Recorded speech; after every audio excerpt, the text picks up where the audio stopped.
Our brother Marcel Dixon, Greg Marcel Dixon, he ran for Congress to overthrow Jim Clyburn. He had a lot of bumps on the road, even starting his campaign later than normal, especially with the opponent he was facing. However, Marcel hit the ground running and he did an actual great job. He did a very great job when he was going up against Jim Clyburn. There were things though, because I went down there and I'm not saying that to like flex. I'm not saying that to brag. I'm saying that to say that from firsthand experience, there was things that I've seen and that I would like to have a conversation on because there were things that I felt like could be better. Also, too, yeah, let me share this too, just to let you know how much I was down there. A couple things. Now I'm going to share my YouTube because Sunday I'm going to be doing a live discussing my experience when I was down there. But there was a couple of things that I noticed that I was surprised to see when I was down there.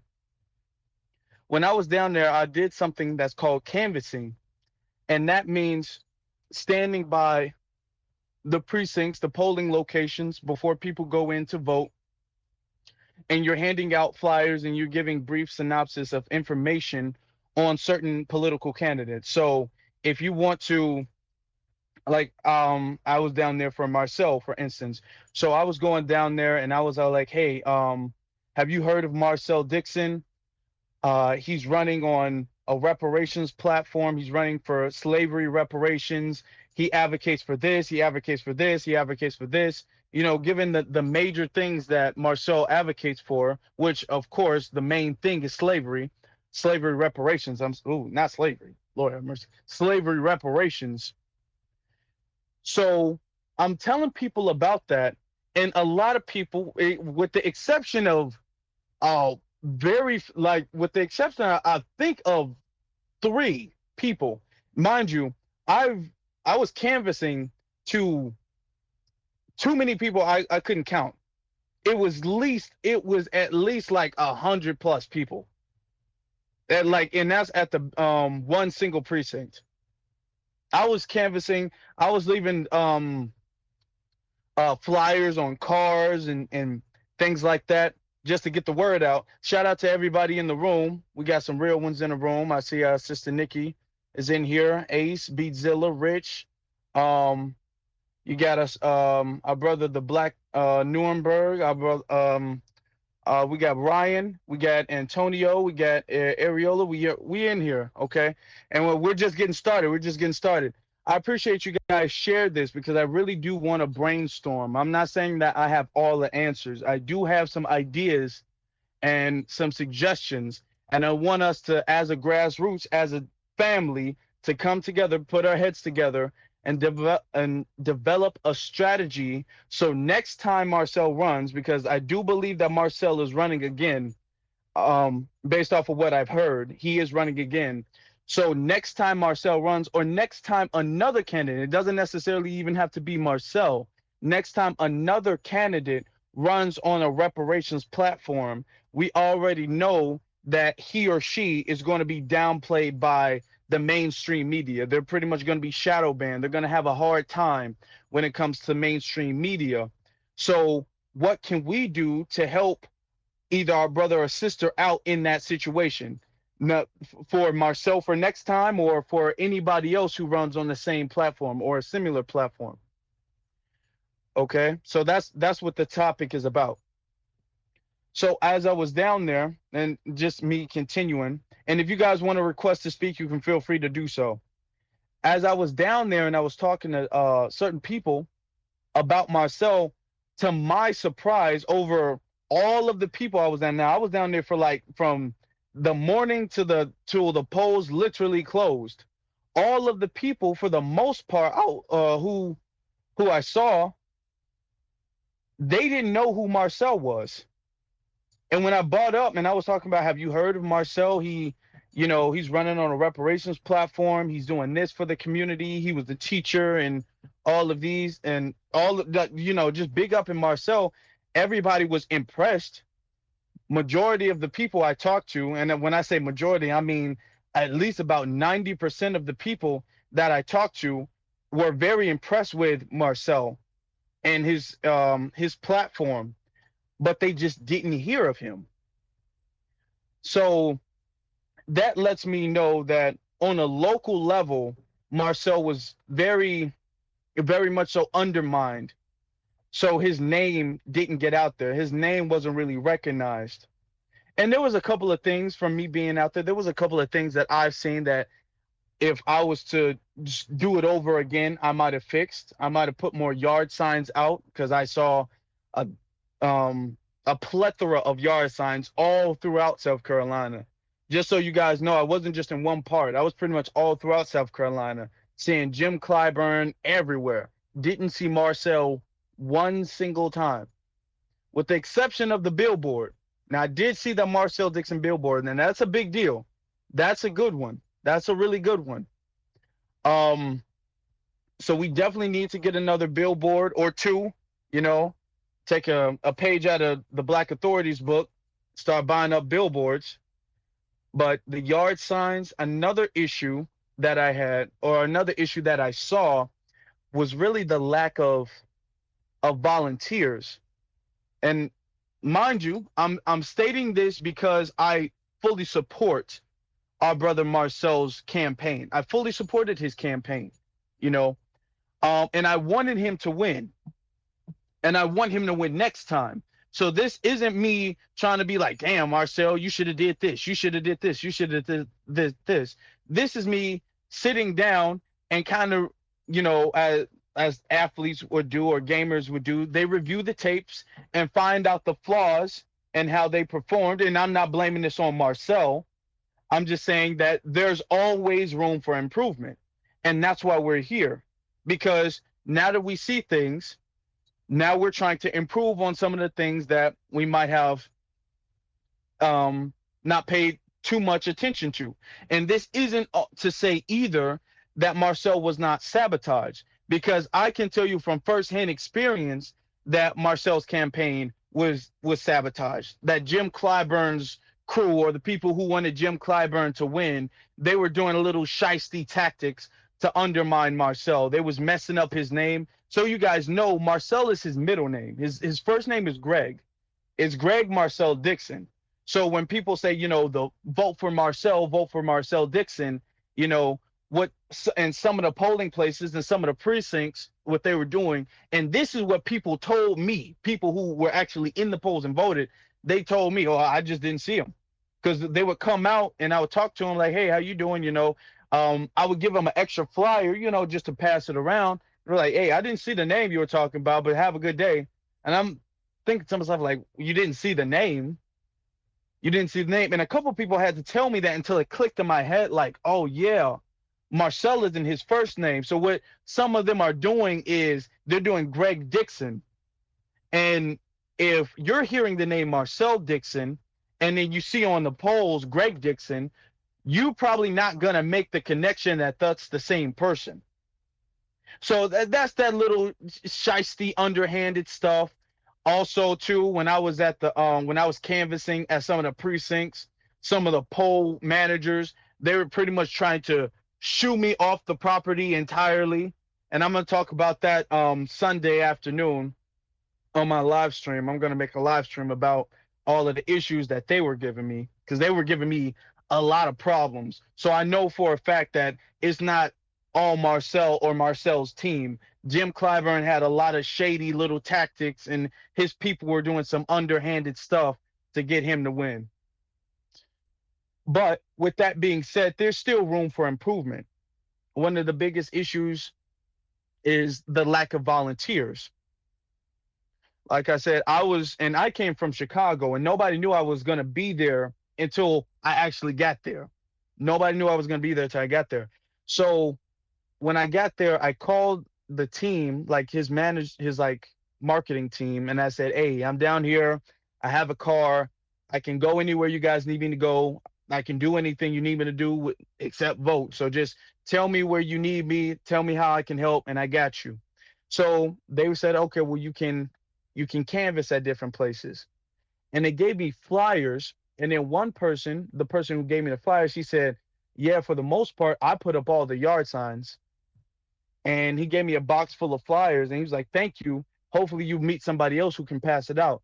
So as I was down there, I saw they didn't have a lot of volunteers to pass out flyers and to go knock on doors and to advertise for Marcel besides his small team.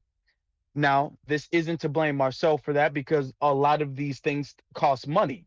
Gas is like $5 a gallon. So if gas is $5 a gallon, you want people to go driving around, knocking on doors or going to different precincts. That's going to be expensive. You're going to have to pay people for gas. You're going to have to pay people for food.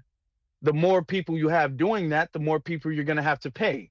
And if you're a grassroots candidate and you don't have a lot of the backing of the corporation, you don't have big $1 billion corporations funding you, you're going to be limited on the things that you can do.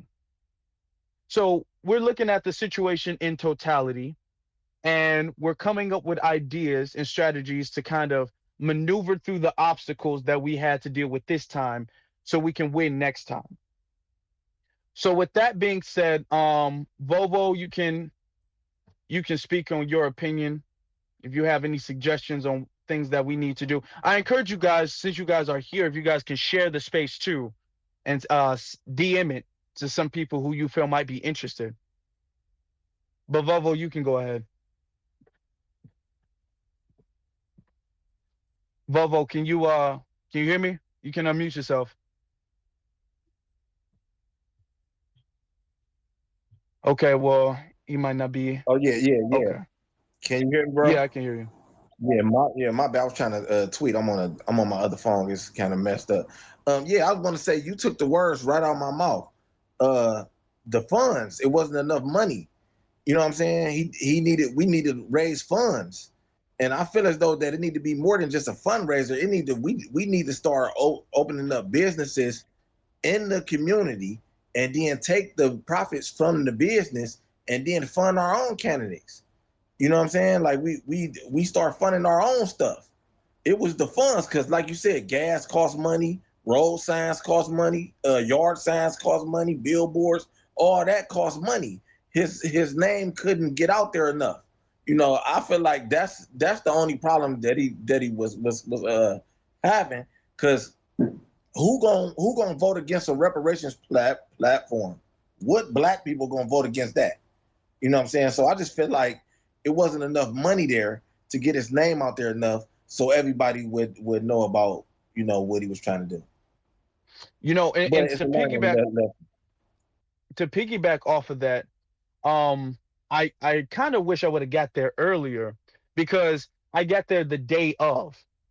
I got there the actual day of where everything, this was like the last day to do anything.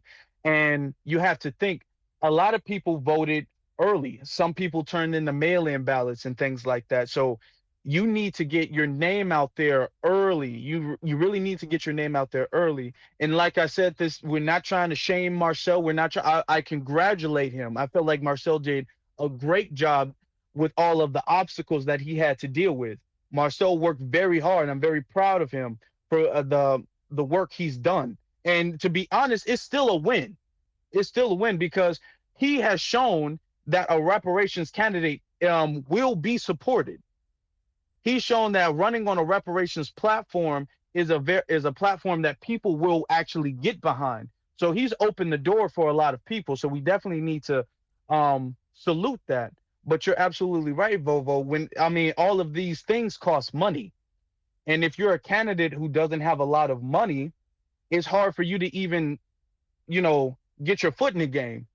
You know, the signs cost money, the billboards cost money, the volunteers, even if you're not paying the volunteers, even if they're doing it for free, the gas costs money. That's expensive too. You still have to pay the people, pay for food and things like that. As far as the ads on the television, you still have to pay for TV ads. You still have to pay for radio ads. You have to make appearances and things. These are things that are easy for Jim Clyburn to do because he has, you know, white supremacists to back him up. He has white supremacists to back him up. So he can do a fish fry and it's not gonna take $1 out of his pocket every time. He can do a fish fry. It's not going to affect him. So I definitely agree with you. Money is a big issue. And that's why I'm trying to start this off now, because now we can start funding his campaign already, because he said he's going to run again. So we can start getting the plan together now and the money together now, instead of trying to throw everything we have last minute. Because unfortunately, too many of us learned about him a little too late. So now that we know about him, we can already have his campaign well funded prior to him running again. But with that being said, let's get to Pookie's or PMB1 all day. You can unmute yourself. Yeah, I just wanted to say, like, I think people forget that Clyburn is 81 years old. That man could drop dead tomorrow. And then, hypothetically speaking, say he doesn't make it to November, or make it, he's in, gets the position. Now there's a special runoff or something like that. So I think not the defeatist attitude. We need to still be thinking of a backup plan amongst with Marcel. I don't think it's over.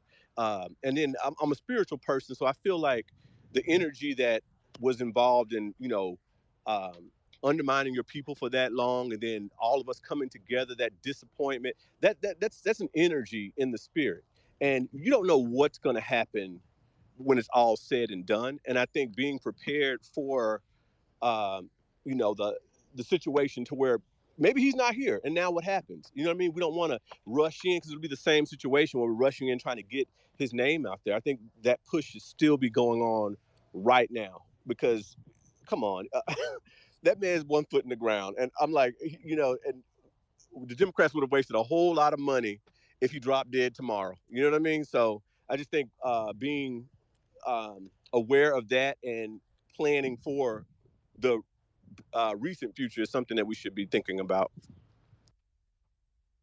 Exactly.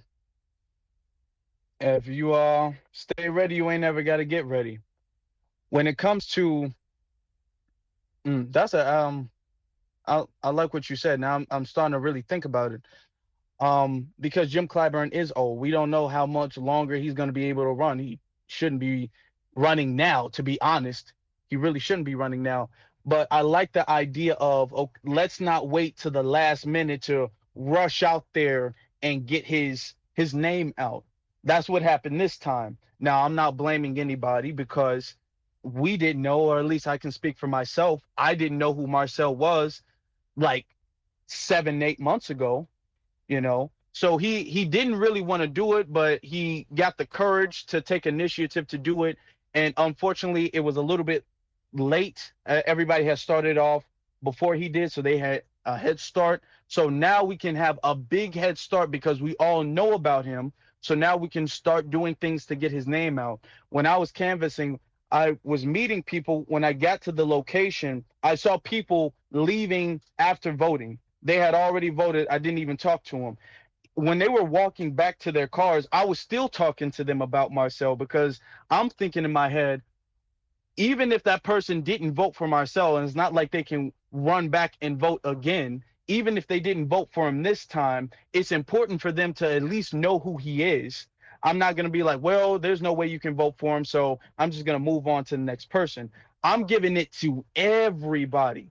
Everybody needs to know who he is, whether you voted for him this time or not. You need to know who he is. So that's something that the community can really put the work in to try to get his name out there, so he can have the name recognition to help his campaign. I appreciate that. Nikki, you can unmute yourself, sister. Okay, so this is going to be a less than popular comment, but I feel like a lot of people were more talk and less action.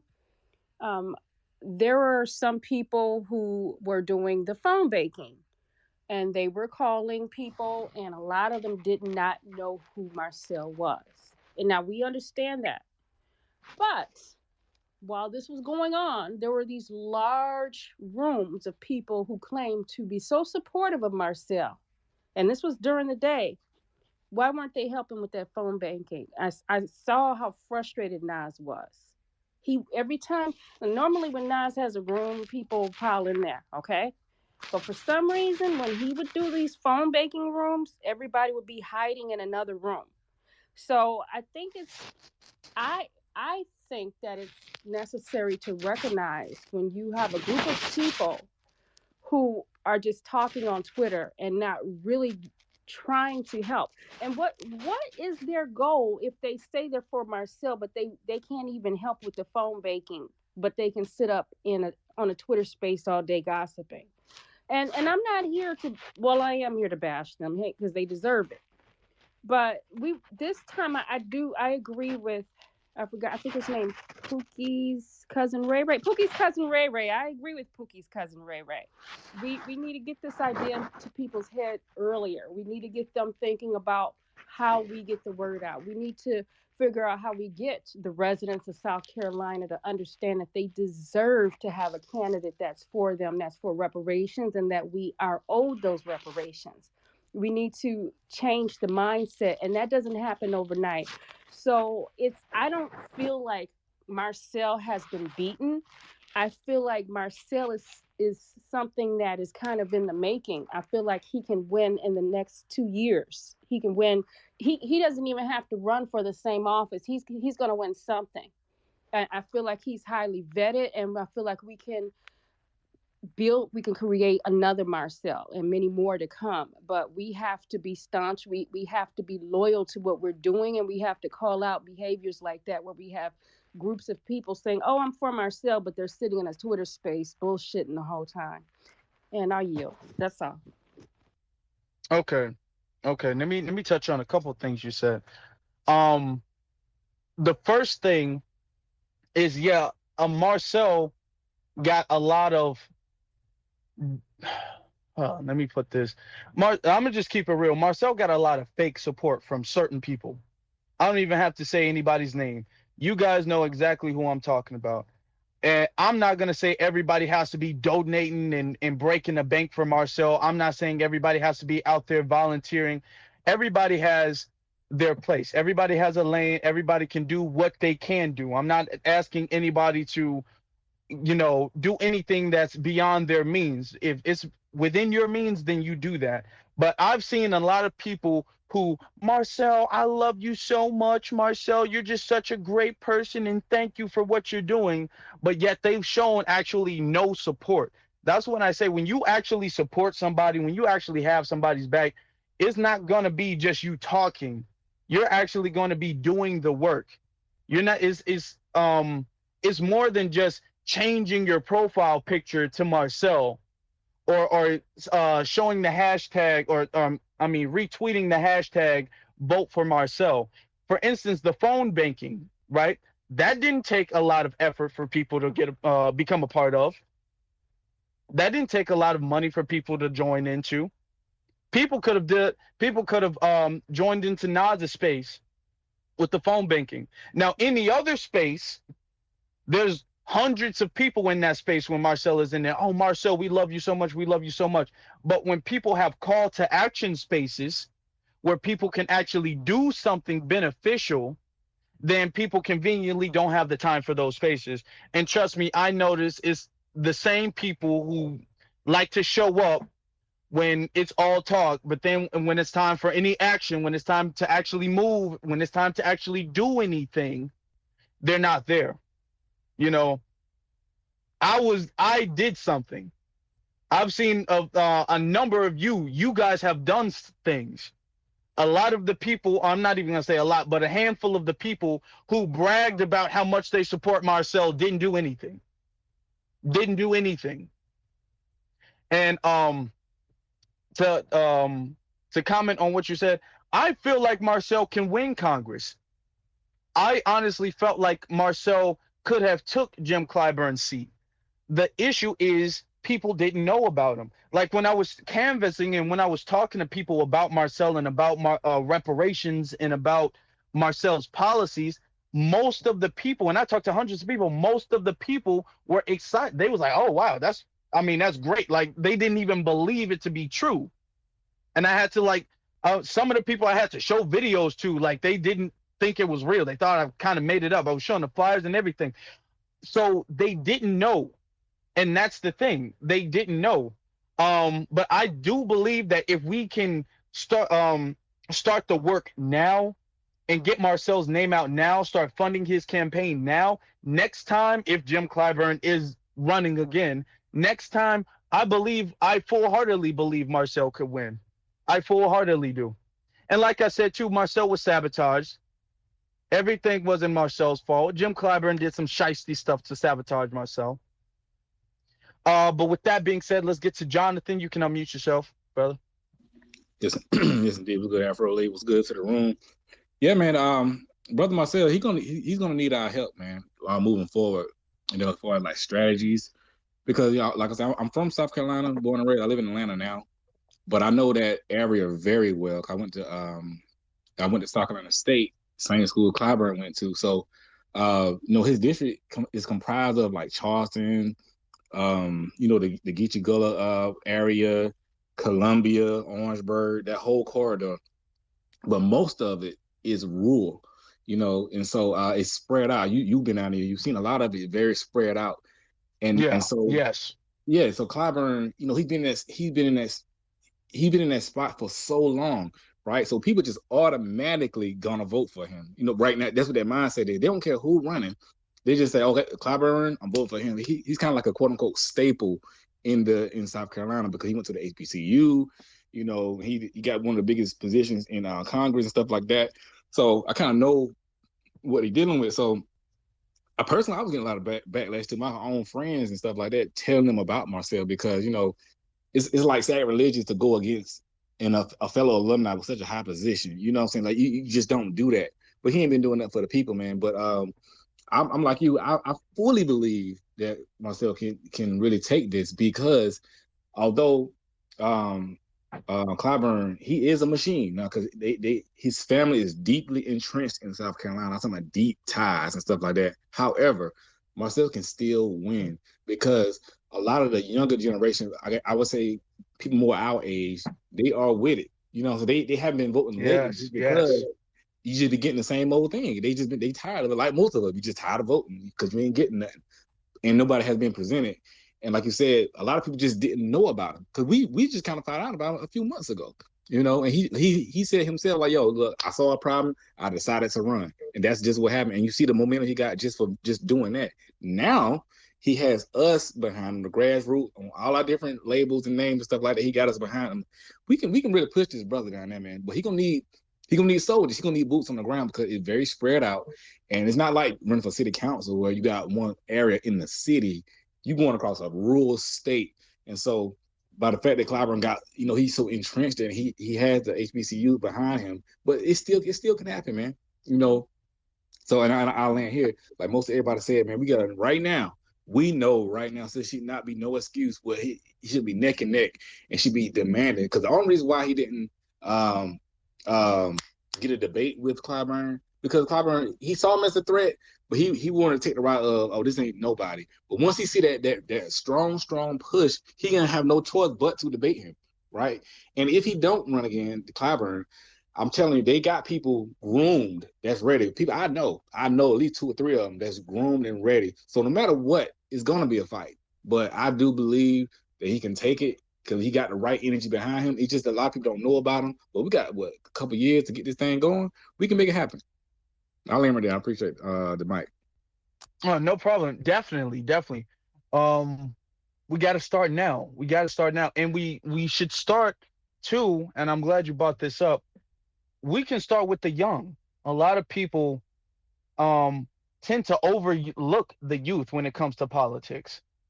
They tend to be like, oh well, they are not really motivated to vote anyway, so they overlook them. They talk to them in passing or they talk to them condescending. You have some people who are just they've been voting for Jim Clyburn their whole life and they'll never stop until Jim Clyburn stops running. So those people just can't be changed. Everybody can't be saved. But there are some people, and trust me, I've talked to them, had like full blown conversations with them. There are some people who are sick to death of Jim Clyburn, but until recently, they didn't know of a better option. And Marcel, of course, was the better option. It's just they didn't know about him until it was too late because when we get his name out there, we can also have the natives in the population. They can be talking about Marcel too. It can become like a chain reaction thing. So that's something that we should be starting to do now. We should be working on now, because the older Boule generation who's been voting for Jim Clyburn longer than we've been alive, they're not going to stop. They're not going to stop voting for Jim Clyburn. But that's okay, because you always have a newer generation coming up. You know, Marcel, he used to teach at a school, right? So you're always going to have people who are just turning 18, just becoming the legal age to vote, and this will be their first time voting ever. We should be appealing to those people. We should be appealing to the 16, 17 year olds now. We should be getting Marcel in their heads now. And then when they become 18, they'd be like, hey, this is one of my favorite teachers, in high school. And now he's running on reparations. Of course, I'm going to vote for him. So we can really get the youth. You can even use, and I'm going to talk about this in more detail Sunday when I go live. You can even get the hood niggas who might not even be able to vote, because everybody, you got to mute. Hold on, you got to mute your mic. Everybody has a role they can play. Everybody has a role they can play. They might say, yeah, I can't vote, but I can help you pass out flyers. I can't vote, but I can knock on doors or put these on car windows. Everybody has a role they can play. Everybody can't do, the most, but everybody can do something. So, with that being said, let's get to I'm Black and I Say So. Thank you. I never speak on these spaces, so I'm a little nervous. But I did want to just say I made calls I did the phone banking for Marcel, and I did notice. Now I live in Chicago, so I don't have a leg in this race. I'm just doing it because I really believe in what Marcel is running on his platform. I did notice that people, they were just so wanted to vote for Clyburn. Nothing I said. I had like typed up this whole little cheat sheet outside of the script that was on, the phone banking system. Just, saying, hey, he's going for these points that's going to really benefit Black people. They're like, oh, okay, yeah, okay, right. Well, whatever. All right. And then it got to the point where I had some people who was like, well, are you a Christian? Do you believe in God? I'm like, what does that have to do with anything? So like you said, Brother Afro Elite, Marcel has a chance. We have to start early. Everybody has to get involved because this will be a wave of other candidates running in different cities. I just wanted to point that out, that, we were definitely boots to the ground. We were helping him. It's just that a lot of people are just so used to voting for Clyburn. That's all. Thank you, guys. Well, thank you. Thank you for speaking. And let me speak on that. There were some people I've met, and when I was telling them, I gave them the full spill about, Marcel. He didn't even want to run, but he saw it was a problem, so he wanted to take initiative to fix the problem. He's running for slavery reparations. He's running for this and this.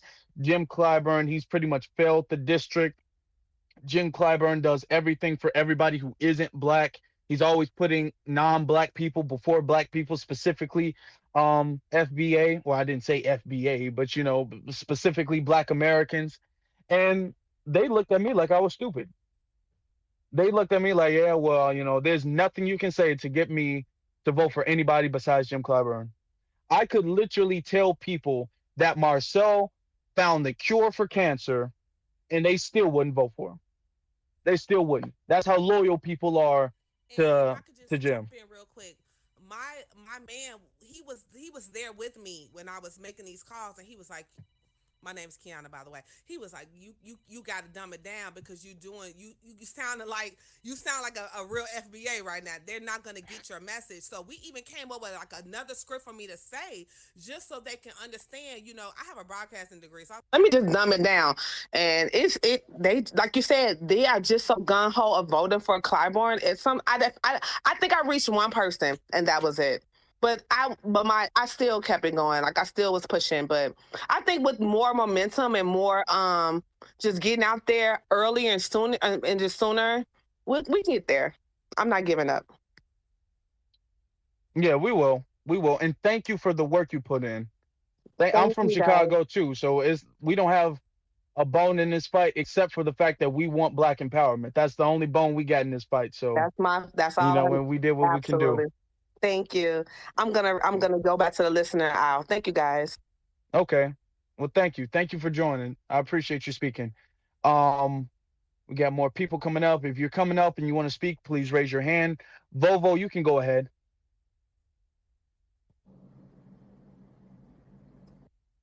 Hold on, you got to mute yourself, bro. Yeah, my Uh, bad. My phone, man. I'm on my other phone. It is messed up. But yeah, I wanted to touch on the money thing again. That's the most important part because we got to be able to get his name out there. We got to be able to get his name out there. If you gonna do 100 billboards, we need to do 200 billboards. If you got a 1,000 yard signs, we need 2,000 yard signs. He need to be able to pull up and he need to be able to throw events and get his name out there. I don't think exactly, it's just that, exactly. like they so gun ho on voting for Clyburn. That's all they know. They've been voting for the same guy for 30 years.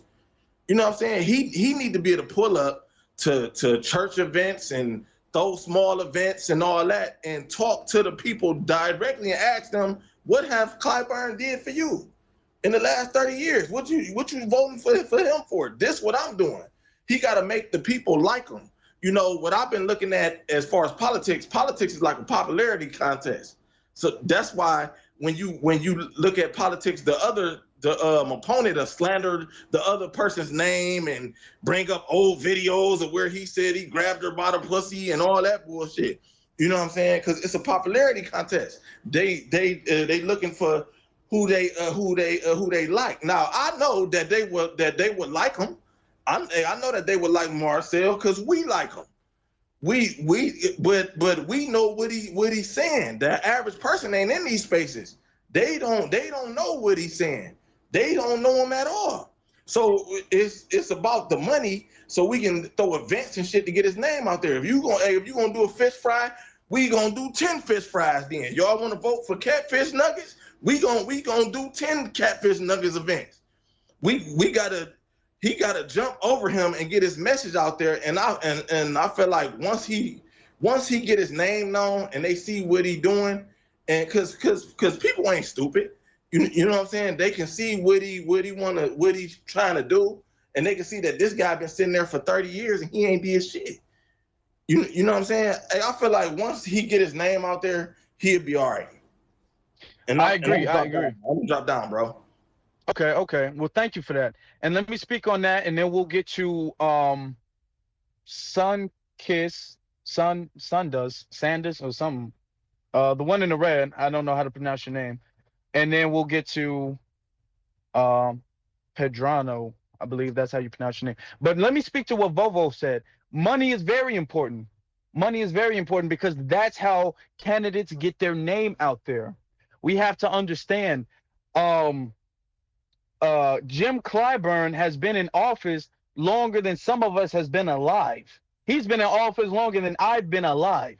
So he has a lot of name recognition. And if you guys understand branding, name recognition is something very important. Jim Clyburn is a very familiar name that people know every time they go to the polls, every single time they go to the polls. This is Marcel's very first time running for anything at all. So nobody's gonna remember him, even if they drive by and they see his billboard and they think to themselves, "Okay, well, that who's that guy?" You know what I'm saying? You need a constant reminder. If you know about advertisement, McDonald's been selling the same food for decades. The same cheeseburger, nothing changed. The same fries, nothing changed. Same McChickens, nothing changed. But you constantly see McDonald's advertisement. You constantly see them advertising the same thing. Why would they do that? Because they want it to stay in your mind. They don't want you to forget. It has to stay in your mind. You can't just know about it one time. You can't just hear about Marcel's name one time. You have to constantly keep hearing about it, and then that makes the person think like, damn, who is this Marcel dude that I'm hearing about all the time? Let me go look him up. Let me go see what he's about. And then that's what gets people interested. Also too, something that Vovo said is very important. Jim Clyburn has a lot of support. You know, he has the system of white supremacy to back him up. So everything Jim Clyburn does, we not only have to match that, we have to beat that. Everything he does a fish fry. We got to do two fish fries. We got to do a fish fry and a damn chicken fry, whatever. I don't know. He does a billboard. We got to do 2 billboards. He does a church event. We got to do 2 church events. Then we got to do a school event. Everything he does, we got to top that. Everything he does. Now we can do it now. We can do it now because we know about him. Before we was kind of learning about him late. We tried to support as much as we could, but there was only so much we can do with the little bit of time we had. But now that we know about him, we can start getting ahead of the game. Sundrist, you can go ahead because you had your hand up, and then I saw it was down. But you can go ahead and unmute yourself. Can you hear me? Yeah. This is my thing I have to tell people. Black people as a whole, first stop blaming white Democrats, because white Democrats and white conservatives marry each other. So to argue that white liberals has something to do with this, you're in a 54% black district. The other part of that district is white conservatives. The biggest problem here is that we don't understand. We don't even look at our own history. The ground game people had in the civil rights movement. Good example is this. Look at Freedom Summer. Black people risked their lives to go to Mississippi to educate black people about voting. We didn't do that for Marcel. You cannot campaign against a democratic machine with billions of dollars and billions of dollars behind it by everybody just being on Facebook and being on Twitter. Look how we did. We rolled into buses down in Alabama, risking your life. Look at all the Goodman, Swerner, and Cheney. People went there and risked their lives. Unless there is a ground game, pounding the pavement, face to face with voters in barbershops and grocery stores, this is not going to ever work. I don't care what you do. And people don't want to hear that. And they get mad at me. I'm on here listening, oh, white liberals, white liberals, white liberals. What the hell did you ask for Tim Scott? You trying to get his support. You got one person raised $110,000, got 2,000 votes. That's admirable. But look what you're up against with the type of ground game you're going to have to commit. Is everybody in this room willing to give up 3-4 days of their life to go to somewhere and campaign for somebody, to go pound the pavement? I don't think people realize that. Plus, then it's strategy. Then it's just the brand. Then you got to look at what you're writing on Facebook. Look at the demographics of that district. That is a very conservative district. You're in the Bible Belt. They don't want to hear all this cussing. They don't want to hear all the crackers. This. No, they don't want to hear that. You're asking for reparations. Who supports it besides Black Americans? A portion of us. White America does not support that. I'm sorry, they don't. So how you want to get this when you don't control? You need everybody. You need bipartisan support if you want 12 trillion in reparations. You needed everybody. So how are you going to convince, if you get him in there, how are you going to convince Tim Scott? How are you going to convince a senator from Montana with no black people in that state to vote for that? So let me ask you a question because I don't want to assume anything. Are you saying that Marcel shouldn't have ran on slavery reparations? Is that you're saying he should have dropped that? No, I'm not saying that. I'm not saying that. What I'm saying, I looked at what he was saying and look at some of his comments on what he put. It's not somebody who's going to be electable. Bakari Sellers laughed because Bakari Sellers knows what it takes to win an election. Look at these people. This stuff is dead set. And Black American people don't realize that. They just think you can just show up in 7 months and beat Clyburn. You're not. Why was what was the reason to remove Clyburn from? He ain't did nothing for me. What has anybody did for you? What do you want? You just want reparations, that's it? Okay, so let me ask you a question. I'm not, because I don't want to make any assumptions. But do you supported Marcel, correct? Yeah, I supported. But I'm not stupid to say you're going to. Okay. Yes, I but mean, just the way you said yeah, it, it was kind of no, like, no, no, no, that's the way. It's not the way you're saying it. You got to deal in reality. Deal okay, in okay. Hold reality. on. You're not Let how. me. Tell Hold me, on. Hold how on. are you going to beat the Democratic Hold on. machine unless we go Okay. down there, all of us? Okay. Okay. Let me ask my second question, because there's parts that I'm getting where you're saying, and then there's other parts that I don't want to make a wrong assumption to, and then we have other speakers. So, what is your suggestion that we should do for next time? You can unmute yourself. You're going to need a massive ground game, not Twitter, not Facebook, because deep down inside, people just thought Twitter would get you elected, Facebook will get you elected. You need a massive ground game, and you damn near need to be on mainstream media. You got to get out there, not just billboards. You need thousands of people helping you, not just one person riding around South Carolina in his district. You need thousands of people. Are we willing to do that? I am. But Did you? how many people are willing to do that? Did you do that? No, I just found out about him about 2 months ago. But I was just, You supported him when you found out about him, right? yes, I supported him. I donated. He only got Did you? $110,000. This is what I understand. What a lot of these Hold people on, hold on, fall hold to. on. I know, hold on. Now I'm asking because you said that we need to go down there and support, and definitely that's something that I know that we need to do.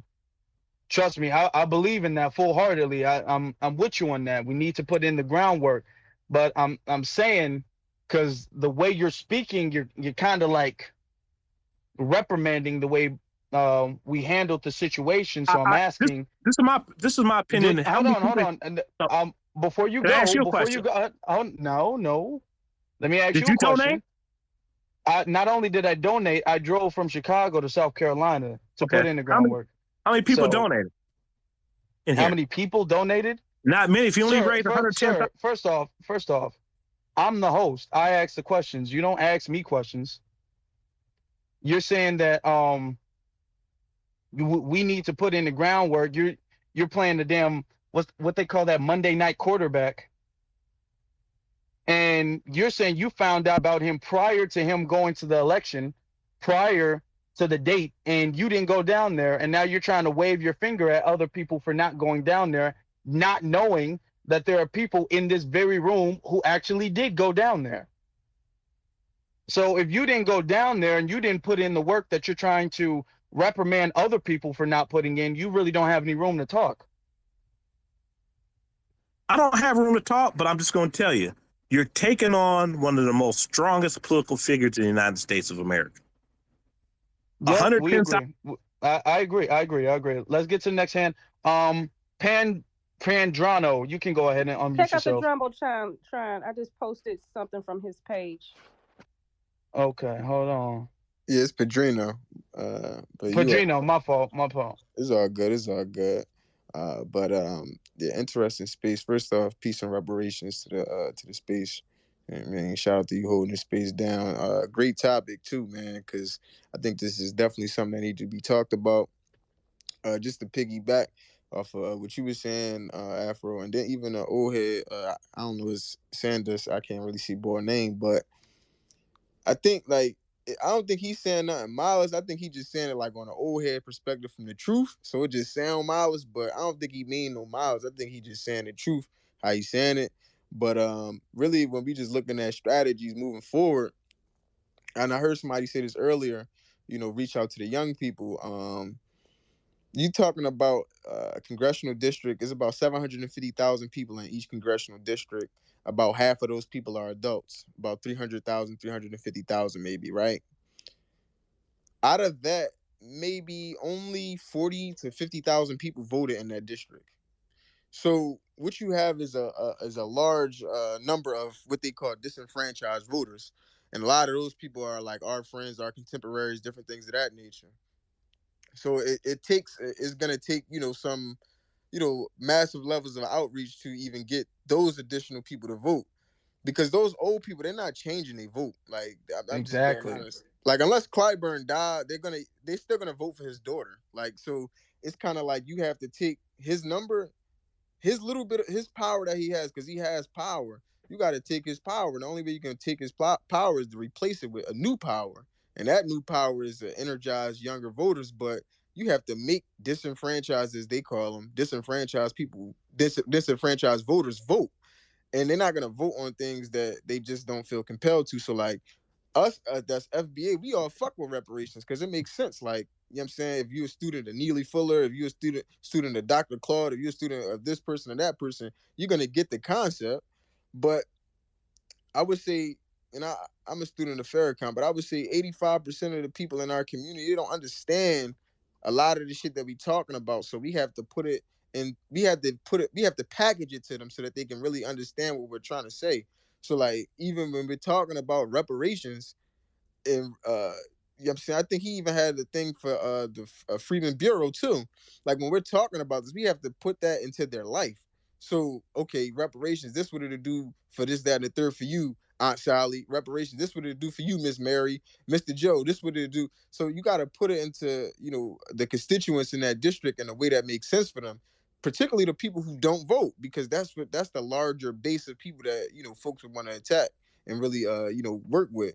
And the last point that I want to make is, I mean, it's a 2-year process now, so you know, I'm pretty sure, like Marcel, he's gonna be creating and having his own events, and as he has his events, you know, people are gonna come. He's gonna build a network.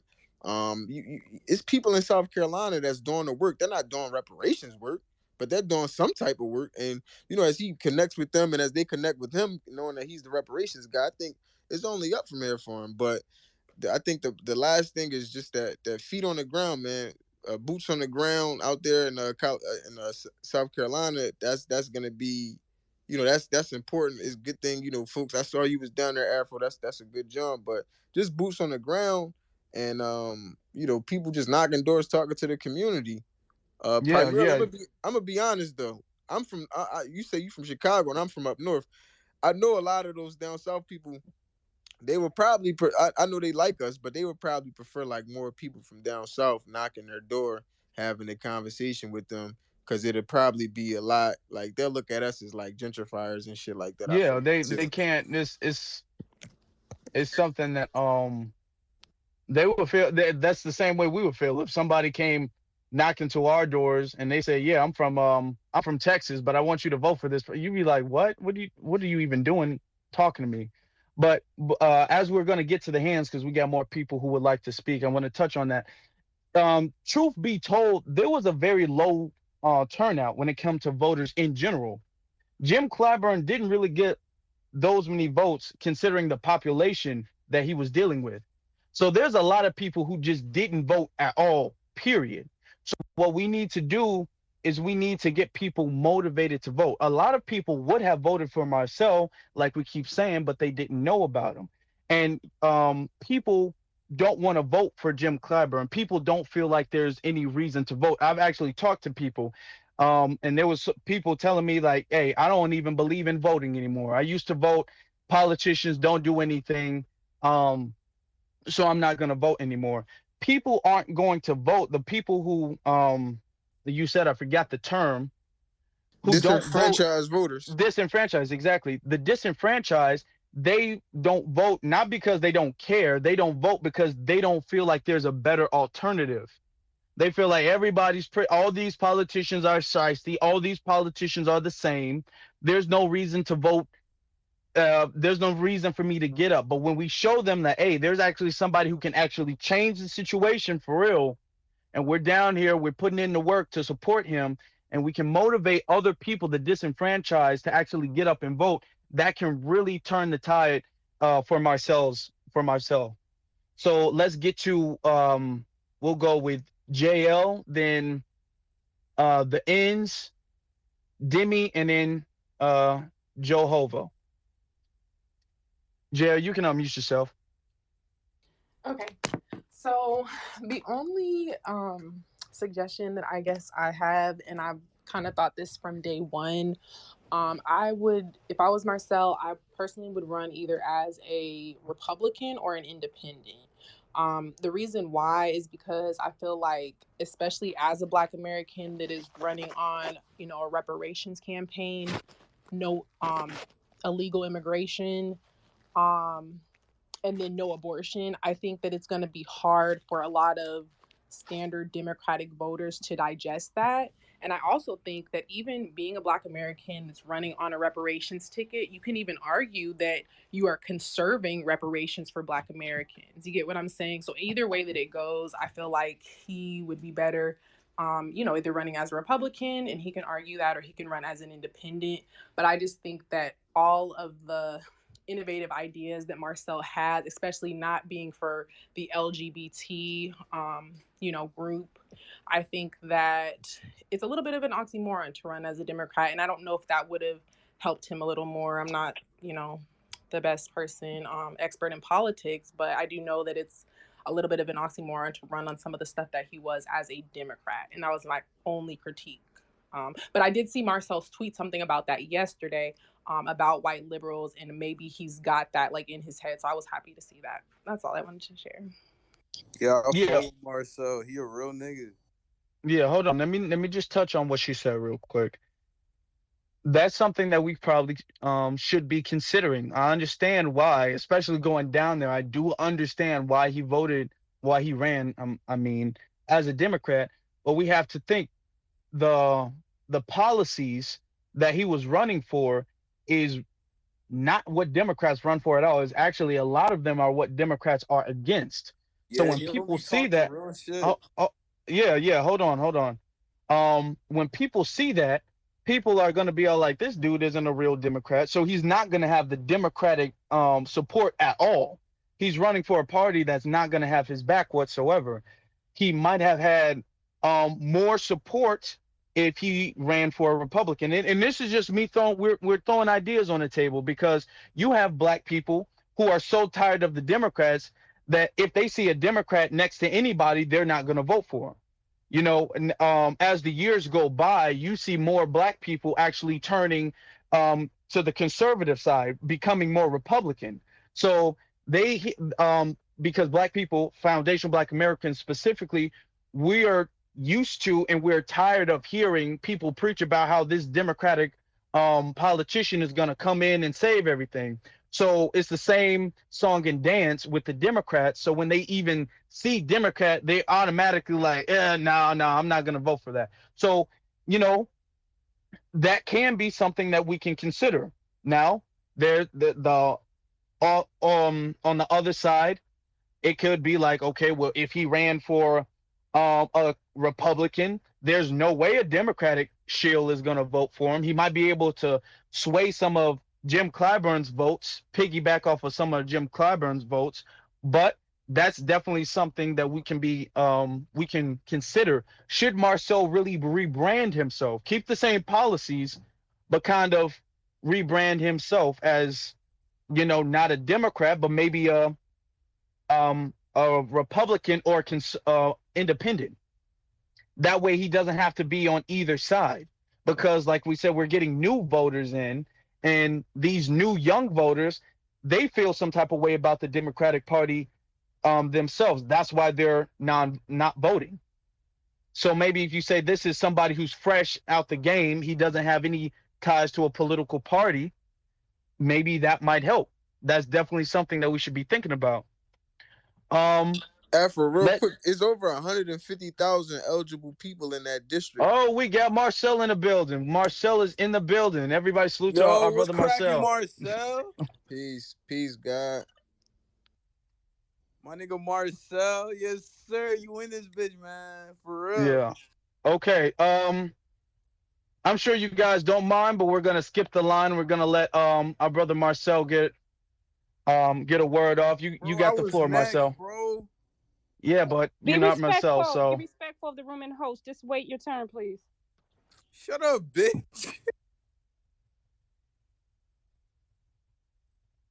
we're not having that. Marcel, you can go ahead. You can unmute yourself. Hey everyone. I'm gonna be very brief. I've been doing a lot of reevaluating. First of all, I want to thank Afro Elite again for driving down all the way from Chicago by yourself. Look, I did so many things by myself. That's one of the things that I realized was maybe an area that needs more attention. But the point I'm making is I would drive an hour or 2 hours by myself and go to events by myself, and that was a lot. So I can imagine coming from Chicago by yourself, driving around my district, which is a lot of rural districts. There's a lot of desolate country roads. There's some pretty, and some of them are beautiful. You see a lot of palm trees in the rivers and the marshes, but you don't know the environment, and it's hard. You saw my district. You were in Walterboro because you were in Carleton County. So I think it's like you were in Walterboro. So you Yeah, saw I was. how, I was. yeah, Walterboro. So you saw how most of my district is arranged. Every county is like that. It usually has like a big city or a big town, and the big towns aren't always that big. And outside of that, it's woods. And then you may come across another small town here and there, but then you see people are spread out all over the place. It's not like Chicago or New York City where you can just go to a big park that's crowded and talk to masses and masses of people. It doesn't work that way. So in a rural area, it's hard. And I bring that up because I hate it when people keep bringing up Alexandria Ocasio-Cortez. First of all, she's a white woman. Okay? Second of all, she's a sellout. Third of all, she wasn't running on reparations. She was running on more anti-black benign neglect, Green New Deal, health care. But you bring up reparations, she goes, what is black? But then she says illegal immigrants who broke our laws need reparations. So people really need to stop trying to compare what I was trying to do and still am trying to do to what she did. It would have been easy for me to run on health care or some vague crap that doesn't change anyone's life. I'm running on something that needs to be done, that this country knows it should have done, but doesn't want to do and won't do unless they're made to do it. And that's reparations. But here's one thing I said. One, I want to be very quick with y'all. It's a lot going on. When I have people who are running against me saying those numbers don't look right, when your opponent is saying that, the other person in the race is saying that, when they are saying too that more people verbally confirmed they voted for them, like we didn't go to them, these people are calling them and saying, hey, I voted for you. When you have more people saying that in a county than what the final count is showing, that's a problem. Okay? When you have the daughter of the incumbent, who's the political director of the state party, and was involved in all matters of the election, that's a problem. When you now are trying to do a recount or a protest and you have to go to the daughter of the man who's the incumbent, that's a problem. I do not support violence. I'm not a nonviolent person. Okay? I'm going to be very clear about that. I'm not a nonviolent person, never going to be.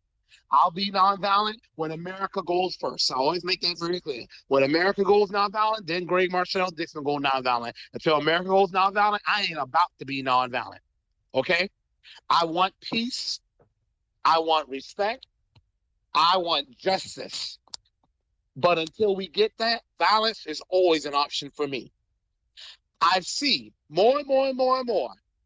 What happened on January 6th was a lynch mob.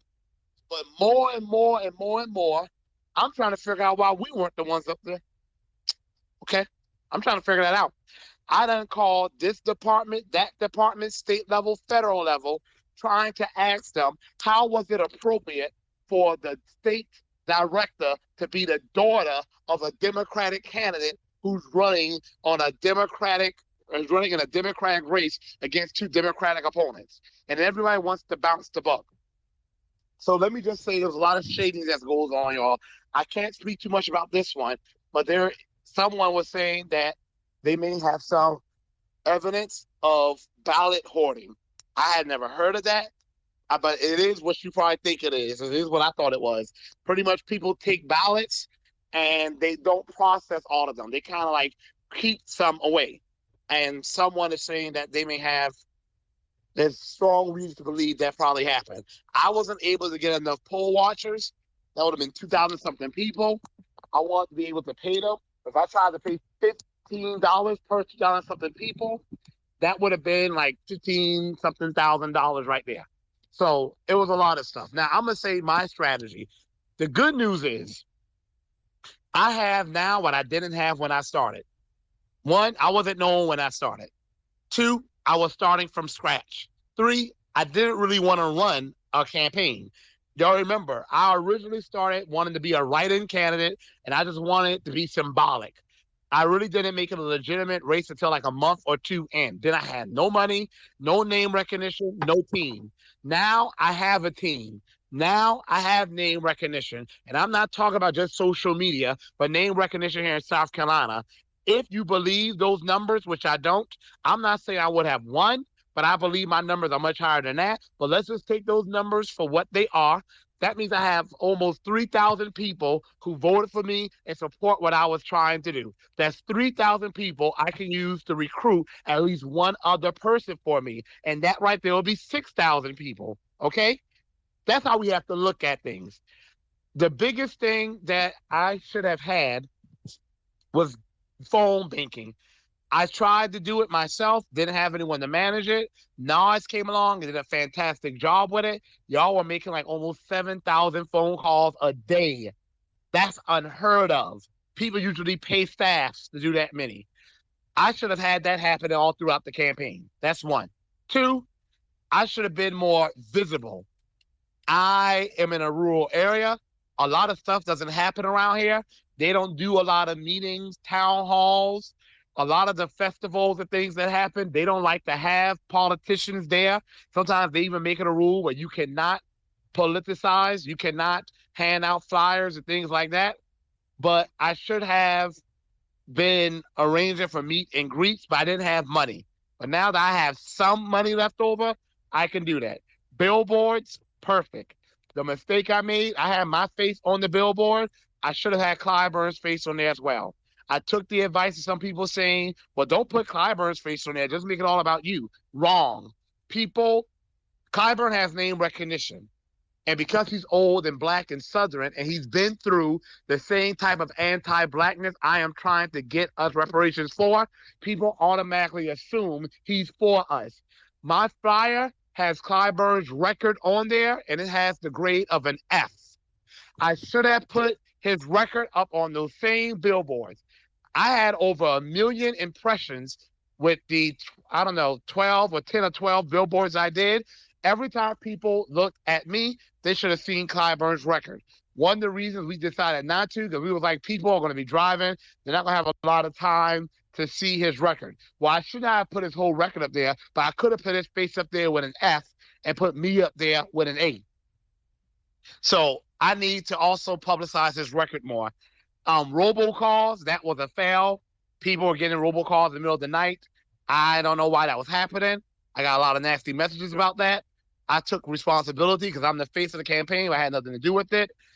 Text messages, I don't know how effective that was. I mean, I want to say anytime I can tell people about me is good, but really the next time more money is going to go toward billboards, go towards commercials, and go towards hosting events where I can actually meet people, and go towards getting people out there on the streets. The main thing is ground game, y'all. So I'm gonna have to get people out there knocking on doors. In a rural area, it's so hard. You don't just walk down the street, apartment building there, apartment building there, apartment building there. No, you may drive, first of all, to 5 trailers here, drive another 5 miles, 20 trailers here, maybe an apartment building there, drive 20 minutes, a group of trailers there. People are all over the place. It takes a lot more money and time. But because I have 2 years now, we can start that now.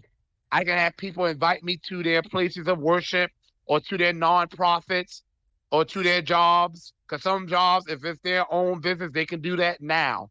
So I have a good head start to get my name circulated now. The 5% of the vote I got, I'm gonna be honest with y'all. I probably got that in the last month or so of my campaign. Okay, before that, most of my campaign, people never even knew who I was. When people finally did hear me, they said, I heard there was a young man running against Clyburn, but I don't know him. That's literally what I heard from most people. Some people even told some of the people I had making phone calls that they had already voted for Clyburn, but had they known about me already, they would have voted for me. So it was all about getting my name out, and that's what I want to do. And look, I'm gonna need y'all help too. Donations are great. I need donations. You can still donate, please do. But really, as many people that can come here, please come. I know that's hard. I can't obligate anyone to do it, but if you can, that would be help. A lot of help. Yeah, definitely, definitely. When you I'll make an appearance back down there. That's not going to be my first and only time going down there. I'll go down there as many times as need be because this is very important. This is literally like a life or death situation. I've been down there. I see for the fact that Marcel, you're not exaggerating when you're talking about how poor and destitute your district is. I'm literally Thank you. seeing that with my own eyes. I'm like, Marcel isn't exaggerating. Marcel didn't go and handpick the worst places to film. This is just how the area looks in general. I'm seeing the situation that these kids have. I've been driving through the schools, and I'm seeing the schools, the low funded schools that these kids have to go to school in. So I'm seeing the situation. It definitely needs to change. So I will dedicate myself to going down there as many times as I can to help out with your campaign, and I will try to, like, I don't know if we can I get local people in Chicago. We can rent a car or something. We can all go down there, rent a van or something. We can all go down there, or whatever the case may be. Now that people realize that volunteers are things people are something people need to do, they can do that. So I I'll want to definitely say be real doing that. quick too, Afro. I want to be real quick. Since you drove to my area, that means you also saw the food deserts and the healthcare deserts. That means you probably drove for miles upon miles upon miles. You didn't even see a gas station, let alone a grocery store or a hospital.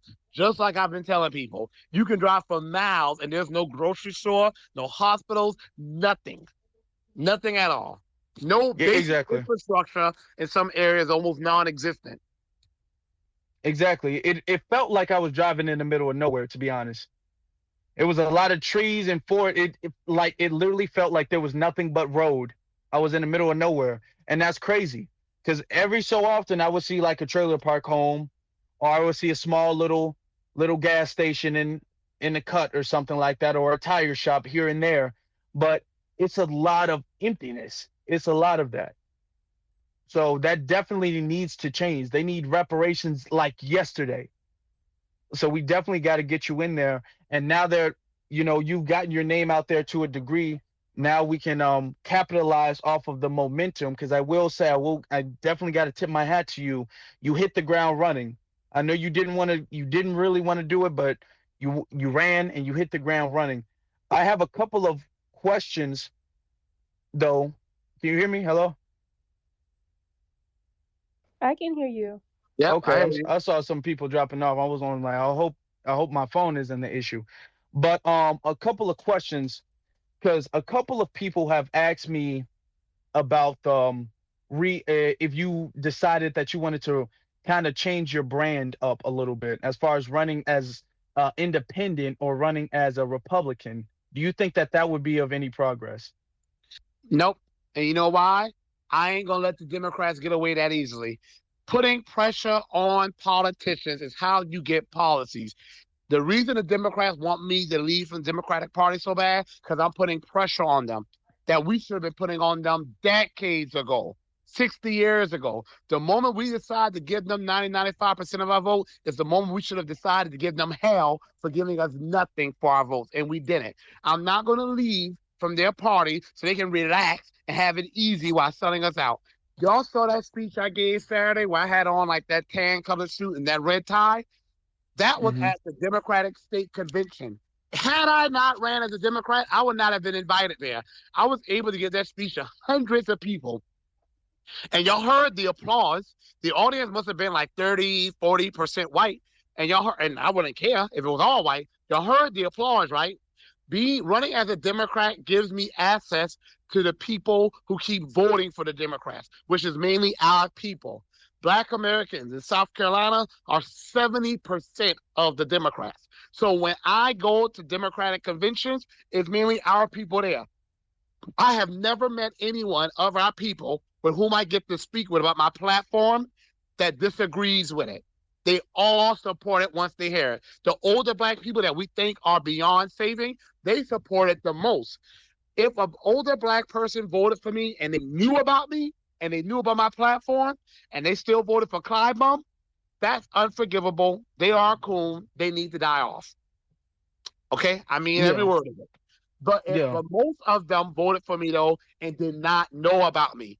This is true. I literally had some of them say when they saw me wearing a shirt in town, one of them said, "Oh, we voted for Clyburn, but next time we got you," because they didn't know about me. And I can't get mad at them for voting for what they know. Now Clyburn is awful, and I did ask one of them, "Why did you vote for him?" They literally said they do it out of a sense of obligation, not to him, but to they claim to us as a people. They feel like they have to vote for someone. So they show up and vote no matter what.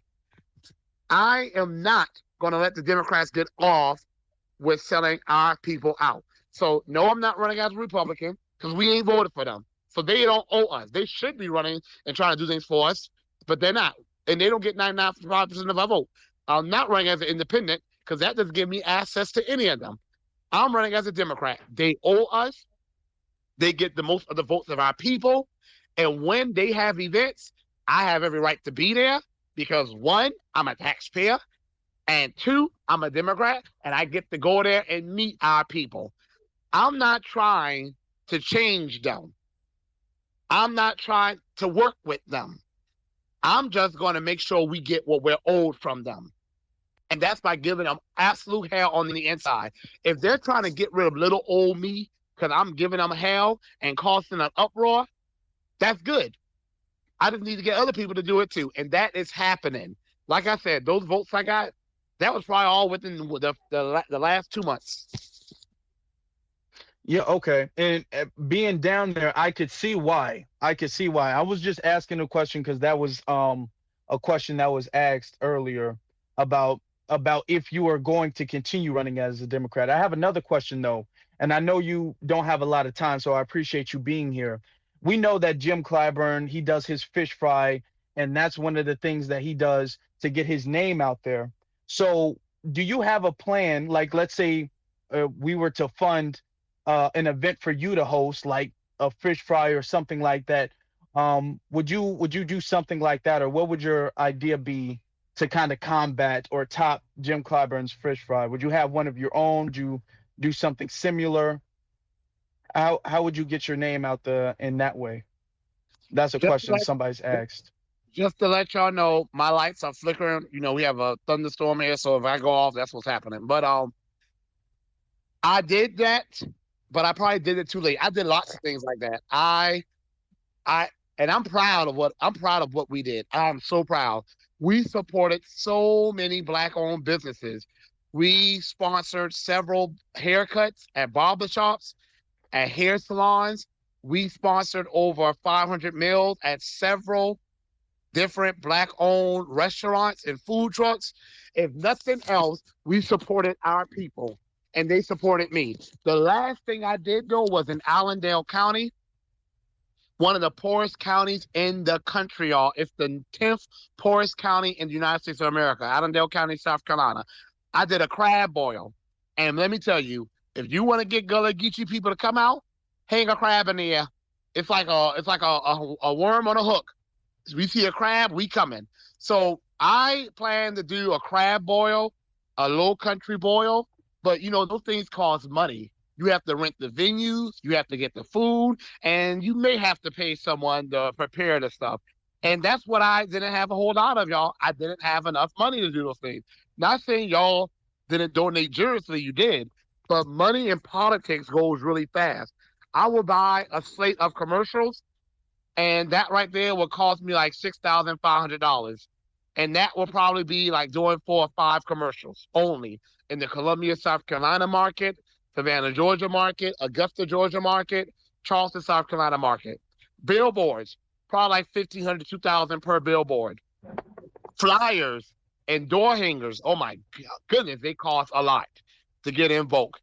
And then sometimes having to hire a distribution team. So money, you have to spend so much money in a campaign. Sometimes what you have left to do events like what Clyburn could do, like fish fries, is just not enough. So the more money I get in, the more I can do things like that to counter what he does. Because unfortunately, I live in an area, my district, people here are very smart, but formal education here is very low. You saw how underfunded our schools are just by the way they look, you can tell. And the educational system here, we're in the corridor of shame, meaning poverty is very high, academic failure is very high. So a lot of people here don't read newspapers. They don't research candidates.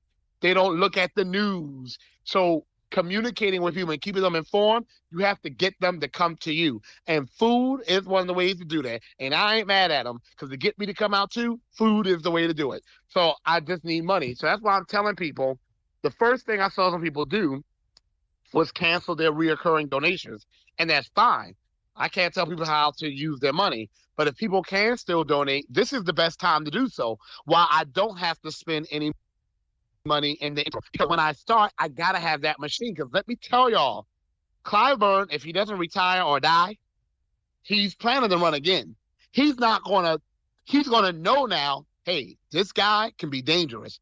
Why do you think Bakari Sellers, who spent most of his time ignoring me, made his little snide remark about me after the election is over? Why do you think those little baby coons that they got coming after me, who's part of the young Democrats,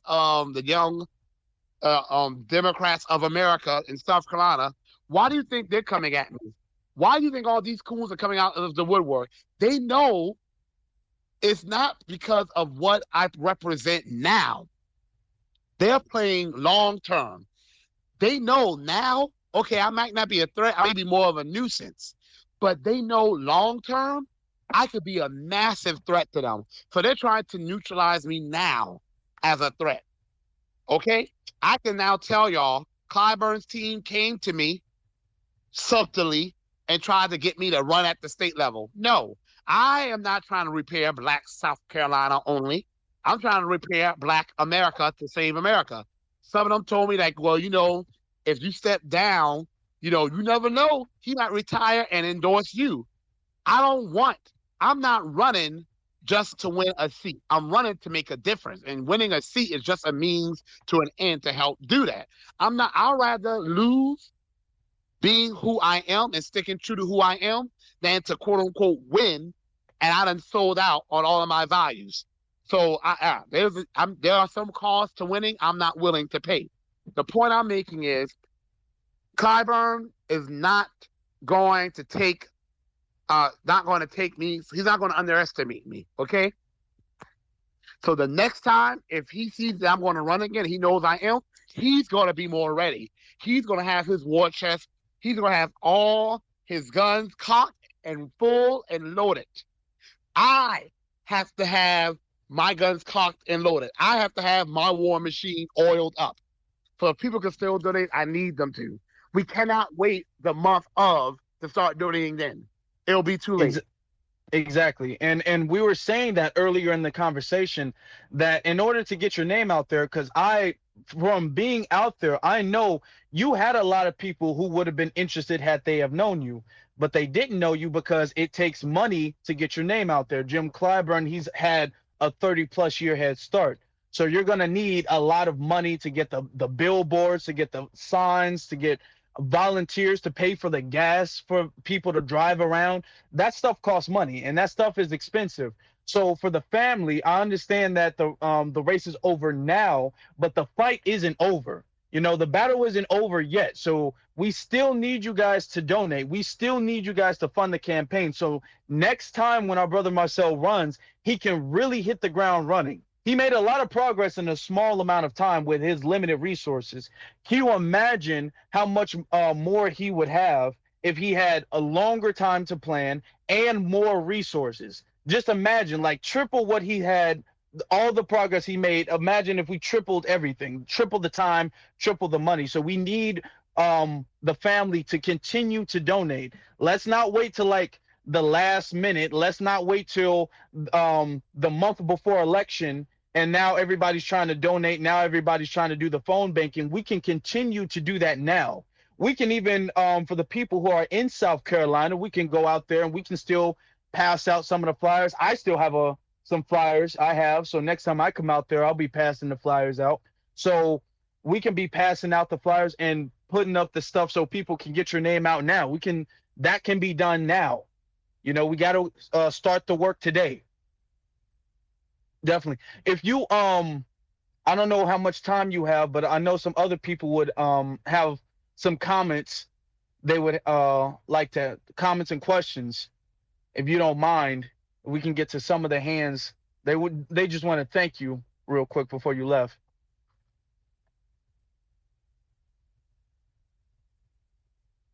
Can you guys hear me? I can hear you. Okay, okay. Marcel, is that okay? Do you have time for that? You're gonna Yep, be that's fine. respectful. Okay. All right. With that being said, Demi, you can go ahead. Hi, family. Hi, everybody. Hi, Afro Elite. Hi, Marcel, Nikki. How everybody doing? Blessings to everybody in the room. Just to stick to the topic, strategies, and moving forward. First of all, I wanted to say, Marcel, he is so right. He only had a little bit of time, but he reached so many people that was far off as far as California knew about Marcel. So imagine, like Afro said, that we had more time or whatever. I wanted to just make some suggestions, being those that I grew up in the South. The Southern people, they got three values that I know of that was instilled in me, and that's God, family, and food. And once you get to those three things, you kind of have to press on those three things. As far as I know, my mother, she votes Democrat no matter what. Like, you could tell her, well, Mom, why are you doing that? She's still gonna do it. It's like it's been passed down like a blanket for us. And once I told her about Marcel, she was excited, but not in his district. But still, the point is, we need to have religious advocates. We need to have meet and greet advocates. We need to have social media advocates. We need to have phone banking advocates, boots on the ground, branding, building up his treasure chest, transportation. We need to have poll watchers, people trolling on the internet. All of these are different bodies, different groups to make up the unit. We have to act as a unit to help this brother.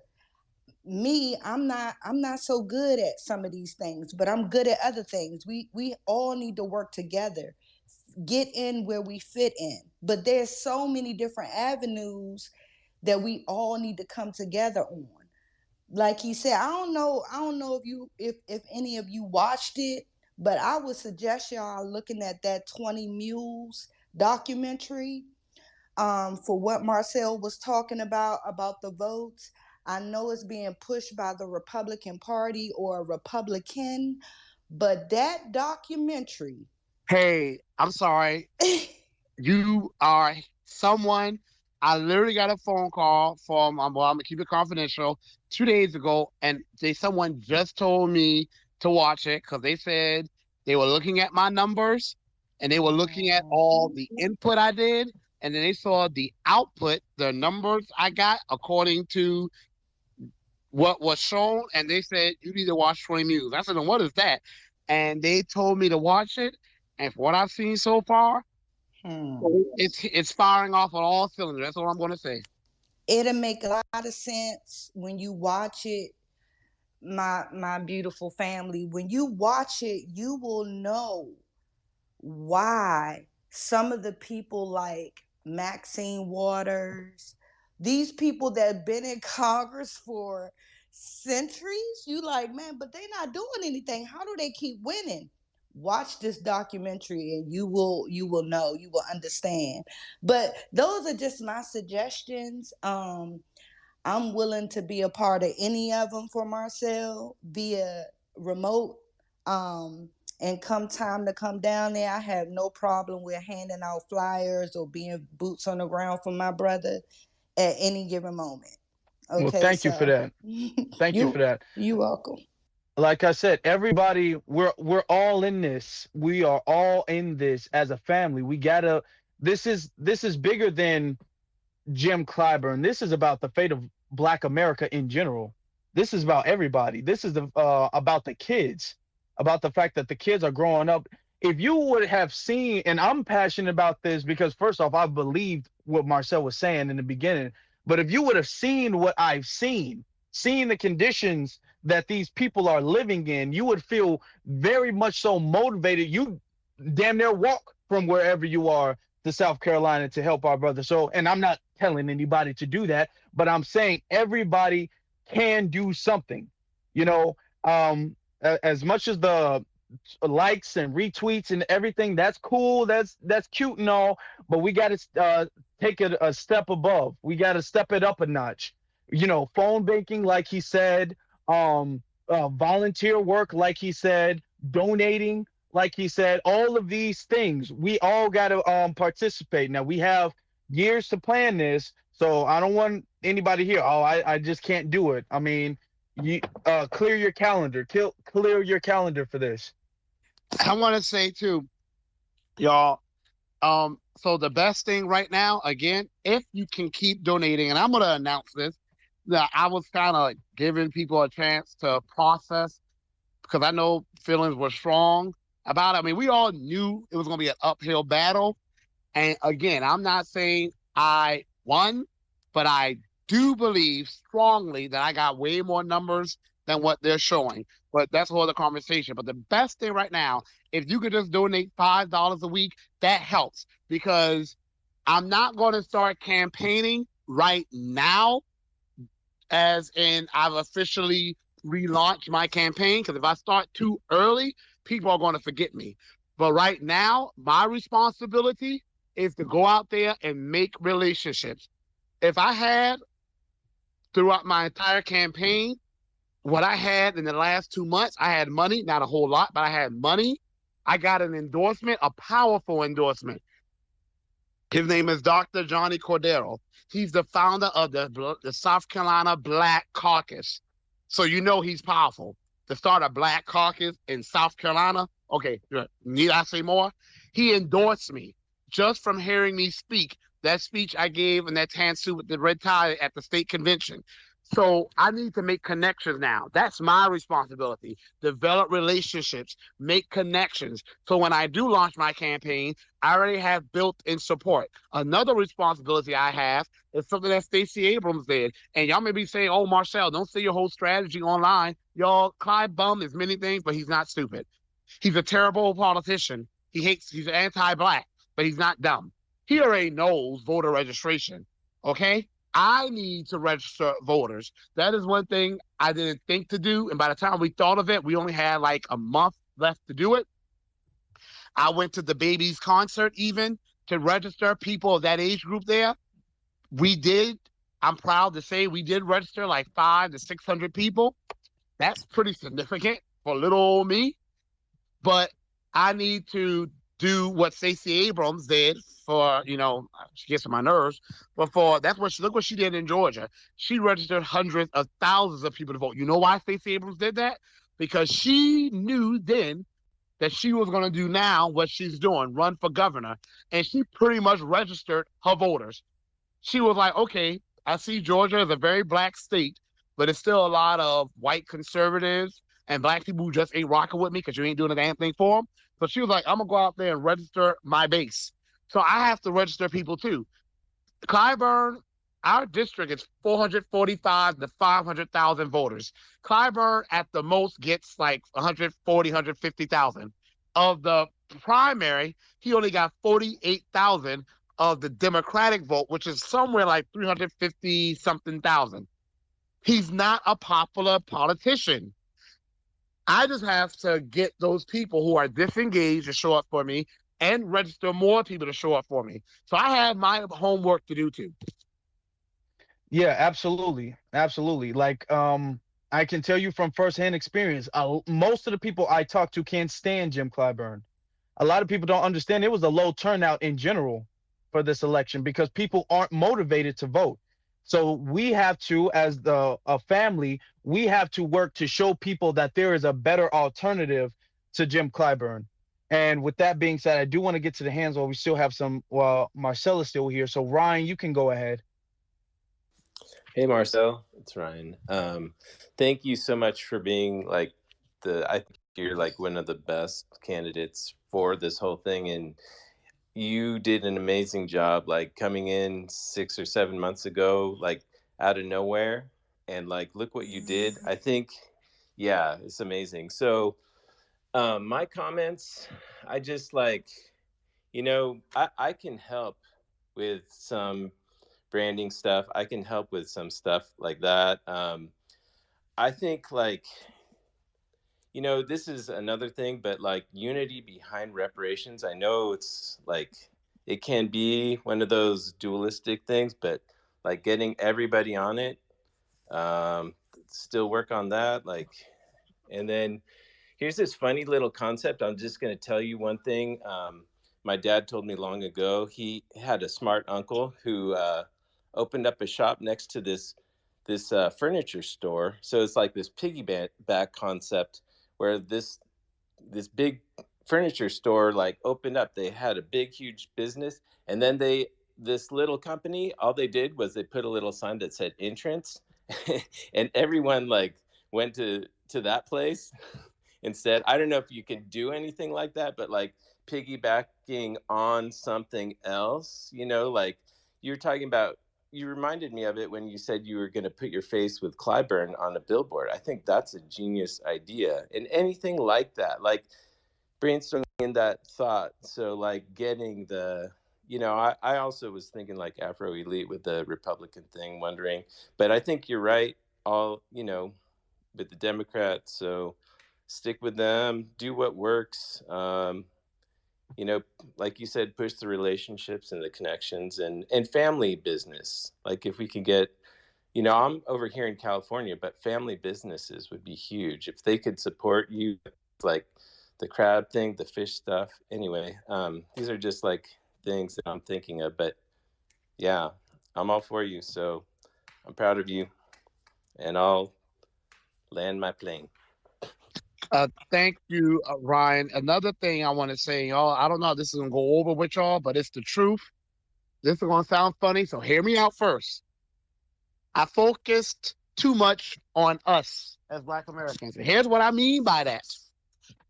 I did not reach, this is going to sound so annoying because y'all know this word is just annoying. It irritates me. You know that word, coalition? I can't stand that word. Coalition, Rainbow Coalition, People of Color Coalition, Alexandria Ocasio-Cortez stuff, right? But I should have built a coalition. And here's what I mean. I should have reached out to white conservatives more. I made a mistake by not doing that. I just thought that by saying that, letting them know I'm against illegal immigration, which I am. I am strongly against abortion, probably more than almost anyone I know. I'm 428. I thought that, if they saw me, they would say, oh, okay, let's vote for him. That's not how it works. The same way a lot of Black Democrats here will not vote for a Republican, no matter what. A lot of white Republicans here will not vote for a Democrat, no matter what, unless you talk to them. There is a Black guy here running as a Republican. He is a Trumper.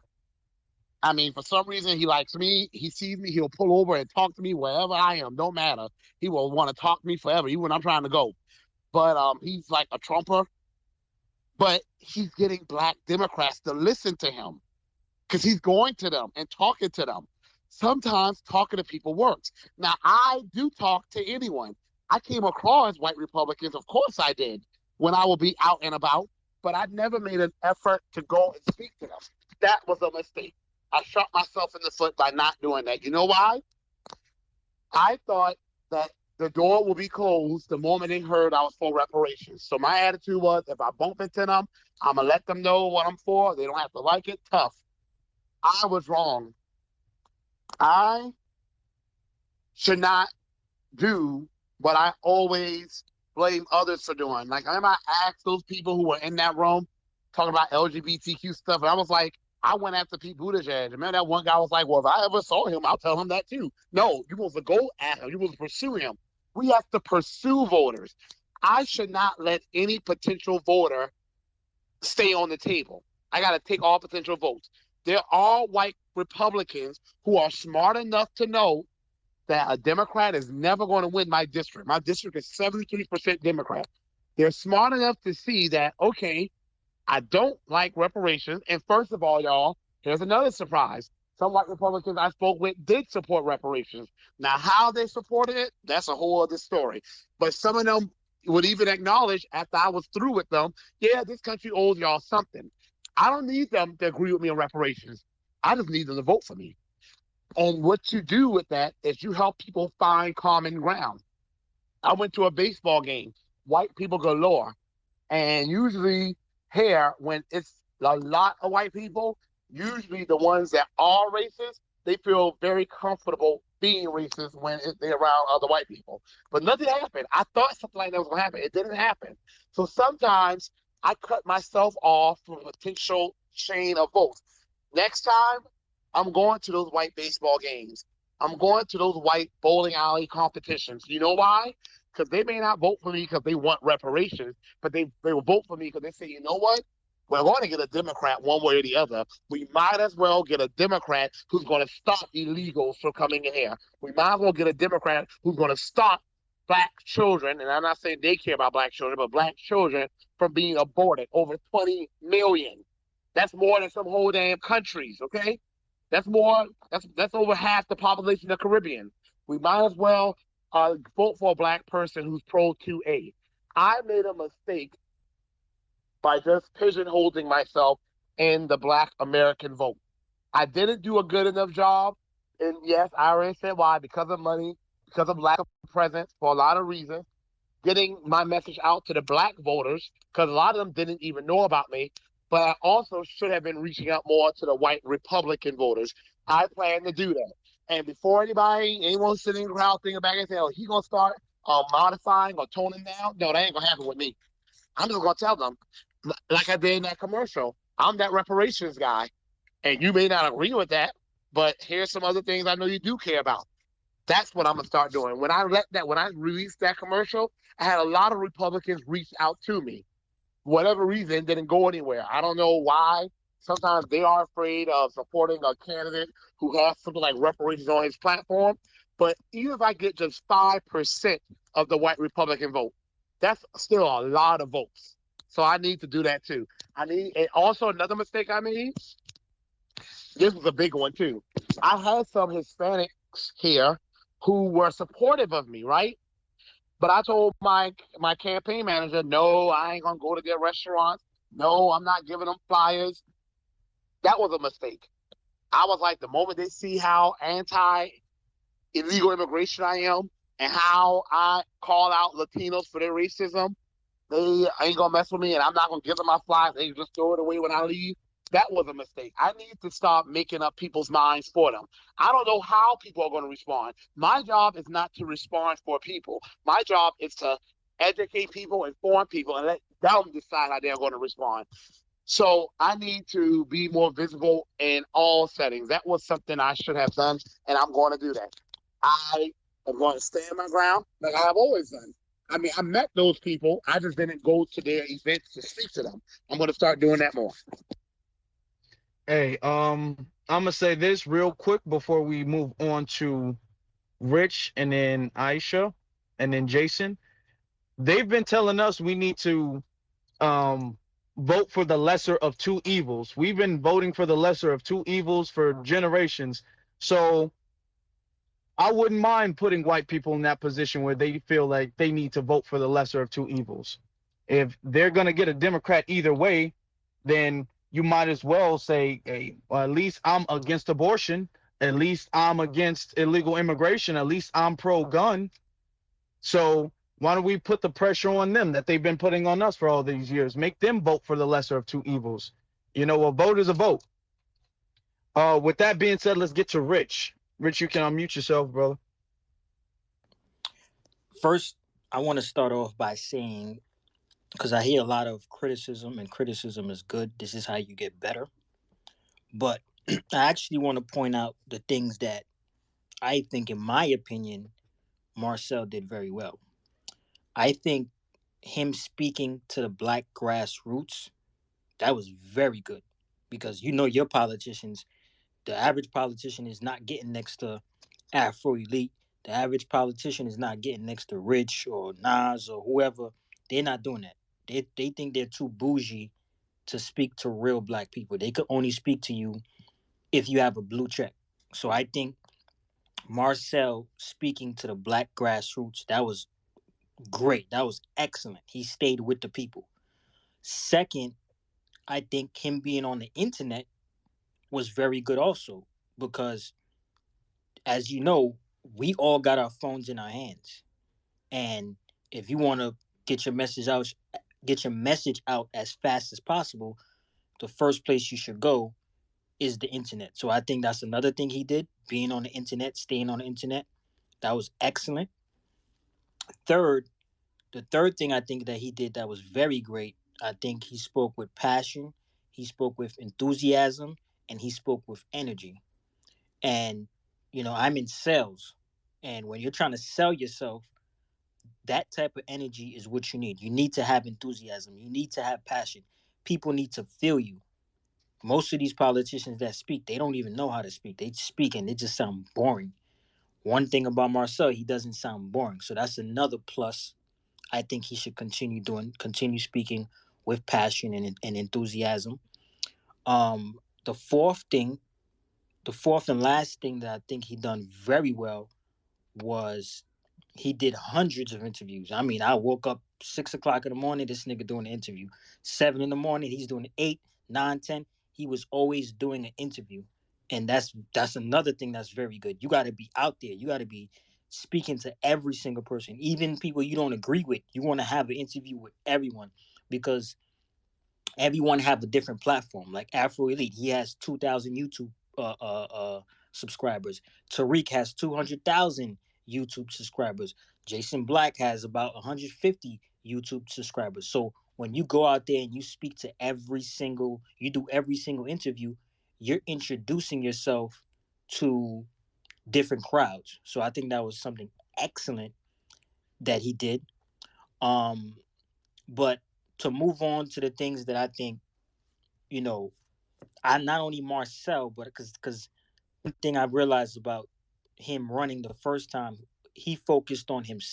We focused on him instead of focusing on us. We kept saying, "Okay, this is what Marcel needs to do. This is what Marcel needs to do."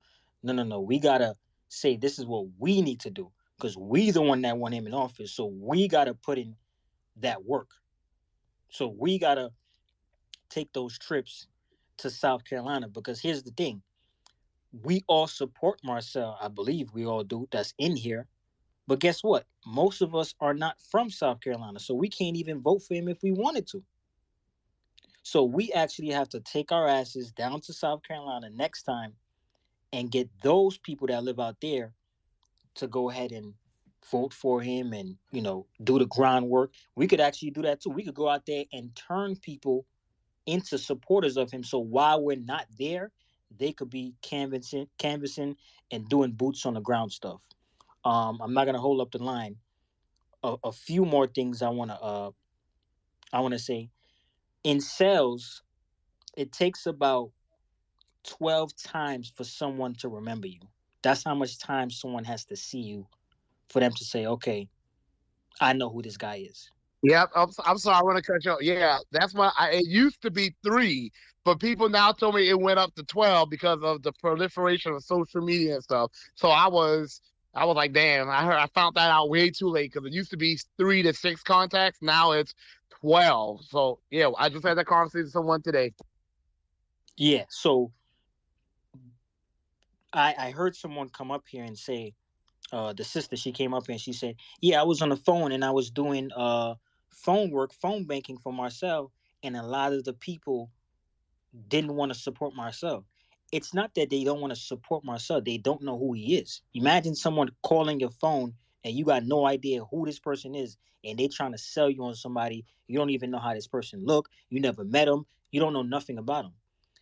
Back in the days, you could call somebody once and sell them. Now, like I said, it takes 12 times just for somebody to remember you, not even to like you, just so they can remember who you are. So footwork has to be done starting from today, not tomorrow, not the following week. No, we got to start doing footwork today and remove all that pressure off of Marcel and do real work. We're sitting in these damn Twitter spaces all day talking about fried chicken and this, that, and the third, and this music video. Man, F that. You say you B1, you say you FBA, quote unquote. Well, here's your opportunity to do real things by putting in real work, and I'll land right there. And I'm gonna say this right before we get to Aisha and then Jason. I'm gonna say I'm planning on, and I'm letting this be known now. I'm planning on getting a van, renting a van, because I just took my car and I just drove by myself. I didn't even let anybody know I was coming out there. But I'm planning on ahead of time announcing that I'm gonna go out there, getting a van, and bringing other people along with me. I'm gonna book a hotel room. We're gonna get out there ahead of time, not just the day of. I feel like I got out there a little bit too late, so I'm gonna try to get out there earlier and stay longer so I can put in the groundwork. So we're definitely going to be putting in the groundwork. I'm already strategizing on how I'm gonna get that done now. One last thing I want to say: if we could actually take turns, like let's say a year from now, we could 12 group of people could go out once a month, another 12 the following month. We all could take turns. Whoever you rock with, stick with them. Go out there on your own. Just we separate in groups. Like, okay, we got this 12 here. I know I rock with Afro. I know I rock with Nino. Me and Nino and Afro going out there. Your group of people, they can go. So we could do that every single month. A new group of people could go out there and put in real work. And I'll end right there. Yeah, like I said, this is gonna take more than retweets, and this isn't to undermine the support the families gave, but we got to step it up. We got to step it up. We're doing a good job. We're doing a good job. Let's just finish them off next time.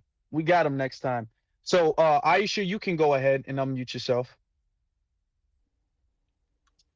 Okay, my name is Aisha, and I'm here in Atlanta. Thank you all. Thank you, Marcel. Thank you, Afro Elite.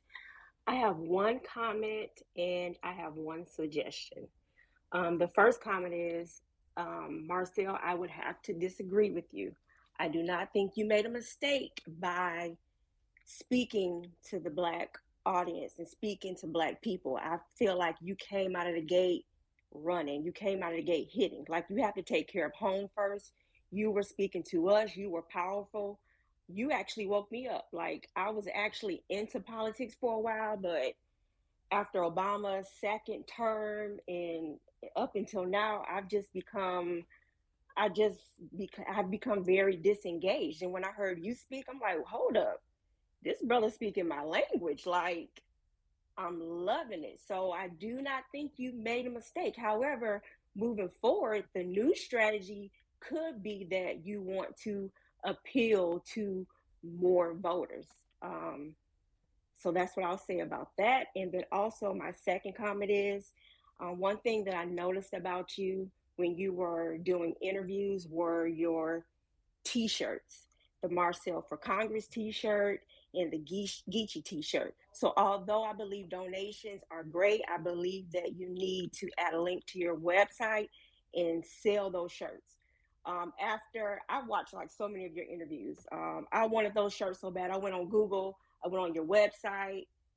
I wanted to purchase them. So I just feel like that's another piece. We need to sell. So we need to accept money. Money needs to come in, but money, something needs to flow out. So that this needs to be like another stream of like income. I've exchanged a few messages with Nas, so I'm not just offering this suggestion. I'm willing to help in any way, capacity that I can. So yeah, that's pretty much it. Thank you. Thank you, and I agree. The selling the t-shirts, that also increases your money, and that's name recognition. People walking around with your name on there on their shirt. They're seeing Marcel for Congress. That gets stuck in their head. So you're kind of killing two birds with one stone with that. Right. That's a It good brings idea. money, it brings recognition, and it's promotion. So yeah, now you see when I started, I had nothing. So someone made those shirts for me. B1 Beauty Supply. She made those shirts for me as a gift, and now, what's their name? I just shouted them out. Something. Let me look. They just sent me a whole box of shirts, and I shouted them out. They sent me a whole box, all types of colors. Let me get their name. I only have room for all this stuff. People be saying, Please Boom Couture. I forgot who they are online, but they know who they are. So now I do want to have merchandise being sold because that is an excellent way. It's like a walking, talking billboard. Yeah, that was a great idea. That was a great idea. That's a pretty good idea. You know, everything we missed this time going around, we understand we were late. We understand the funds were low, but we're definitely going to fix everything. We're going to be a well-oiled machine come next election. Yeah, I just Jason, wanted you to add, I'm sorry. I just wanted to add one simple thing.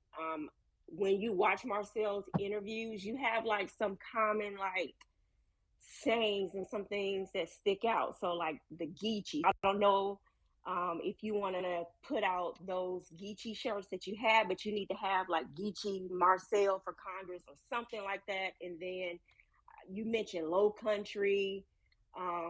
Yeah, so just if we can look at some key themes from your interviews and let those things be on your t-shirts. That's it.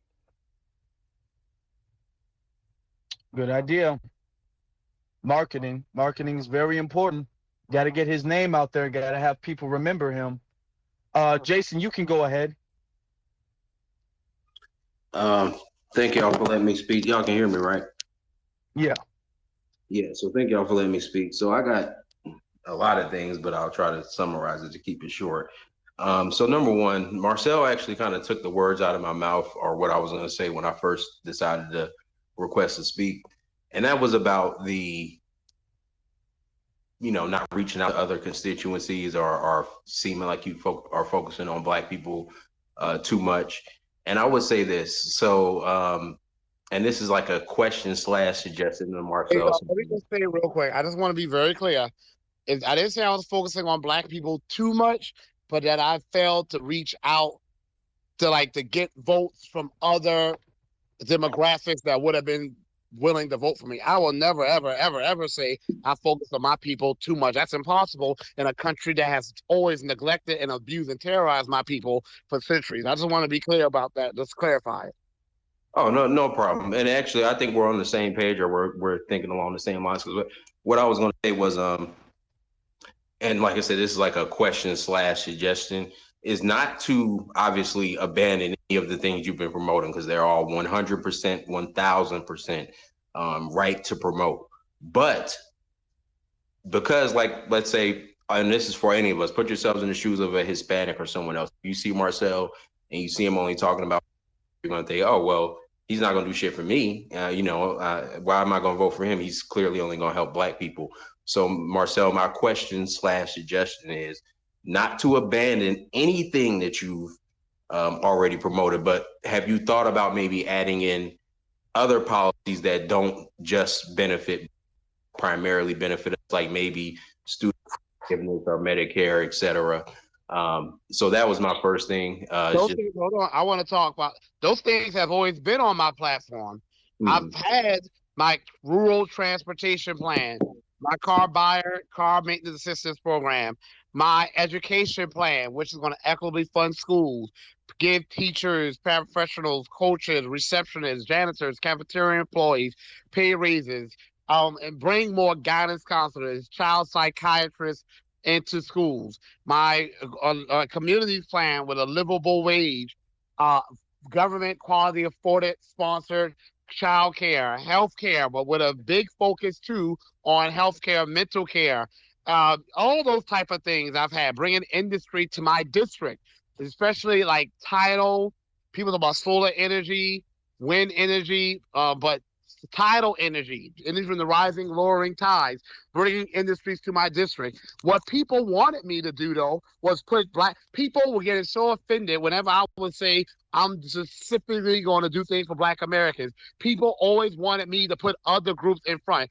People, it was not that I didn't have policies for other people. It was that other people were upset that I had policies for Black people. So anyone who came to me, I'm not saying you're saying this, but anyone who came to me talking about, oh, well, I ain't Black, so you're going to help me, they're a damn liar. They're just an anti-Black bigot, mad because I had the audacity to put Black Americans first, because they feel I should do what has always been done in this country and put Black Americans last. So I've always had policies that's going to help other groups. If any group did not see that, they didn't want to see it. I not only had those policies, I spoke about them all the time. It's not my fault that people are so anti-Black that they'll rather not vote for you because, God forbid, you do something to specifically help Black people and not put Black people last. So if that's going to cause me to lose votes, then I guess I'm just going to be losing a lot of elections, because that's not going to ever change. Yes, sir. Absolutely. Jason, did you land? Oh, I also put in the Jumbotron, Marcel, you tweeted this about the shirts, so um, if we can get started on selling those shirts, getting those shirts together so we can sell those shirts, that's definitely something that we should do, especially when we go down there. I'm thinking when we go down there, when I go down there next time I do, we could be selling shirts with, selling shirts, have the fish fry or whatever type of event we can fund. If we put our heads together, we can fund a whole event, and then a bunch of us can go down there. It's like a fundraiser. We can bring food, and then we can sell shirts. Marcel, you can be there as like a guest speaker. We can have music. I know some people in here are actually very talented with music. We can have people playing musical instruments and rapping and telling jokes. And I'm just brainstorming right now, to be honest, but I think that if we put our heads together and we get the funds together, we can do something like that. We can do something really big like that. That's just me brainstorming, but let's go. Afro Bubbles, you can go ahead and unmute yourself. Then we'll do Rich.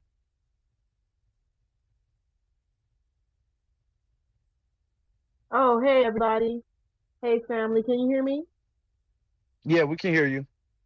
Okay. I think I hit that um request on You hit it on accident? Okay, okay. Well, I'm just knock you down then. I'm just put you in listener. Um, unless, yeah. All right then. Rich, you can go ahead. Let me say this, for anyone else who's going to come up here and request to speak, if you have any suggestions, I think if you find something that wasn't done the first time around and you feel like it should have been done, well, maybe you should, possibly think about taking that task on. So if you feel like, you know, Marshall was lacking in marketing or advertising, say, okay, cool, I'll take that job. I'll take that, because he's only one man. He needs people around him. So if you find something that might have been missing the first time around, don't be afraid to take that job on, whatever you believe it is. So if you say, I feel like there should have been more people out there, then bring your ass out there. No, don't say, there should have been more people out there, and next time around you ain't there. Whatever you feel like is missing, take on that task. Like, I felt like I'm in marketing, I'm in sales, I'm in real estate, so I understand marketing. I feel like, the marketing could have been better. And if Marcel wants, if I'll speak to him or whatever the case may be, I'll take a job doing the marketing. I'll come up with a marketing plan. But whatever your gift is, bring your gift to the table and contribute. And I'll land right there. Exactly. Everybody got to pull their weight. Everybody has to pull their weight. We're all talented in different areas. We all have some people have resources, some people have time. Some people are down there. Some people, I mean, everybody can do something. Everybody can do something, and everybody needs to do something, because we had a whole lot of people talking about how much they supported Marcel, but those people didn't donate, and those people didn't participate in the phone banking. We need more than just talk, family. We need more than just talk. Jason, you can go ahead. And wait, before you go, somebody sent me a question that they wanted to ask Marcel. Um, they asked, he just checked that the NAACP in South Carolina interview local candidates, and they also pay them for flyers and things like that. I'm just trying to summarize it. So the NAACP pretty much is what the person is saying, is helping local candidates. Have you thought of positioning Friedman to join the NAACP so they can make sure he gets an interview panel? So that was the question somebody sent me to ask you, Marcel. 3 years ago, when I was long before I came across reparations, maybe it was like 4 years ago now, I was trying to make Black history mandatory in schools. I called the NAACP in my state, the headquarters, and pretty much they seemed overwhelmed. They weren't nasty. The one in Atlanta, which is the national headquarters, were nasty and rude. But because God forbid you ask to do something for Black people, but the ones here in my state, they were just overwhelmed. I could just tell that they were mainly older people and they were overwhelmed. And I guess I just subconsciously blocked them out and forgot about them. But reaching out to them is not a bad idea. I need supporters wherever I can get them. And I just, I never considered reaching out to them or working with them because the NAACP overall sucks, but there are good branches. And like I say with Narcan and Cobra, even though those organizations as an organization are terrible, but there are good people who are truly for reparations within those organizations, and I need not ever cut them all. So that's not something I ever thought about. I don't know why. I guess so many things I had to deal with. I never thought about reaching out to NAACP. I think I did once, but I don't think I've acted on it. And that is something I'm definitely going to look into. So thank you for that, whoever said that. That's a good idea. I mean, I have to build relationships. That's what I need to be doing with this time, building relationships and allies. And y'all know the word allies is a scary word for Black people to use. That's a whole other conversation, though. Yeah. Afro, can I say something real quick? Go ahead. Let me just say this real quick. I'll say this. If we're missing money that is needed, we can compensate that by having people do the work. So if Marcel needs $1 million and he ain't got it, if we got 1 million soldiers, we could get the work done just the same way. And I'll land right there. Yeah. Everybody, like I said, everybody got to pull their own weight. Everybody got to do their part. To touch on what you said, Marcel, when it comes to allies, the reason why Black people, specifically Foundation Black Americans, are turned off by the word allies is because we know every time another group is involved in anything that we're involved in, we're always going to be second behind whatever group that is. So anytime they say Black and brown, we already know automatically that they're going to put the brown before the Black if they involve the Black at all. So I don't necessarily see it as a problem with you reaching out to other groups of people, because a vote is a vote. As long as you're staying on your platform, which I know you're going to do, which you've already said you're going to do, as long as you don't pivot off of your promises to Black people, whoever votes, votes. A vote is a vote. We have no allies, y'all. That's just the sad truth. And let me tell y'all, South Carolina, we have some white liberals and we have the white conservatives. I'm not exaggerating when I tell you I'll take the white conservatives any day. I've had more anti-Blackness shown towards me to these white liberals here than any other group. The Coons, I don't know I think it's the Coons that have been the most despicable towards me than the white liberals. The white conservatives, I don't have any problems from. They just usually ignore me. Or if I call them, they hang up. Or, they'll just take my flyer, look at it, and keep it moving. But rarely will they say anything out of the way. White liberals have been rude. they will tell people not to vote for me because I am anti-choice. I guess they feel black women aborting their kids over 20 million because they can't raise their kids because they feel too impoverished to raise their kids, thus robbing them of their choice because they never got reparations. I guess they're okay with that. They talk about something, they're pro-choice, I'm pro-chance. Let's give black people a chance to raise their families and have the economic prosperity that we should have had a long time ago. So unfortunately, we have no allies, y'all.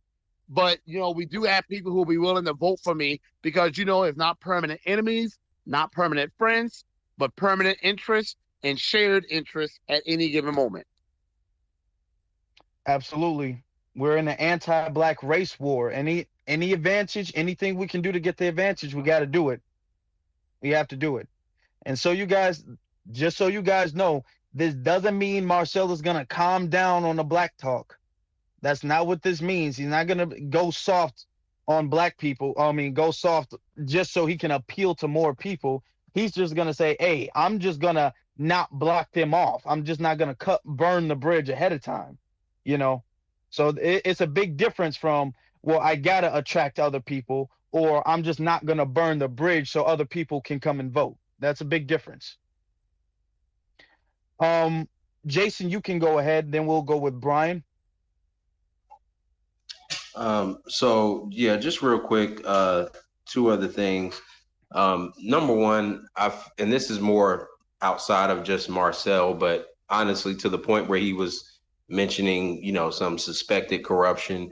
I believe that, our political system is very corrupt. And whenever we are living in districts where we don't have a Marcel running, or even if we do, but he loses in the primary and we're on to the general, or she loses in the primary and we move on to the general election stage, I honestly think a little bit of disenfranchisement is actually a good thing because our parties are incredibly controlled and corrupted by higher powers, whatever you want to call them, oligarchs, white supremacists, whatever.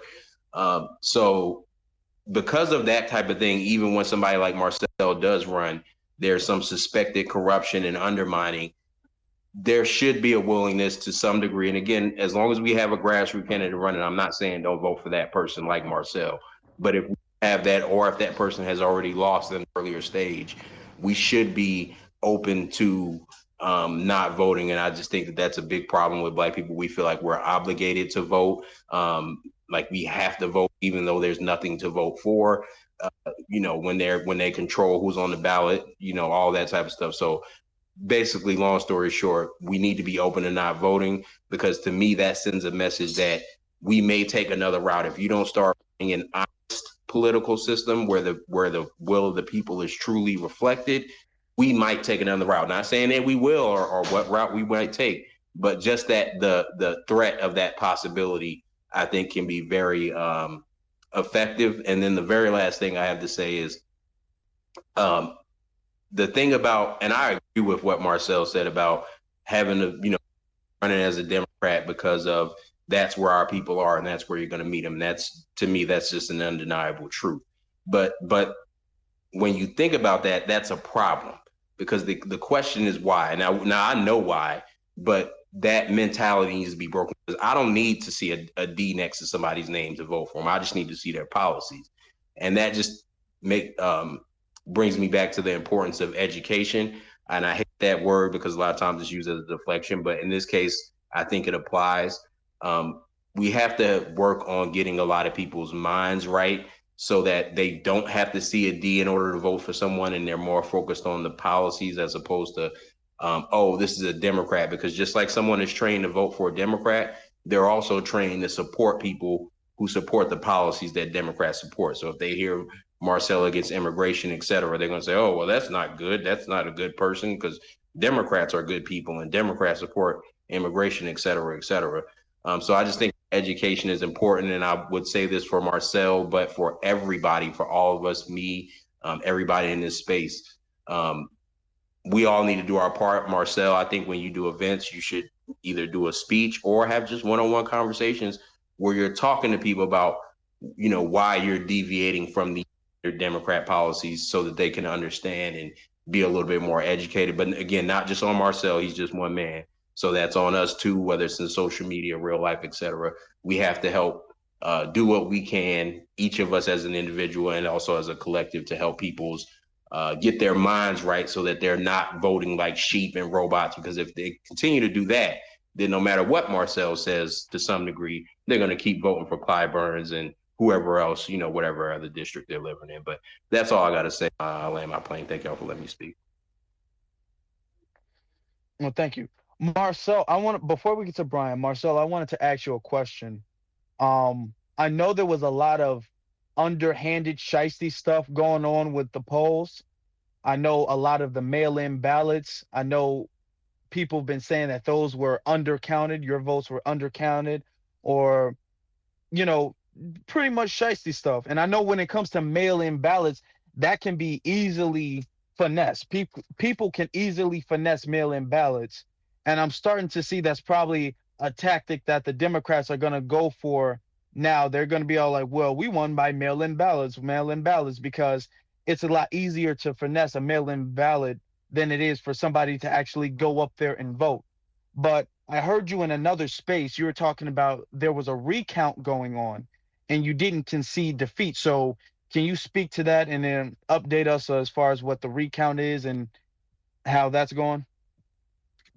Well, no, I said I was going to request a recount, but South Carolina law, a recount cannot be requested. It can only happen if the margin is less than 1% between two candidates. So there will be no recount happening. Now, a person can protest the certification of a vote, request an investigation, and we're exploring all options. But like I said, these people are shady and they do things in back rooms. They have little readings. They don't write. They don't call each other. They meet face to face in rooms where they make sure nothing is being recorded, and they do all type of shady stuff. Because I'm not believing those numbers, and you got people who are running against me, not even believing those numbers. I wanted to speak to Jason's point. Okay, our people definitely are not politically astute. We're not. I don't care what anybody says. I'm not here trying to boost us up and tell us we're so politically astute when we're not. If we were, we wouldn't be allowing ourselves to have gotten nothing for 60 years, falling further to the bottom while giving almost all of our votes to a party that goes out its way to do policies for other groups and nothing for us. So we're not politically astute people. But no, Black Americans are not. By and large, Black Americans are socially conservative. So when I speak against abortion, Black Americans are usually very, very big for it. Don't let these little young coons here in South Carolina who call themselves coming for me and then blocked me when I started going in on them. Don't let them make you think that's how most Black Democrats are in South Carolina. Most Blacks in South Carolina want Black babies to be born. Most Blacks in South Carolina are angry with illegal immigration. Most Blacks in South Carolina do not want their guns being taken. We know we need our guns just in case we have to fend off racist police officers or any type of attacks to our safety because we know the one's going to come to our defense. So while I agree with you, you're saying that I have to always make the case whatever I say. That's something I always do. But no, in South Carolina, it is not unpopular and not out of alignment with the Black people to be against illegal immigration, to be against abortion, and to be for 2A. That is actually not out of alignment. I don't care what these little young prepubescent coons say. All right, all right. Brian, you can go ahead. All right, thank you. Can you hear my mic? Yeah. Yeah, I just want to make it real quick. First of all, Marcel, you have a lot of talent, brother. For somebody who just stepped in and you only been doing this for the last few months, you have a lot of talent. I don't know if you really know that. I want you to stay encouraged. And one of my questions I'm going to ask you before I get off is, because of all the shystiness that was in the polls, do you think you might be better off running under a Republican platform, and do you think that you might lose the voters down there? Because you're correct, a lot of us in the community are not that political astute. So would you might be better to run under a Republican platform than Democratic platform since they try to undermine you anyway?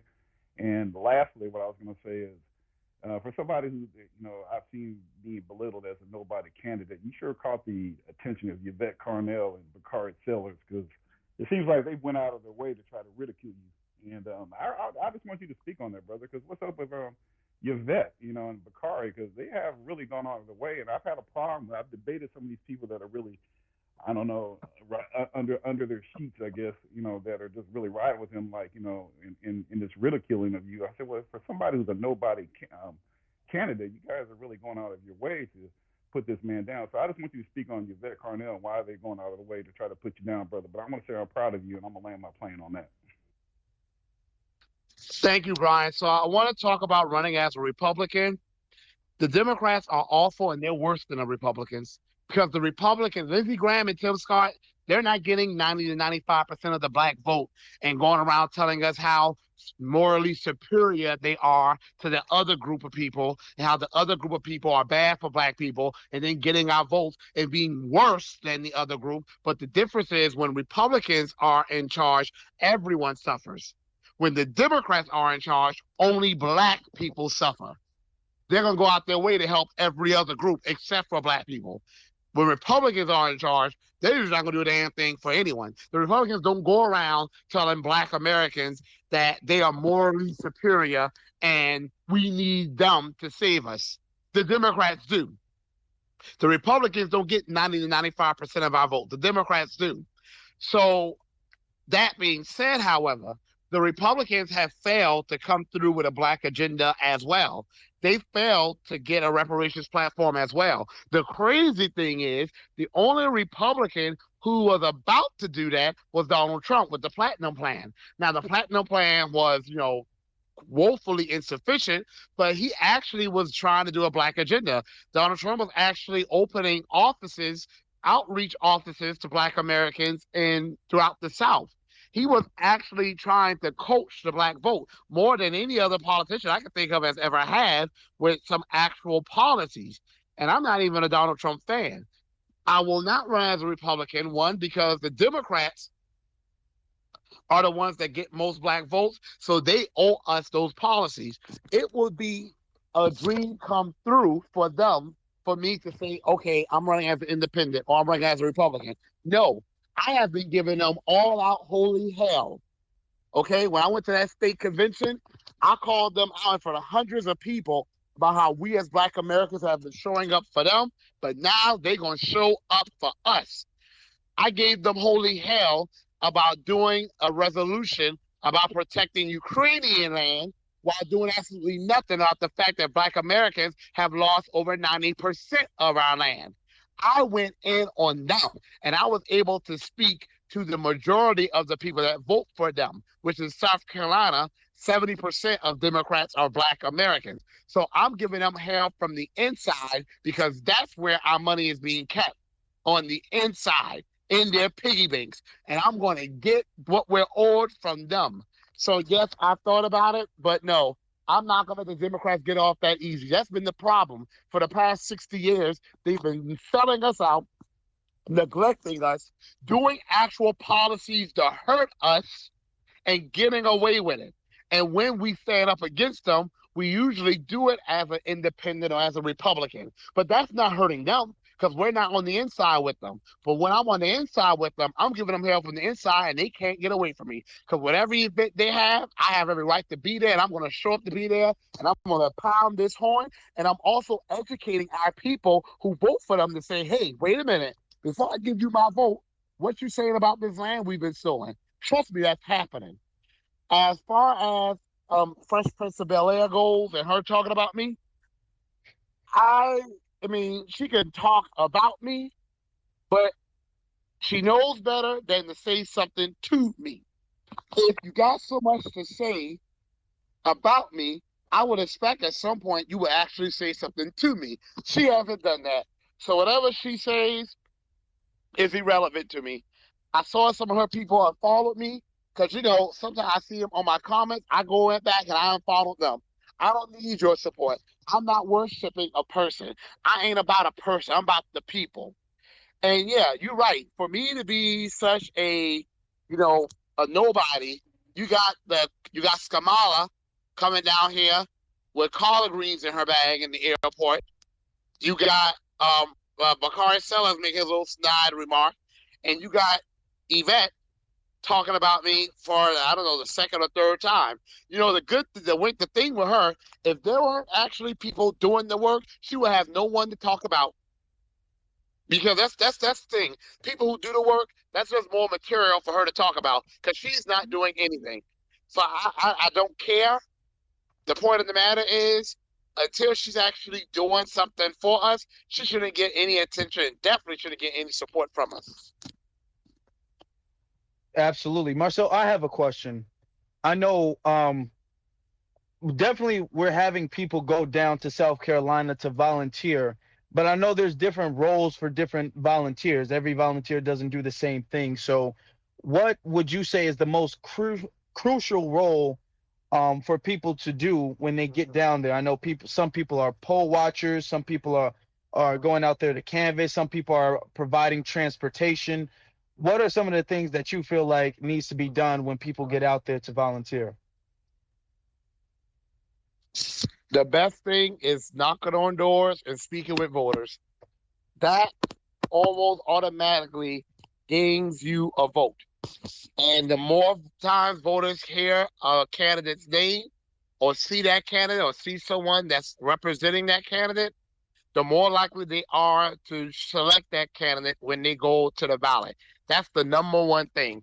Now, obviously, when a person comes down, especially in my area, which is a very, very rural area, as you saw, you don't just drive in and say, okay, let me start knocking on doors.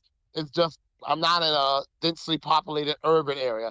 I have urban areas in my district, Columbia and Charleston being the two largest ones.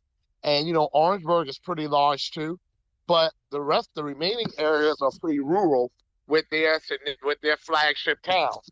But knocking on doors, engaging voters, whether that be phone banking, whether that be knocking on doors, whether that be just talking to people out and about shopping, that's always the most important thing. But there are other roles, but as you know, other roles that need to be filled present themselves as the campaign is going on.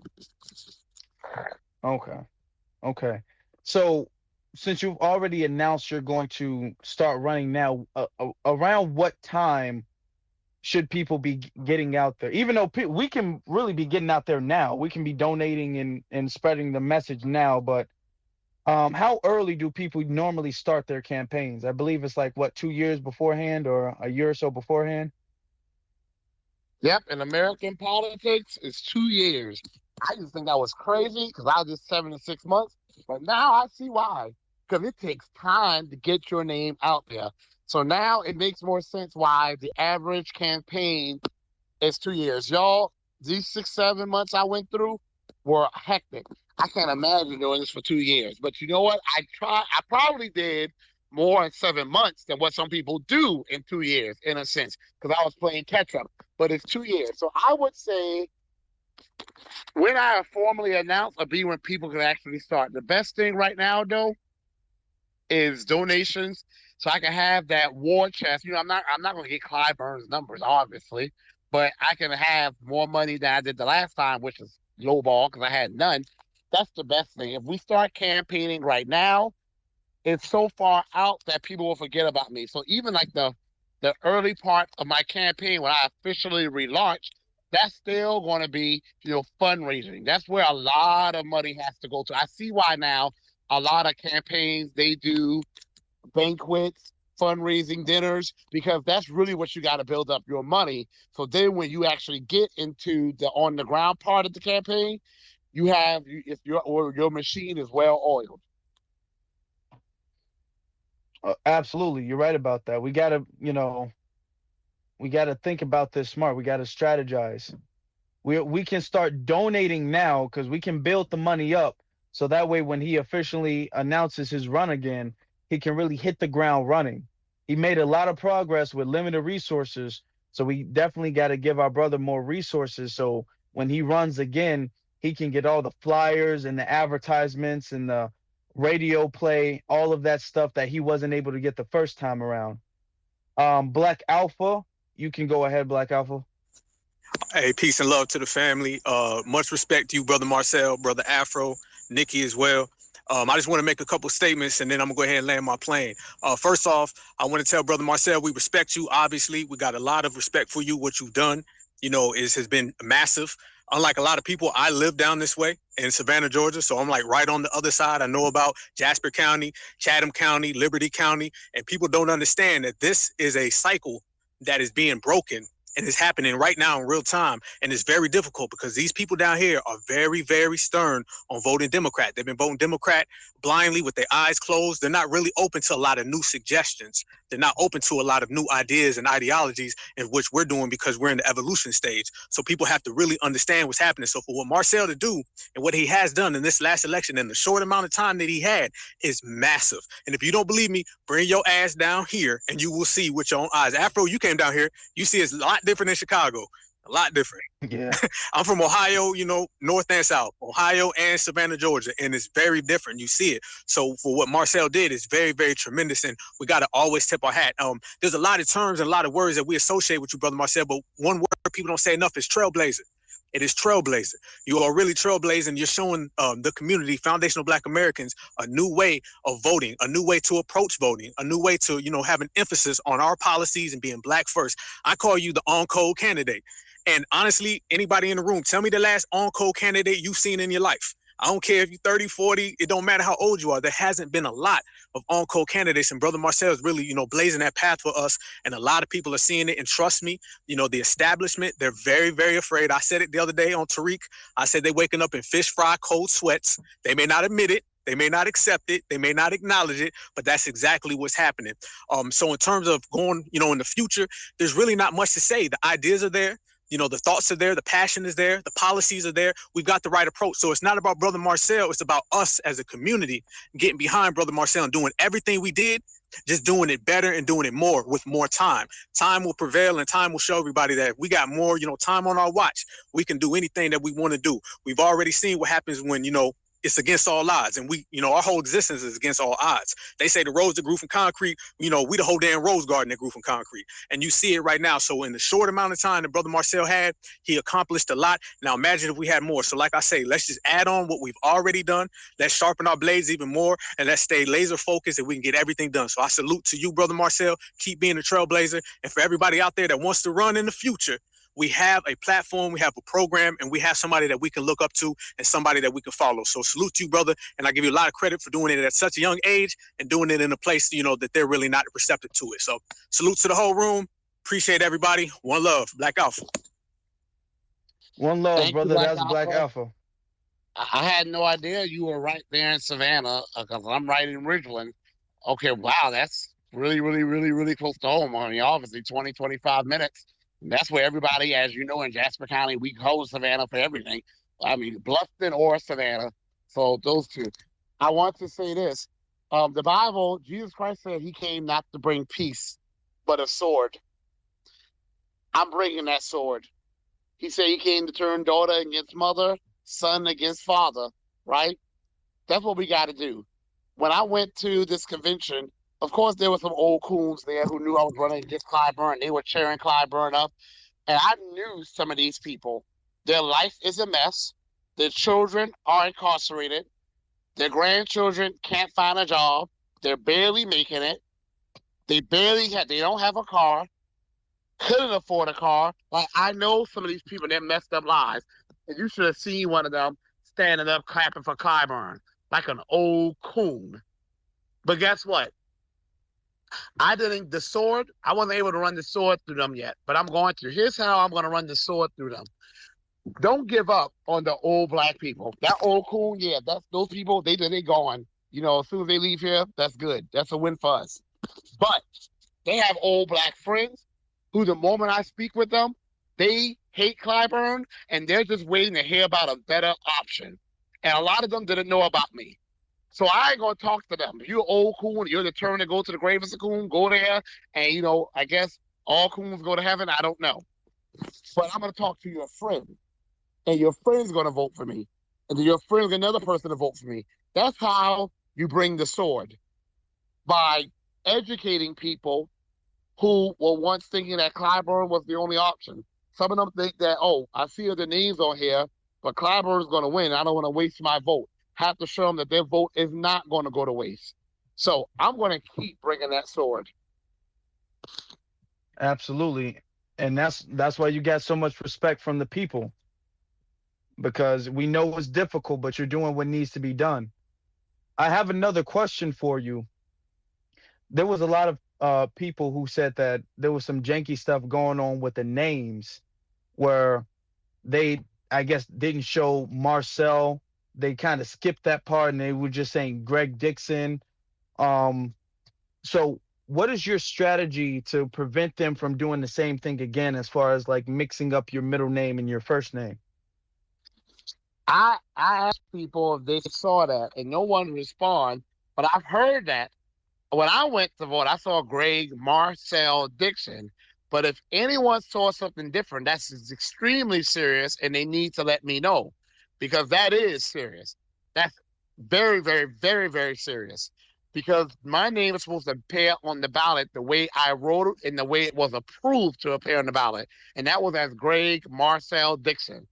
So if anyone saw anything different, I've tweeted several times, they need to let me know. Or call the South Carolina Elections Commission. But they need to let me know, because they call the South Carolina Elections Commission and I don't know it and nothing happens. I need to be sure that that happened and that they act on it if they got that report. Okay. Okay. Because if they let off Marcel, that's a huge, massive issue. Like, serious issue. Okay. So, um, of course, I'm going to be putting this on YouTube. Speaking of which, you guys can subscribe. My YouTube is in the Jumbotron. So anybody who voted, anybody who saw that his name wasn't the way he's made it to be, if it was just Greg Dixon, if it wasn't Greg Marcel Dixon, get in contact with Marcel and let him know that, because that's a very bad issue, like he said. Juicy Genius, you can unmute yourself. Peace and power, family. Can y'all guys hear me okay? Afro, can you do a mic check for me? Yeah, I can hear you. Okay, great. Thank you so much. It was good meeting you too. Thank you so much for allowing me an opportunity to speak in your space. I'm Juicy Genius. My name is Stephanie Rose. I'm the founder of BlackNewsDaily.com. It's a pro-Black media platform created to counter the negative propaganda against Black America and to share extraordinary Black stories. I wanted to just kind of, provide, my input and feedback from my experience being in Colombia. I literally drove 3.5 hours after work to come and capture whatever footage I could that was going to, show Marcel in a positive, uplifting light, and then also get some insight about how South Carolinian voters felt about reparations, and all that information is on my profile and timeline. A few things that I think, that was a really good idea that Marcel mentioned in regards to the billboard, a shared billboard with Marcel and Clyburn. I think that would be an excellent, excellent idea, a strategy with a slogan sort of like out with the old, in with the new. Whether he retires or he decides to just retire his career or whatever, that could associate people with not necessarily the brand and legacy of Clyburn, but understanding, hey, you have a new and better option. Also with the t-shirt concept, I have a merch line myself, Empower Black Apparel. I can tell you that selling t-shirts at $30, 25 t-shirts will generate $75,000 in revenue for your campaign. And with national support, that's where your national dollars will come in, with people just supporting and buying that merch, and adding that revenue to your campaign will help cover the cost of hosting some of those events. Another thing that I think will be a really, really wonderful idea as far as from the media perspective is to continue doing those interviewing. You were on so many platforms. Your PR campaign was phenomenal, phenomenal PR national campaign. I mean, from the grassroots, from podcasts, national, news, whatever you could do, and have your voice spoke, your voice heard. People gravitated just by your energy.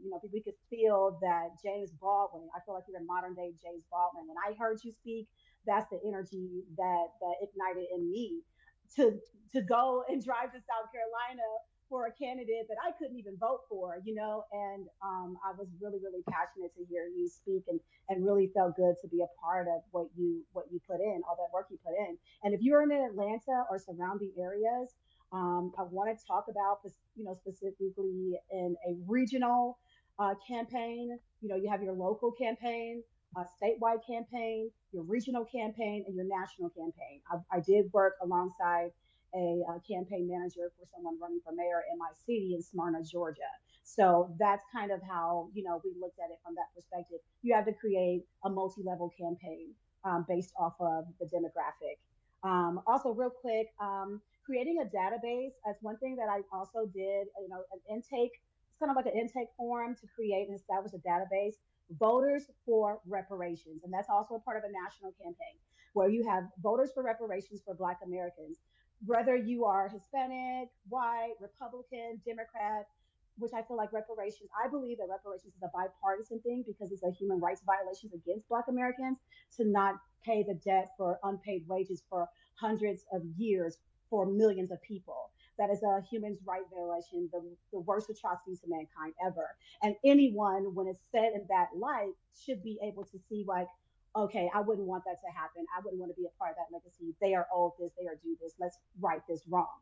So any voter that's for reparations for Black Americans can be included in that database, whether they're local or national. And anybody that's running as a reparationist in any political arena, Senate, Congress, commissioner, whatever the case is, whether you're Republican or Democrat, we got to get more reparationists into politics and into the White House and into running these government official, the House of Representatives, all these different roles. We need more reparationists in that. But then also starting your own podcast. We would love to hear you on a regular basis outside of Twitter, just talking about things that you're passionate about: education, reparations, pro-life, all those things that you're passionate about as an individual and a human being. Like, people would absolutely love to hear that. From car shows, people will pull up for car shows, food. It's so many different things. And I feel like that I have a moral obligation to my people to support and help in any way.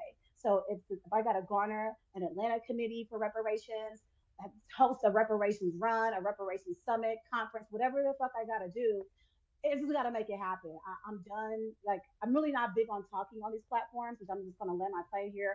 I want to be in action with other people who are actionary as well. Thank you so much for allowing me time to speak in your space. Thank you for that, Juicy Genius. Thank you for that. I would definitely want to say that's a good idea as far as podcasts, so people can hear you on a regular basis. People can get to know you almost personally. Podcasts can give a lot of people listen to podcasts nowadays. So and that's something very cheap. You don't have to, put any money. I mean, maybe get a nice microphone, and that's really it. You can start making a podcast anywhere if you need that. So that's a good idea too. It I'm literally glad she takes brought that up. 10 minutes, 20 minutes to start a podcast. I'll send you the link, what you got to do in the back channel, and just show you.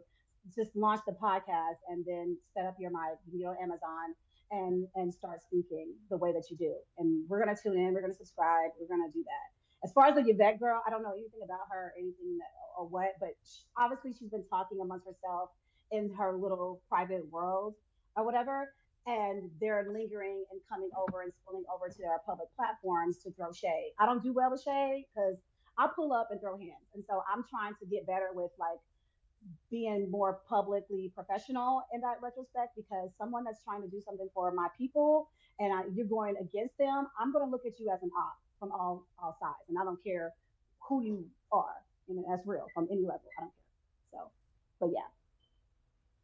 Yeah.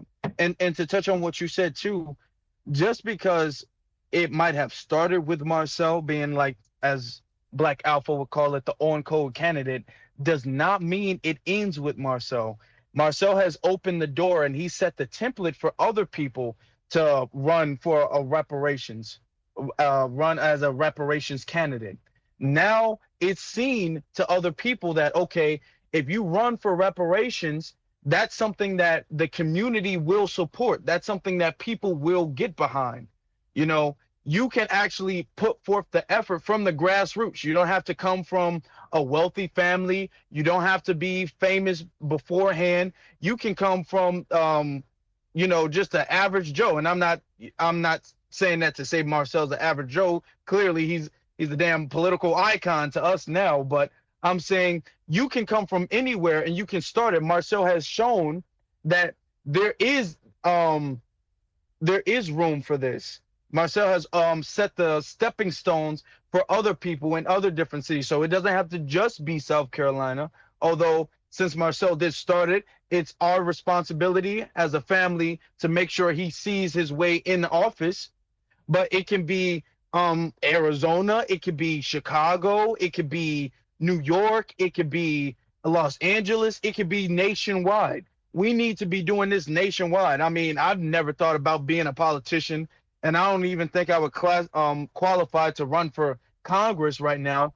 But I mean, he should have motivated certain other people to run for office. And it doesn't necessarily have to be Congress per se, but any office, just a local mayor or local city council or anything like that. Everybody should be trying to do the most that they can do. And Marcel has shown that taking the initiative to do something and being honest with it will get you someplace far. Because he didn't come out and then beg people to donate in the beginning. He didn't come out and he was like, hey guys, please vote for me. He came out and he started doing the work. And then that's when we saw him. And then that's when we got behind him. We got behind him because he was doing the work, not because he was asking for help. He needed our help and he still needs our help. And it's our responsibility to help him. But he started doing the work. So that doesn't just apply to South Carolina. That can apply to anywhere in America. And with that being said, let's get to Black Pressure Chamber. Black Pressure Chamber. You can unmute yourself. I just want to say what's going on, all the Black family in the room. Peace to the host. I want to tell Marcel, man, I was heartbroken when I heard the news, man.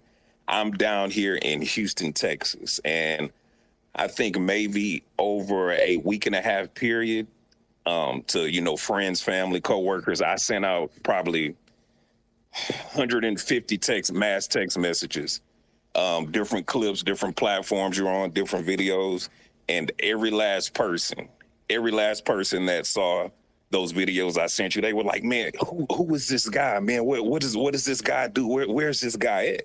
So I told them your story, and every last person that got that text that said, look, man, if I was in South Carolina, I would be in line 5 hours early to vote for this dude. So my personal opinion, yeah, you did lose. But like I say, in my personal opinion, I think it was just a time factor. You weren't out there long enough for people to hear about you. But I think if you had the same time all those other guys had, I think you would have won. You would have won going away, man. So like I said, I'll be donating.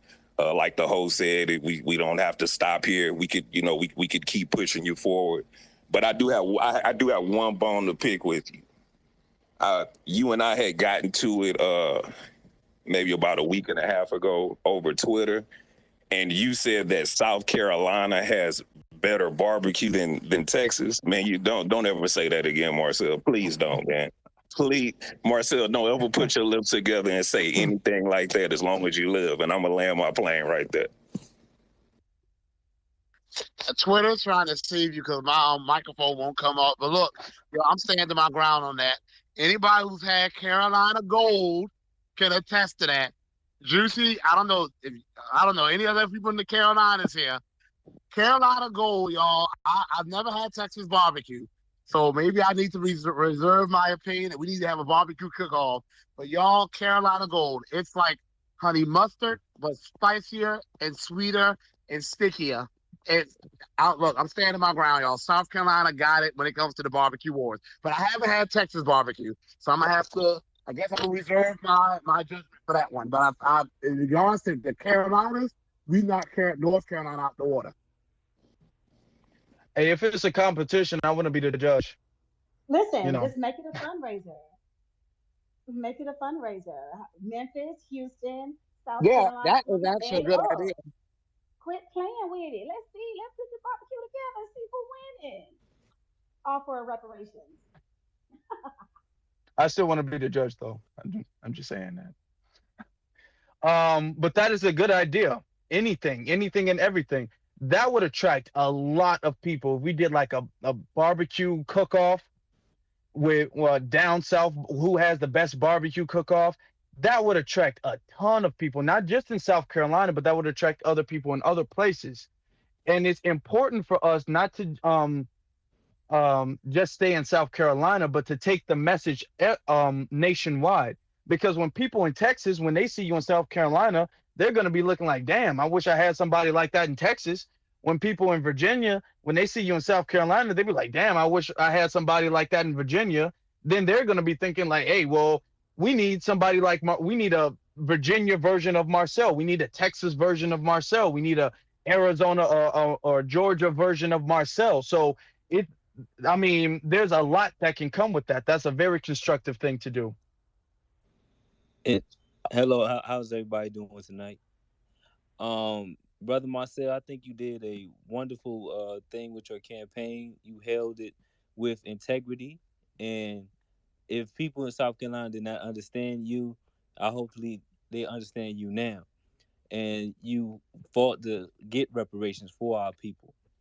And I hope that you can be a torch light for other black political candidates who are trying to run in various cities, like we said in the platform. We have here in DC Trayon White, who's running for mayor of DC, and people are supposed to be voting for him June the 21st. And we need to get Muriel Bowser out of there because the gentrification of Washington D.C. is insane. I believe now is 50% white in Washington D.C. when D.C. was held Chocolate City, when Marion Barry was mayor. So if we can, I'm promoting Trayon White. He is FBA as well, but he was also Ward 8 councilman in Southeast D.C. Thank you. Is he on Twitter? Yes, he's on Twitter. Okay, well, I'd like to talk to him. You know, Okay, for so sure. definitely, yeah. If we can talk to him, I'm sure, because the more reparations candidates, the better. Right. That I'm sure. So if you Yeah. can, give him, send him our way, and then we can talk to him, and we can give him the support. All right. Thank you so much. Thank you, brother. All right. Tammy, you can go ahead. Good evening, guys. Peace, love, and reparations be one. I just would like to say, Marcel, you have inspired my whole household. My kids know about you. I told all my family about you. We actually learned about you a little late. So we didn't get to really, help you out like that. But I would like to offer my services to you. I'm an event coordinator. So when you start doing your events to raise money and stuff, more I would more than love to come down there from New York and come help you out with that, help you set up, do anything I can. Um, I would just like to say that I agree with definitely 2 points. I think Afro, you're the one that said that we need to start getting these thugs involved. And the reason why I'm saying that is because my husband is what Jason Black would call a Pookie and Ray Ray, but he is very woke. He is very B1, and it's a lot of people in my community like that. New York was built on 5 percenters back in the days, and they're on the B1 trip. It's a lot of us. Number two, I feel like social media should be used to promote. So if we are retweeting, we're retweeting to people as far as putting you on their platform and getting the word out there. That's why I tweeted to 85 South yesterday, and they like the post. Now, if they don't put you on there, I will be the first one in their inbox on their case. Like, why hasn't Marcel been there? But I think, like in the other room, I guess the girl's name was Rozzy, when she was saying, you need like a social media platform, you definitely do. And I definitely agree with the podcast thing. And I'm gonna just land my plane on that. And thank you for inspiring me. And thank you for showing my children what a true FBA man looks like and what it truly means to stand up for what you believe in.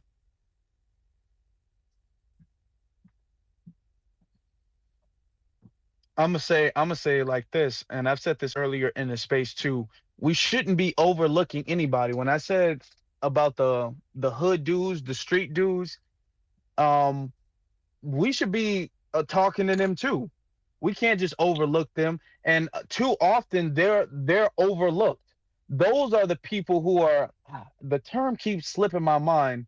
Um, those are the people who don't vote. That's why there was low turnout. Like I said in the beginning of the space, there was low turnout in general. Jim Clyburn really didn't get those many votes. If you count up all the people, he really didn't get that much support. He just got the people who are going to support him with their dying breath anyway. A lot of people, and I'm talking about the people I have spoken to myself, a lot of people hate Jim Clyburn's guts, but they just didn't vote because they didn't know of a better option. So we shouldn't be just appealing to the boomer generation or the upper class, so to speak. And this isn't to throw shade at anybody, but we should go to the hood and we should be telling them like, hey, look at the condition you're living in. This is because of Jim Clyburn, and I said that to him. I'm like, And let bro, me tell and you, I'm not trying to demean him, but yeah, I'm that's Jim Clyburn's fault. right. And let me tell y'all, I tried to do that, but it takes a massive ground team to do that.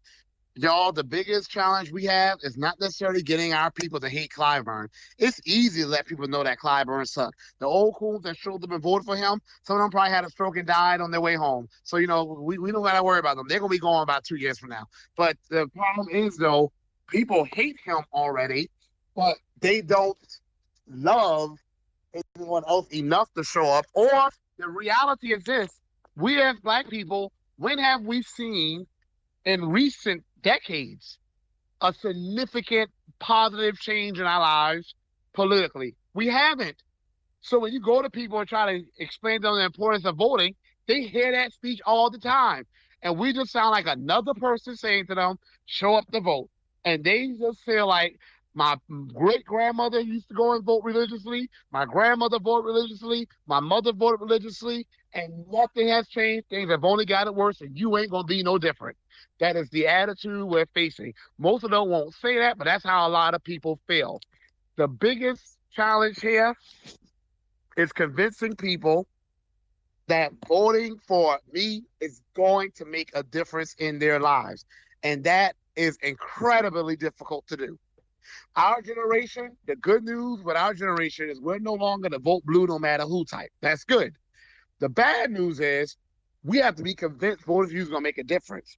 And it's hard to convince them of that when we have never experienced that.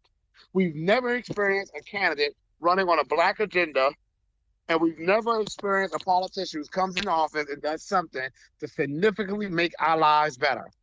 Has not happened in our modern times. And that's the challenge we face. And Tammy, I'm going to take you up on that offer. I mean it. So please DM me, especially when I do this barbecue cook-off, and we all know South Carolina's going to win.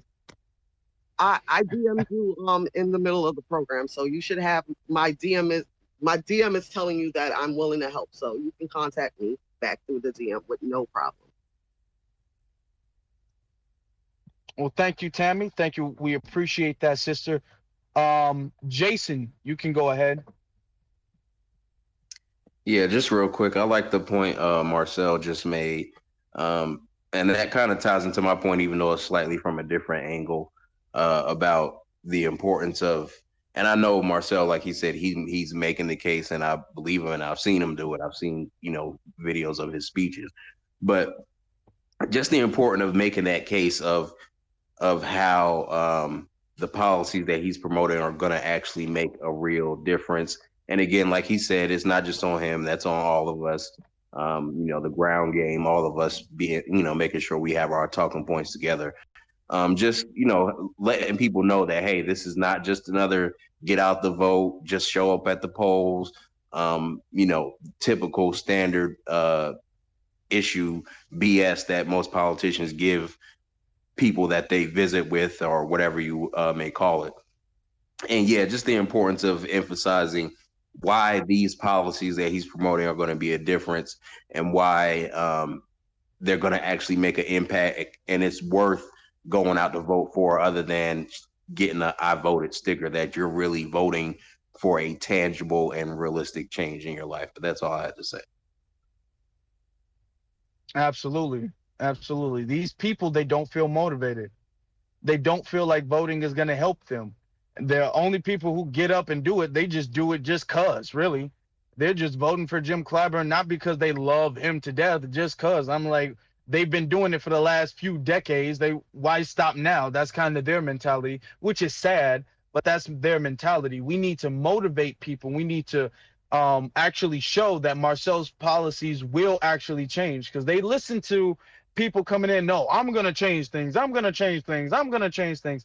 They hear that all the time, and nobody actually has any policies that's really going to change except for Marcel. So we got May to I push say his message something out. too? We also, the media is the enemy of the American people. Donald Trump was absolutely right. And if it ain't the American people, they're definitely the enemy of the Black American people. When I say the media, I'm talking about the mainstream media, not the new Black media. That's the real media. Charlemagne the fraud knew about me, had months to contact me, could have shouted me out, chose not to, but went on Bill Maher's show, an anti-Black white guy's show, to talk about reparations when he has someone of his lineage. I'm not just talking about Black American Freeman lineage, but Gullah Geechee, Sea Island Creole lineage, running for reparations in his backyard, talking about issues that impact his community and my community, because we're in the same region, especially issues like heirs property. He did not do it. 85 South Shack, whatever they're called, they reached out to me, wanted me on, but it was too late and the studio was fully booked, or at least that's what I was told. These media outlets have the air of a lot of those young guys in particular that I tried to reach out to, but one person by myself and not a big ground team had a hard time reaching. We got to come after this media too. Now we can be small but mighty. But I've noticed though, some of us, we like to tweet. We like to mad tweet. Mad tweeting ain't hurting no one. Pick up the phone, call Charlemagne's show, and let him have it. Okay? We need to start letting people know how angry we are. Stop just mad tweeting and think you're doing something. Exactly. We got to get off, well, not get off Twitter. We got to go beyond Twitter. I was about to say real quick. It's funny that Marcel mentioned Charlemagne because it's not his first rodeo with not putting real people on his program. RZA has tried to reach out to Charlemagne various times to try to talk about the experimental vaccines, and Charlemagne has not allowed him to even come on program. And it goes with Roland and several others who are Democratic flunkies. But continue. Yeah. The real ones know who, real recognize real. And we Speaking can of all Roland, contest that Charlemagne ain't. speaking of that guy, Roland Martin, he spent most of his time ignoring me, right? I never reached out to him. He's one of the people I never even reached out to. But remember that little shady treat Bakari fellas tried to make about me? Who liked it but him and that little ugly linen suit? Leaned up against that poor wall. But him, Roland Martin. All this time ignored me, but the first time Bakari fellas throws shade at me, he likes it. So he's a sellout and a coon too. Absolutely, absolutely correct. Sister Kelly, you can go ahead. Okay, thanks. And Marcel, I haven't spoken to you in a while. It's so good to talk to you. And also peace to the room as well. And I'm sorry that I'm coming in late, but I have a question as well. First, I want to say, I don't think your strategy game, I thought your strategy game was excellent. Obviously, there's always room for improvement for all of us, but I think it was excellent. I think time wasn't on our side, but we still have from now until 2024 to get it together and perfect it and make it even better than what it was. Because honestly, between the CNN and the MSNBC and all these other mainstream media, I'm not sure what the statistics are now, but at one point, only 30% of the population nationwide even watches them. Everybody's really watching, getting their news from social media. So I think you were in the right place. I just wanted to get have a question about this, and anybody else can answer too. And I see you down there too, Nas. what role, or do you think, is there a strategy to combat the constituents or possible constituents to win over in these Black churches? Because I kind of suspect, I haven't heard anything about this, but I kind of feel, let me take my hand down, I'm sorry, you guys. I kind of feel like they were the ones that, because Pastor Porkchop told them to do it, that they went ahead and voted the way that they did. And I'll take a breath. Who's Pastor Porkchop? Oh, I'm sorry. That's just me. I'm not condemning Black churches, not all of them, but I'm condemning a lot of them. And I say this, I can speak from experience because I too have a relative, I'm not going to say their name, that is a prominent politician that literally, and I am totally on the opposite end of how they operate, to the point that even when we went to one of the churches in my family member's district, the pastor's response of not voting for the same person that was running similar and had some concrete issues like what Marcel had, his excuse was that my relative saved his life when he was 6. That was his excuse for not going with what was going to help the people in that area. So that's why, I'm not saying that's the only reason, but I am saying that because of the ties and because of how the church is linked in with these politicians, that their congregations listen to these ministers. I call the ministers Pastor Porkchops. That's where I got that from. So I think Marcel fell off, but I don't know if he answered this question before or if it was even addressed, but I'm just curious if we start getting into these churches and start working on these congregations, and if that's even an issue, or was that an obstacle? And I'll take a breath. Well, okay, I'm gonna say this. Marcel did state earlier that there was supposed to be a storm where he was, so his reception might go in and out. So that's what I assume happened. I assume he didn't just leave. I assume it probably has something to do with his connection, and hopefully Marcel will be back. But he did say that Marcel did say that he felt like he needed to, I guess, broaden his campaign and who he campaigned to. So we didn't talk on the churches, and I'm glad you brought that up because nobody had brought that up prior to you.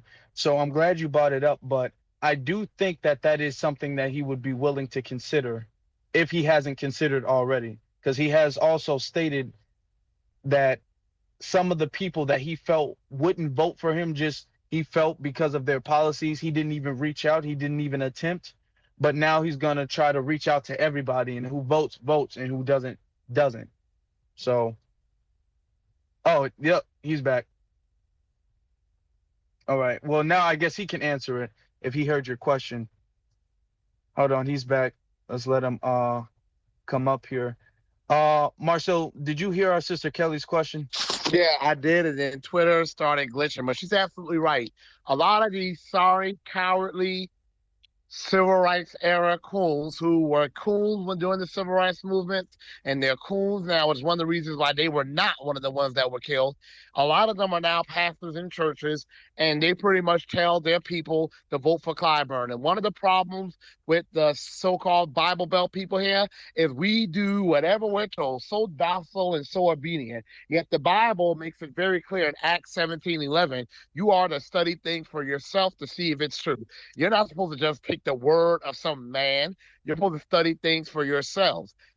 However, that being said, I did make some outreach to churches, and there is this National Coalition of Churches for Reparations, that organization that tried to help me, and two of them, Mr. Hicks and Miss Kimberly, tried to help me, but someone made an executive decision to not help me. I don't know who it was. I have an idea I know who it was, but I sent the message, let them know that their trailer is trash, and they're going to burn in hell if they believe in that concept of it. I just wanted to make that clear to them. I asked them to give that message to them. You had an opportunity to help your people get from underneath this awful, despicable, anti-Black, quote-unquote, leader, and you chose not to do it. Probably because this person is an Yvette loyalist. I'm not sure. but I don't have the name of the person who made the executive decision not to do so. But the moment I get it, I will definitely reveal it. So they might not want me to get it. But what I did try to do, but I did this too late, I had people who donated to me in South Carolina invite me to their churches, not to go there and do that whole phony religious service thing, because I think that's an insult. And I do believe in a separation of church and state, but just be able to speak with people there about my platform. But by the time that happened, I wasn't able to make it because, they go to church first or third Sunday or whatever. And I only had like a few weeks left. And then the few times I had other events going on. So that's something I'm going to definitely do more of. Goals. Because that is what I missed.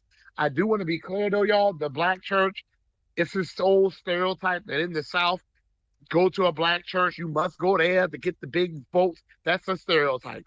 Most people are not voting, and most people are not in the churches. There are churches closing left and right around here. And this is in the Bible Belt in South Carolina that has Charleston, which is called the Holy City because it has so many churches. And churches are closing left and right. The truth of the matter is the majority of people we need to reach and activate are not in the church. But I need to reach people in the church too. And I'm going to do that by having people who donate to me invite me to their churches. The thing is, y'all, so many people don't go to church or have stopped going. It's almost hard to get an invitation. So there's that issue too. But definitely, Kelly, that's one thing I'm looking into. Okay, and I wanted to say really quick, you guys, I'll be quick. Marcel, it's not too late. I think you got an incredible head start for 2024. I just wanted to say that. Peace, brother.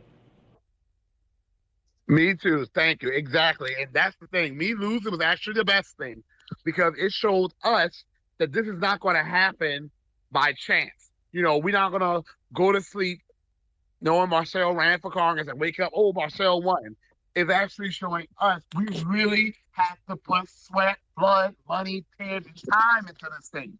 So I'm almost glad I was successful in this election. It's also gotten us riled up. As you see, Clyburn ain't changing. He tried to do something on racial equity. Y'all know the only reason he's doing that much is because of me. I heard a rumor that Joe Crow, Slow Biden, as I call him, Slow Biden, I heard that he's going to sign an executive order on reparations on Juneteenth. If that happens, y'all know that's because of us. And it's definitely because I put pressure on Clyburn to make it happen. It won't be because they wanted to do it.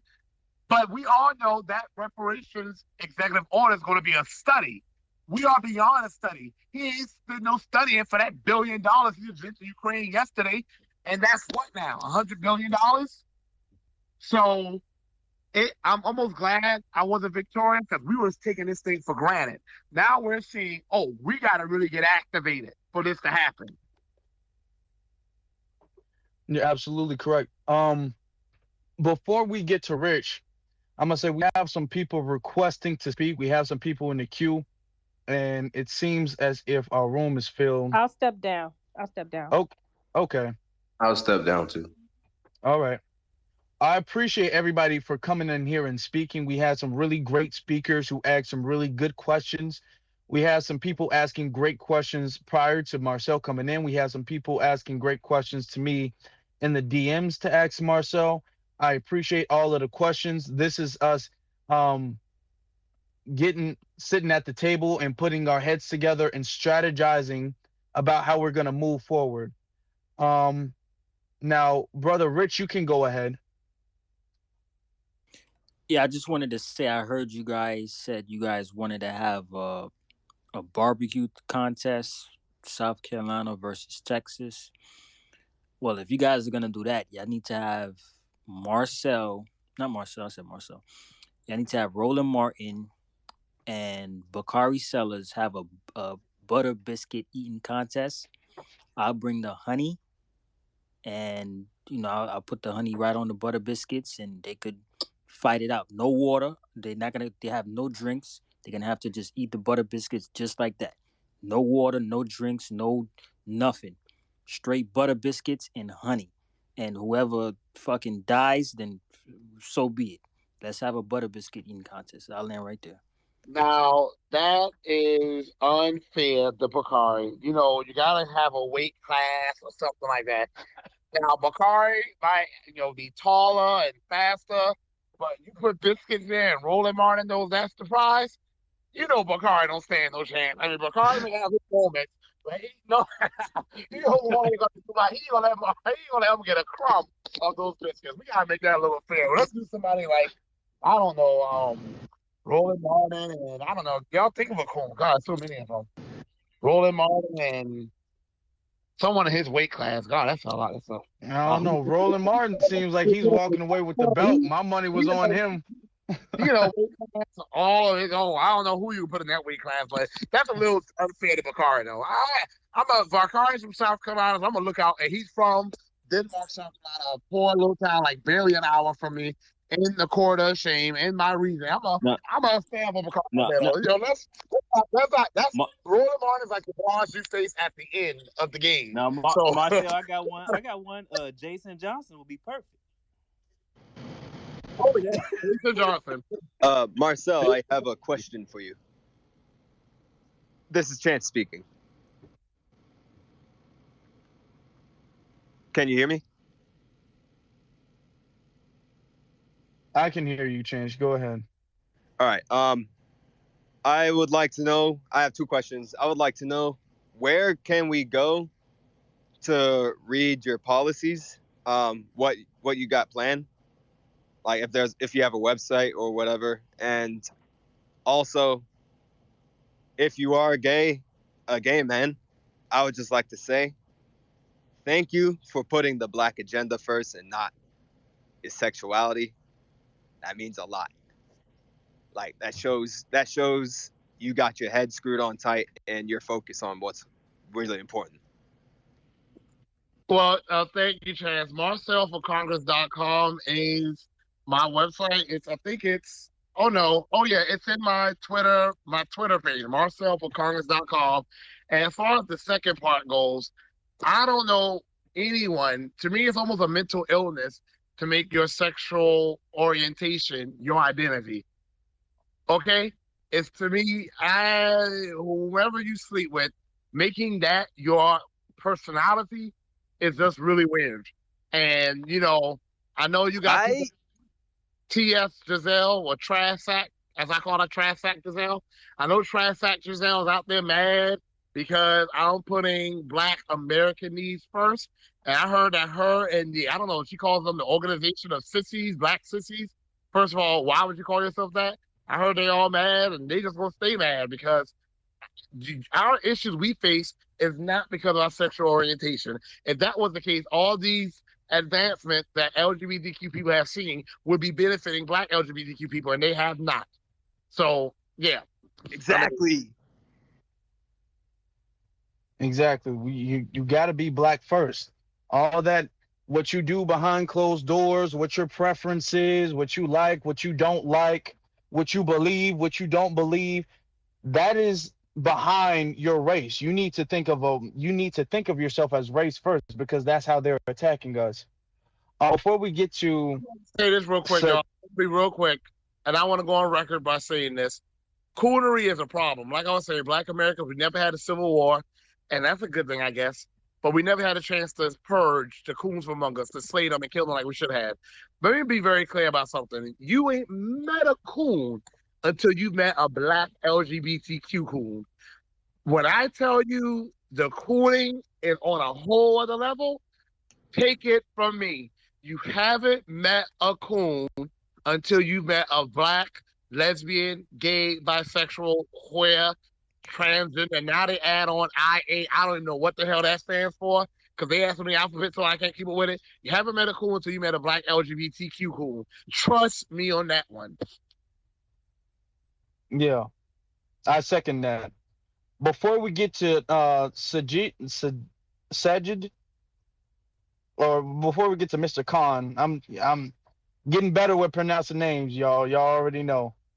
Somebody DM me and gave me a request for the butter biscuit eating competition, and they said that they would like to see Jason Whitlock in a butter biscuit eating competition. So I think somebody should be reaching out to Jason Whitlock and maybe asking him if he wanted to join to participate. My money's still on Roland Martin. But Afro, you know what I was thinking?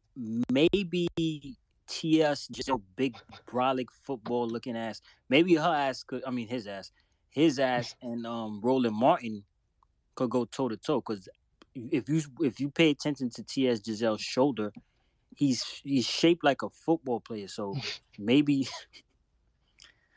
Well, I mean, they want women now to compete against men and men to compete against women in sports. So, well, there you go. Two birds, one stone. That's inclusivity. I think that's what they call it.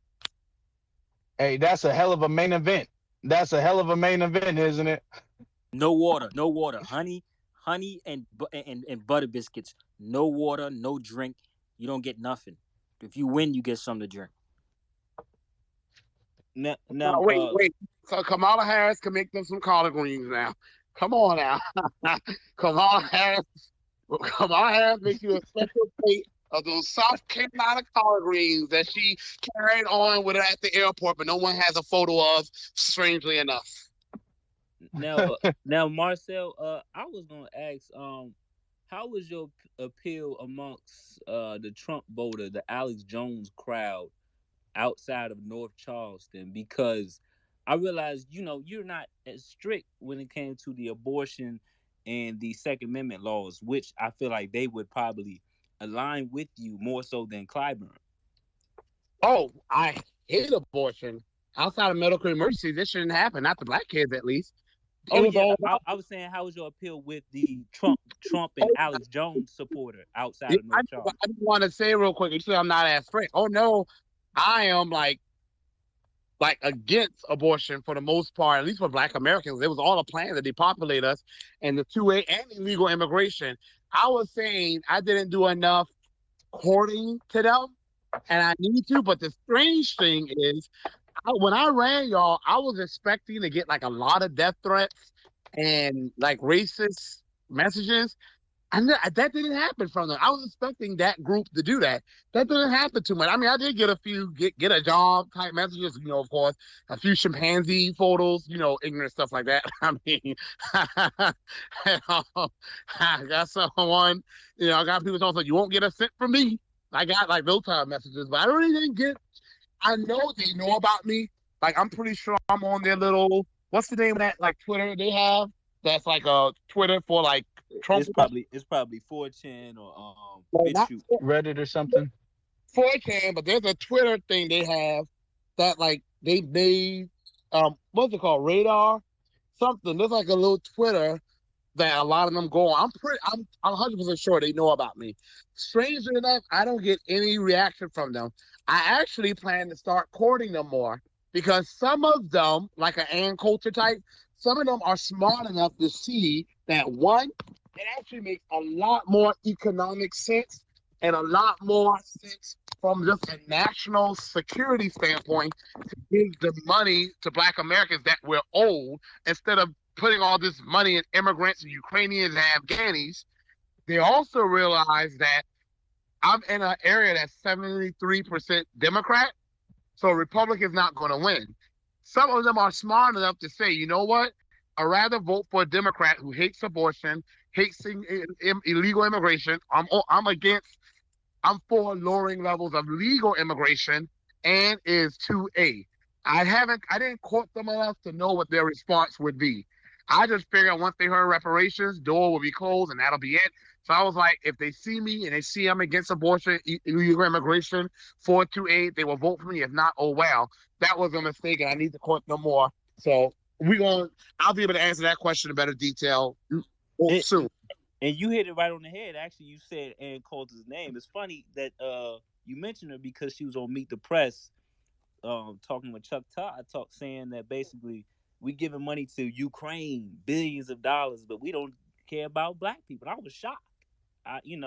Not to say she meant it. However, she may be using us, but I just, maybe we can appeal to that crowd so we can get the low country on your side to vote with you. Right. Because we got a lot of those types in the low country, and that's the thing. It ain't about whether they like me. It ain't even about if they hate me. There's not permanent enemies, permanent friends. It's permanent interest and shared interest. And if my interest overlaps with their interest, so be it. There was a guy, I think he was joking, But he was like, I don't like you colored folks. I think he was joking, but you just never know. And I wasn't joking when I responded to him. I was like, well, then you need to vote. You need to be the first one line voted for me so I get reparations. We can get away from you. So that's the energy I'm on. Like, even if you don't like black people, that's even more of a reason you should want to get reparations so we can have our own communities and be away from you. So I do plan to court them more. And there are some, again, Ann Coulter, I'm pretty sure she has lots of views about us that I don't agree with. But she's been saying that for a while. And, might even consider reaching out to her because the mistake I made, y'all, I did reach out to Fox News a few times. Breitbart reached out to me. Actually, Nas set that up. And a reporter for Breitbart reached out to me, and Breitbart interviewed me. But by the time they did it, y'all, like I said, y'all, if my campaign had ran the way it ran for the last 2 months, man, I'll probably be in Congress right now. Because Breitbart reached out to me, and once, here's how it works, y'all, real quick. Once one of them reach out to you, the other ones notice. So, like, Breitbart reached out to me, so Fox News notices it now. Prager University notices it now. Like, look, I had a lot of them reach out to me. What's the lady's name? Laverna Spicer. She's a Republican running for Congress in Florida. She has like 120,000 something followers. She wrote me, "You a Democrat or Republican?" I'm like, "I'm running as a Democrat." And I make no apologies for that, but I'm against illegal immigration, abortion, and I'm 2A. And she didn't respond. A few of them wrote me. The point is, I don't know why they wrote me. The point is, don't think they aren't watching me. Don't think like Mitch McConnell and up there don't know about me. Don't think that they aren't smart enough to realize that if I get to whatever point that they want to, which they want me to get, they aren't smart enough to at least weaponize me to say, you know what? I don't care about reparations one way or the other, but he's going to help us stop illegal immigration and abortion. Get that man in office. And guess what? I'll take their money and I'll take their support if that's what it means, because that will help me get reparations. But y'all, after reparations, we got to be against illegal immigration. We got to be for lowering legal immigration. And we definitely have to be against abortion. So I'm going to court that white conservative support too. Absolutely. I want to get to Wayne. Wayne, you had your hand up. If you guys want to speak, you guys got to let's get your hands up so we can keep an order. For sure. Peace and blessings, fam. Yeah, Marcel, we did the damn thing. It's all about winning. And I wanted to share this, just kind of piggyback off what you said a moment ago. As you know, I work with your campaign manager, put up numerous billboards, digital billboards throughout South Carolina, pushing the brother. And one unique thing that I discovered, two of the property owners said, "Nope, we will not allow this billboard on my property." So literally, they're individuals, as we know, out in Kekalak that have their notions, and it's always going to be an uphill fight. But you always can take those small those rejections as a motivation, which I know you do. So I want to definitely say that. And then also, in terms of a moving forward campaign, one thing I always was because of minorities within the technology, black people within the technology sector, we're not as thriving. And as an educator, I'm sure you've had experiences and know where I'm coming from. Do you think collaborating with more of us and empowering more of us within our community, from a technology standpoint, to push the campaign? Because there were some things, we didn't push search engine optimization. We weren't really focusing on certain aspects that take time to ramp up. Do you feel that, what I'm saying, embracing those that are within the technology sector would give us leverage, if that makes sense at all? It does. I tried to get verified on Facebook. I got their little letter with the code and stuff. I put the code in. Haven't heard from them since. Okay? That was months ago. Instagram, which is with Facebook, same thing. I haven't tried on TikTok. On YouTube, I tried, same thing. I was trying to do that because once you get verified, you can share political advertisements, things like that. And I read an article saying that this is common with a lot of grassroots of candidates, how they don't get verified, and that cuts them off from a large source of advertisements. There's a lady who reached out to me, Raxi, and I think her name here on Twitter, I'm going to reach out to her. She was talking about social media advertising optimization. I need that. I should have optimized myself from the search engine. But see, y'all, when I started, I had to hit the ground running because I started 7 months left. That's almost like starting the week before, almost the same. And I didn't have time to look into all that stuff. Now that I do, y'all, my campaign didn't end. My campaign's still going. Okay? My campaign gonna keep going until we get reparations. Now, whatever y'all can tell me about making sure I show up in search engines or whatever I need to do, I need to be told that now. And to those people who wouldn't let my billboard go up on their property, they're going to get what's coming to them. And they can go to hell.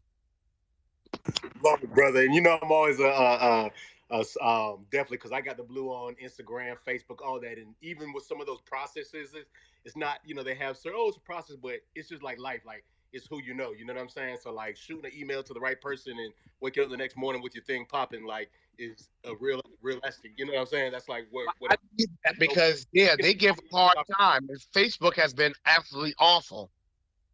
Yeah, there's individuals that don't go through the traditional process with that. Like, I used to work at Dell Computer Corporation, publicly traded entity, and a lot of my people at Dell, they went to social media networks. I stay in touch with people, so sometimes it's good to have someone that's within the sector you walk in to shoot a. So, like, I can either link up with you on that offline campaign manager, how we did like last time. I'm willing to definitely at least explore and try to use one of my resources to help you out with some of that kind of stuff for sure. Thank you, Wayne. My campaign manager be the best person because he's very organized, and sometimes I'm not. Like, I hope people don't get mad if they write me and I don't write back. I'll look at a message and say, okay, I'm gonna go back and respond to it later, and then forget because so much be getting thrown at me. And even though my campaign is quote unquote over, officially right now, hell, I'm still getting a lot of emails and people wanting me to be interviewed, and that's actually a good thing. That shows that the interest has not died. When the interest outlives the campaign, that's always a good thing. So Wayne, yes, please contact my Oz. He'll be perfect because right now, y'all, I need to build up infrastructure. When I started the first time, I had no infrastructure, no money, no name recognition, no support, nothing. Now we have it. So now, hey, but check this out too, y'all. Beware. Clyburn also knows I have it now. So if he decides to run again, if he doesn't die or whatever, if he decides to run again, Clyburn is not going to underestimate me. He's now going to see, okay, hey, we gotta really be on top of our game with this guy. So I'm also not going to have the leisure I had when I ran the first time. Clyburn never thought some guy who confronted him and put him on the spot with his piss poor record in Ridgeland was going to ever be a serious competition for him. He never thought he would have to get the vice president to come down to help him get reelected. Now, Clyburn, Bakari Sellers, because they all work together, they now see this guy can be a threat. You don't get the vice president to come down for a person you don't think could be a threat. And I don't think Clyburn thought I was going to really win this. What I think Clyburn knows that I may not always appreciate, and I think Bakari knows this too. That's why I know some of you were somebody he wanted to take me out on a date, which I think hilarious. But the reason Bakari was like, oh, let's have lunch together so I can tell you how to really make change in the system. The reason I think they're doing that, I don't think it's because of me right now. I think they see what I can become.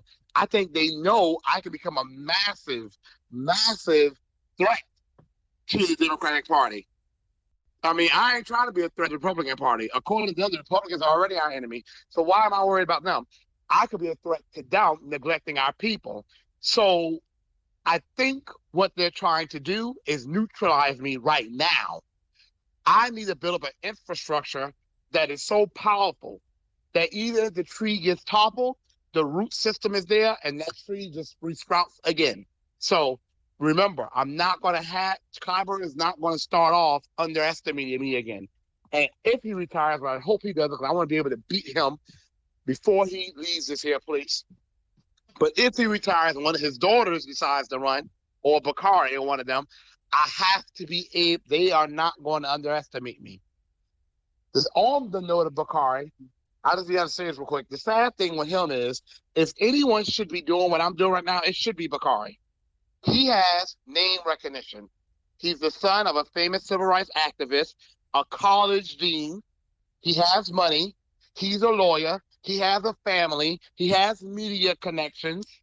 He has political experience. He should be the one running this campaign that I'm running.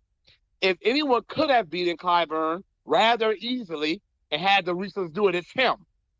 But he's a sellout. Yep, absolutely.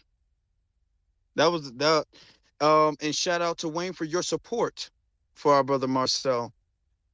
Before we get to Cadillac, Mr. Khan, Saeed. Sajid, Saeed. say it again. Saeed. Saeed. Saeed. Okay, Saeed. Oh my God, I'm getting better, y'all. You've been waiting a while. Is there something you wanted to add?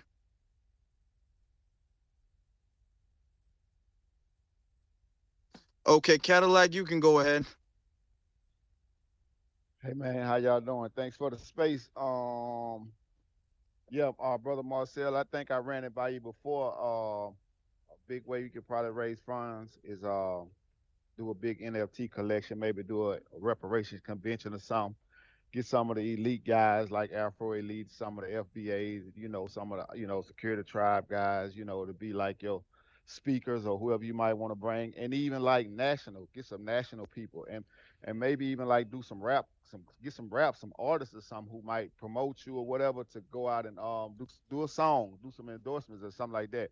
But yeah, do a big convention, man, and maybe charge, maybe do a collection, maybe 10,000 NFTs, 25, I mean, maybe like $50 a piece. Even the people who don't support, who don't want to come, they still can buy one and just hold on to it or whatever, whatever. But that'll literally be the ticket to the convention. You know what I'm saying? That way, if you do it like that, it'll be like 250 right there, 250K. So like that's just an ideal, you know what I'm saying? Something you could use to, you know, get to the next level. So I just want to put that out there. Cadillac, yeah, thank you. I do remember you mentioning that.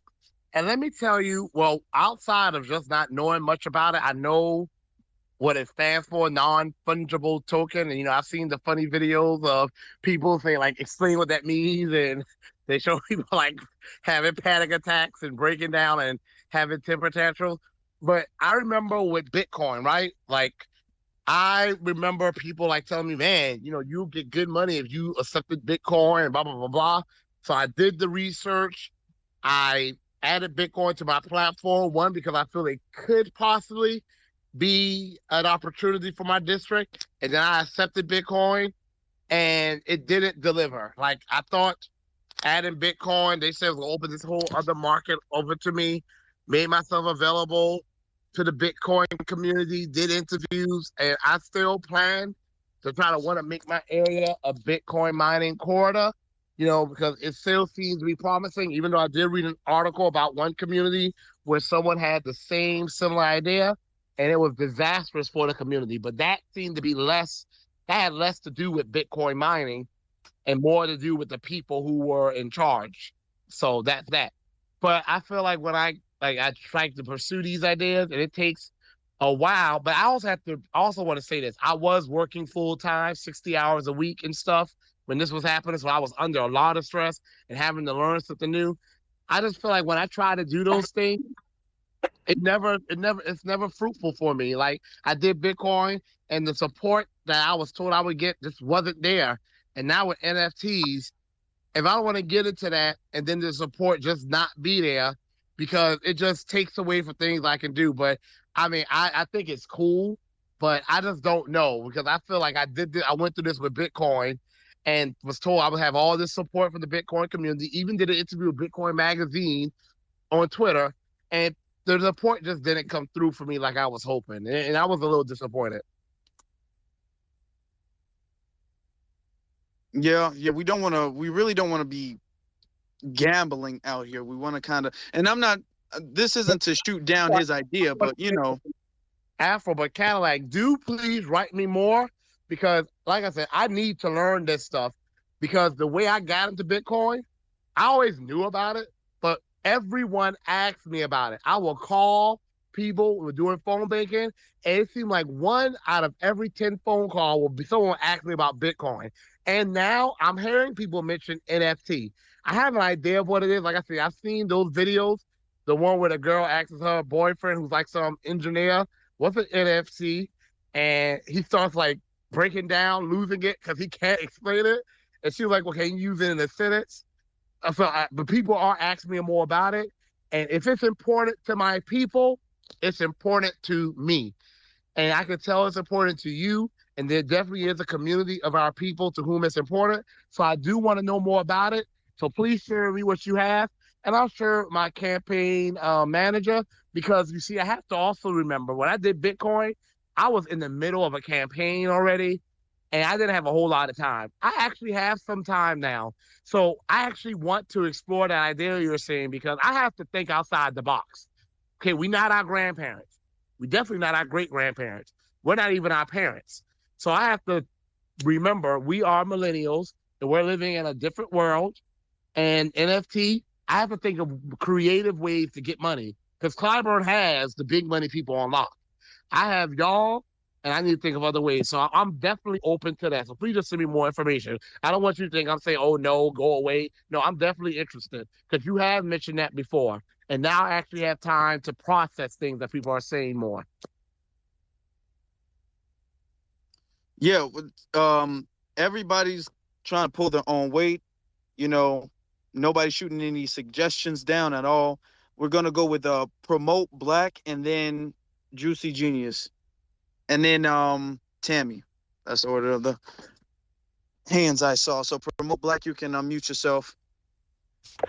For allowing me to speak, Afro. Shout out to you for going to support Marcel. I just wanted to come on and just say to Marcel, I just wanted to give you your flowers, man. I really appreciate and respect your bravery, your courage. I appreciate everyone who's solution focused. And I say, screw all the Monday morning quarterbacks who are not being supportive and don't want to add anything until after the fact. So I just appreciate you for standing on actually having some sort of progression and showing us what that looks like in real time, and especially for you standing on your platform like you do. So I just wanted to give you your flowers and say thank you again, sir, for all you've done for the community and all you will do. Thank you, Pro. Hey, Marcel, you've earned a great deal of respect from all of these people. I hope you understand that. You really have. You've motivated a lot of people. And I don't even know if you've processed it yet. I know people tell you that all the time, but you really created something. You really started something. This is gonna have a beautiful chain reaction for years to come. So definitely hats off to you for that. Um Juicy Genius, you can unmute yourself. Hey, I just had like one final thing to say, and then I'm actually going to drop down to the comments. Marcel, I just sent you a flyer for the barbecue. The honey biscuit competition is going to be amazing, and the collard greens. I think it should actually be like a collard green competition to come out in it, and see who can tackle the hardest. Another thing as far as the NFT, I don't know what gentleman was talking about the NFT part, but on Monday I became a certified blockchain developer. So anything that has to do with NFTs, smart contracts, blockchain, or cryptocurrency development, that's what I took on to learn for the past 6 months alongside launching this media company, Black News Daily. So as far as what he's explaining, I'm not going to go into like a whole long drawn out concept. It's just merging the future with where we are now. By 2023, 2024, more people will know about blockchain, more people will know about NFTs. Soon you'll be able to pay your rent with an alternative currency, especially if our dollar continues to depreciate. Okay, so just cryptocurrency, alternative form of currency that can be accepted globally. And so what they were trying to help you to say, hey, Bitcoin is going to open you up to this broad, thing. But again, we're working in Colombia or just within this district, and if they're having struggles with their internet, which you need to have internet to be able to create a crypto wallet to be able to download NFTs into. If you don't have the quality internet, then how can you really merge people into this technology? So it's way, way deeper than just launching an NFT aspect to your political campaign, which it can be done and it can be successful when it's done correctly and ethical. That's what the blockchain is supposed to do, is provide transparent ethics across the board. But again, I just want to say you sparked an empowerment. The whole campaign, the T-shirts, your voice, what you stand for, your humanity, you know, it just sparked and ignited empowerment within me. And I'm talking about reparations everywhere I go. Period. I'm talking about. I'm literally, as a Black voter, I'm walking up to people who are trying to get my votes, and I'm asking, "Are you a reparationist? What are your views on reparations for Black Americans?" So I think that everyone that is going to vote should adopt these questions when people are approaching them about trying to secure their Black votes. And I'll land my plane there. Thank you again. Thank you, Juicy Genius. Sis, Tammy, you can go ahead. Hey, I just wanted to piggyback off of what brother, I think his name is Cadillac, was speaking about. I know that we are very leery of entertainers and things like that, but we also have to remember what kind of impact they do make, because if I can remember correctly, Jay-Z actually helped Barack Obama get into the White House. I don't think that we need to go to people like that because they, make their money off of the white supremacists. But I saw Tanisha Arnold endorse him. Like we need to find the grassroots people, and we need to actually get them to stand up and talk. Also, I really feel like, everybody's like, where's Ice Cube? Where's Ice Cube? But nobody really, I haven't seen anybody go at him on Twitter like, hey, it's a guy named Marcel. He's running on the things that you was talking about. How come you're not talking to them? So I think that's what we utilize our Twitter space for, to kind of like ask some of these people that were talking about reparations, like, what are you doing? Have you heard about him? And put them on to him.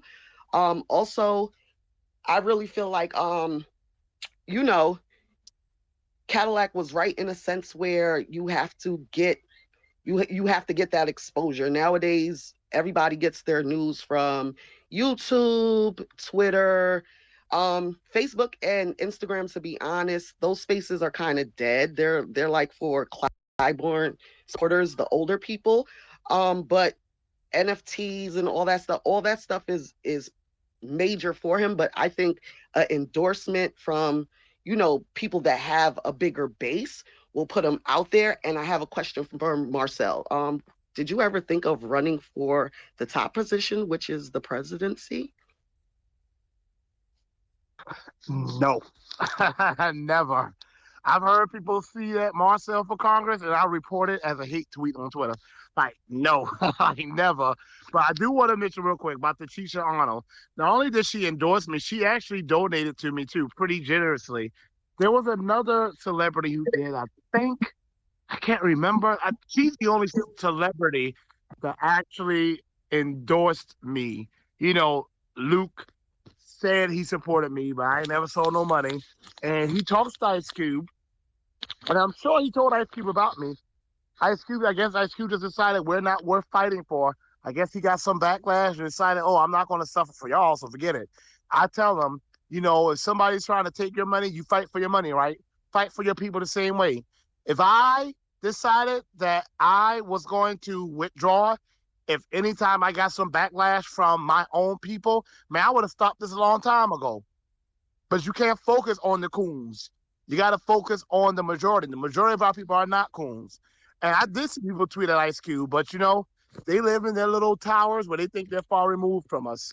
So I'm pretty unhappy with him too, because he could have definitely supported me, and he knew about me. He definitely did. A lot of people tweeted at him about me, and I know he knows because I talked to Luke, and Luke talks to him all the time, and I know he told him about me. He chose not to. He decided he got his, and that's it. We can't rely on the celebrities. That's all I'm hearing. Even when they talk a good game in the beginning, it's about consistency. They talked a good game. I feel like Ice Cube could have really did a lot to help Marcel out. And as Marcel just said, Ice Cube knew who he was, so he can't play I just missed him. So a lot of these celebrities, Charlemagne the God especially, and I'm saying him specifically because he's from South Carolina, so he should want the best for South Carolina. But he deliberately avoided Marcel because he doesn't want to mess up the bag for himself.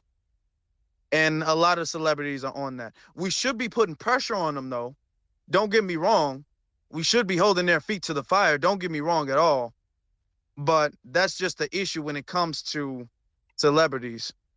You know, they don't want to mess up the butter biscuits for themselves. Well, can I say one thing? I'm not giving Ice Cube a pass, but as you all remember when he did his a little reparations plan and he went to Trump, a lot of people turned on him.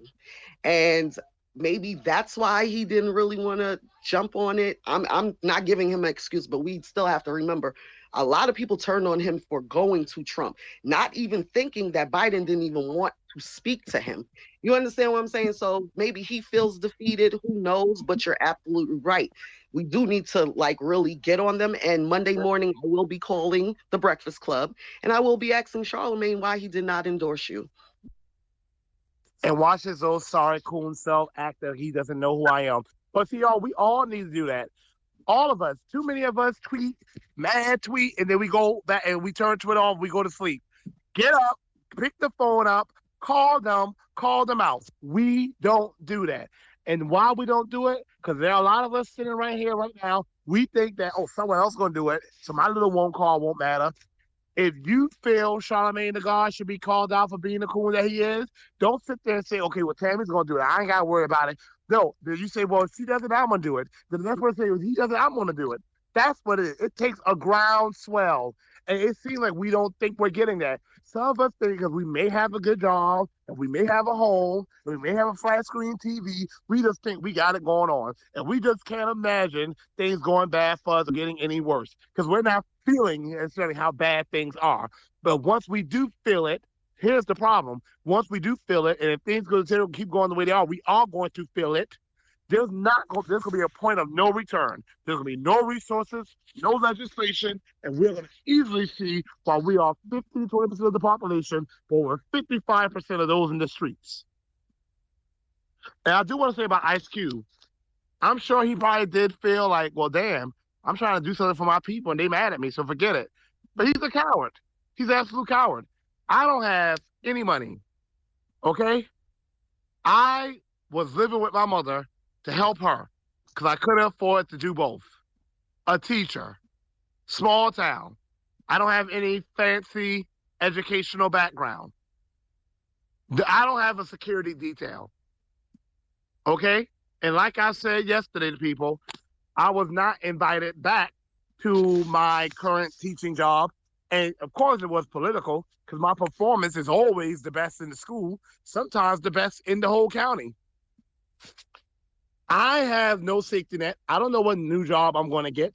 So I put myself in the line. Ice Cube, NWA, nigga with attitude. Where's your attitude for your people? Where's your stamina for your people? Where's your perseverance for your people? Why are you letting those of us with the least give up the most? That's what they all do. Look at what that old sorry man, that Obama guy said. He would have pushed reparations for white resistance. Don't blame it on white resistance. Blame it on black cowardice. Your black cowardice.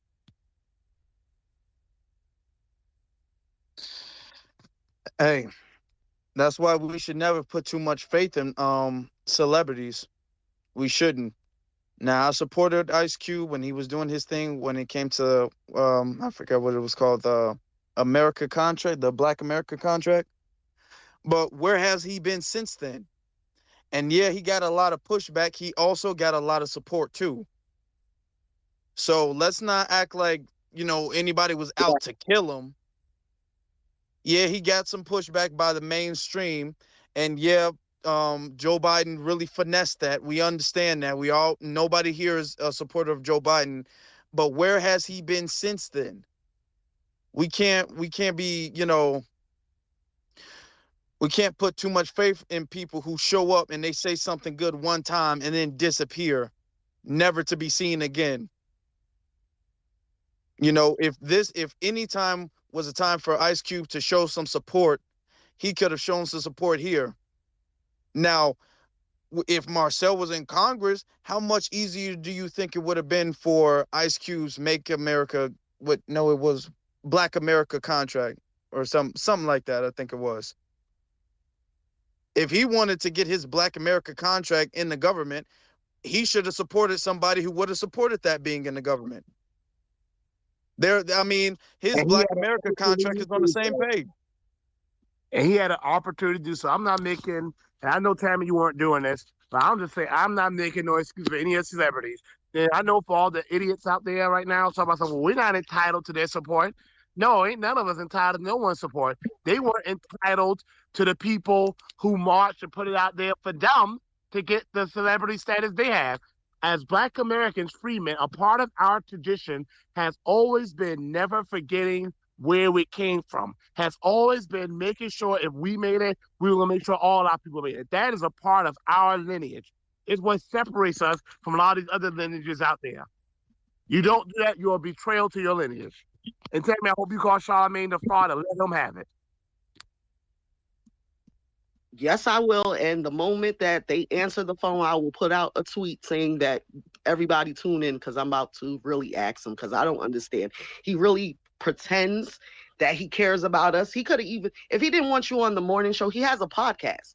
He could have put you on the podcast, but like brother Afro said, you know, they don't want to disrupt their bag. They're paid by these white people, and you know, they think going against the grain is going to make them lose money. But I'm really going to ask him because I don't understand. He really portrays it as he's this big reparationist and he's for black people and he always want to give people advice and stuff. Because I live in New York, so I hear him every single morning.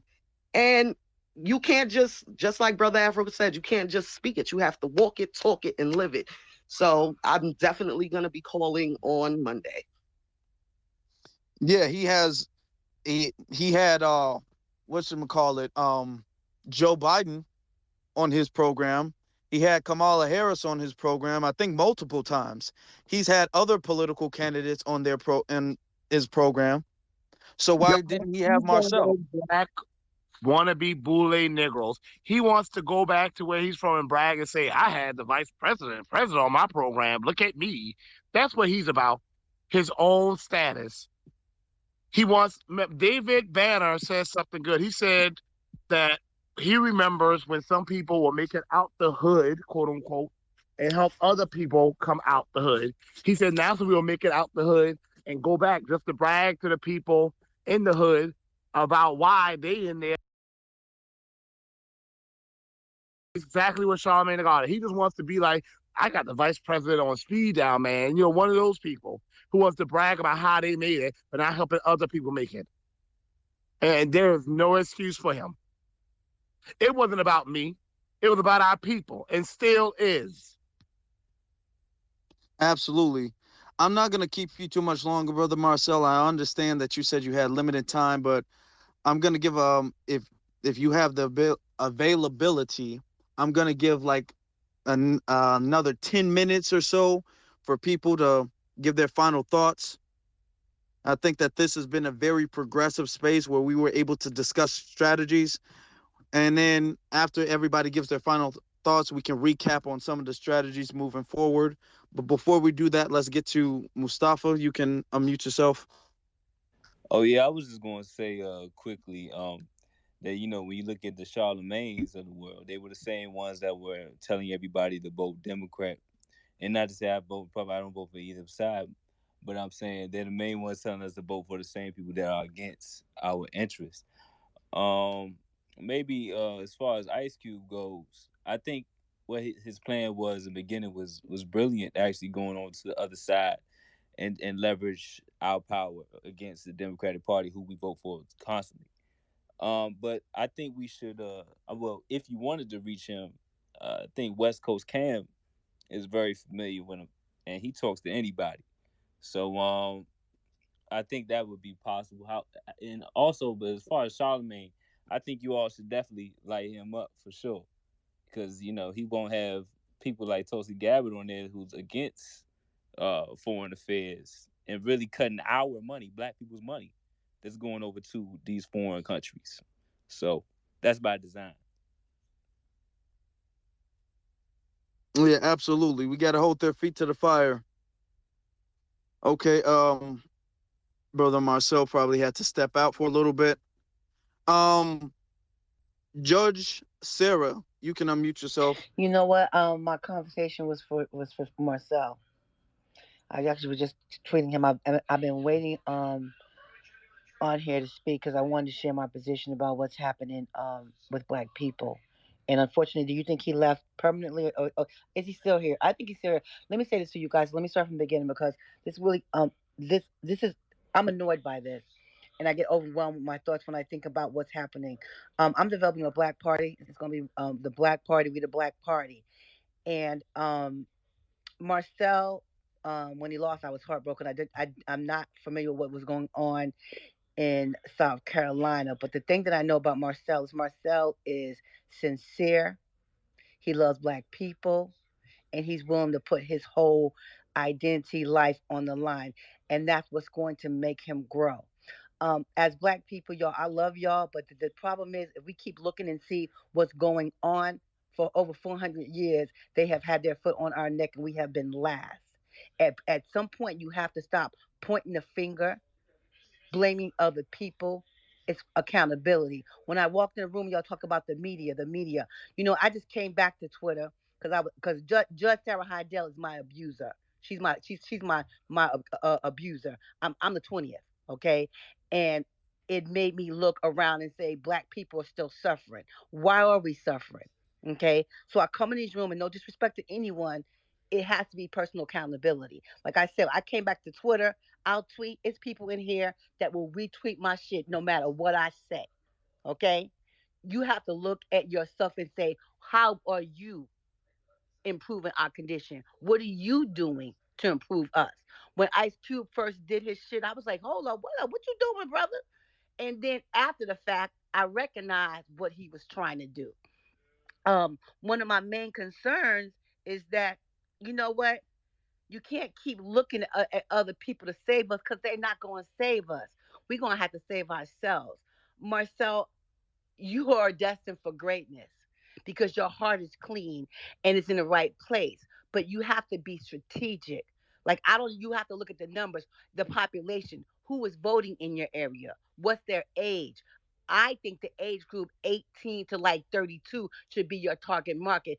And instead of talking about we need to focus on how to fix the problem. To give you an example, the immigration, Marcel, you were the shit, okay? You were the shit. One of the things that they look at us like we're less than and we're not intelligent. You were in a debate with somebody, and he was wild because you understood how money was made. You understood the economy and how money was made, and he kind of fell back because he thought he was going to challenge you. But the thing that Marcel brings to the table, people, is Marcel is a critical thinker. Mark, not only is his heart in the right place, but he's an intelligent person. When he talked about reparations, not saying, oh, we need reparations because what y'all did to me. When he said, okay, to white people, this is how reparations is going to help you. You have to show them what we need, how it's going to benefit them, or they're not going to care. You understand what I'm saying? Marcel, and I'm being very honest with you. That's one thing I like about Marcel. Marcel is honest. My position about immigration was a little different than yours. Then I heard you debate on with Tariq, and you made valid points about how the immigration is minimizing the average wage, the average pay.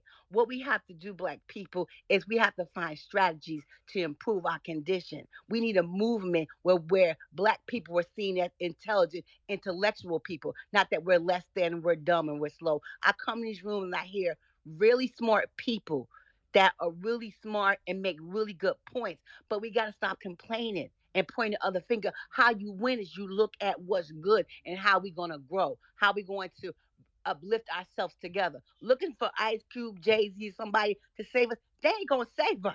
You understand what I'm saying? They're not gonna save us. And I want to say this to you because I'm keeping it 100 in terms of NFT. This is where education is important. And you like I come in these rooms. Well, we don't have too much time, So so let me let's just say this if one you point. could And I'm land. gonna wrap it up real quickly because Marcel had some interest in bitcoins and NFTs. My background is finance. Okay, and this is a problem where Black people need an education. NFTs and Bitcoin is making rich people rich. Okay, it's an investment. It's a financial instrument. If you want to invest in something, invest in Amazon, invest in the railroad, invest in a company.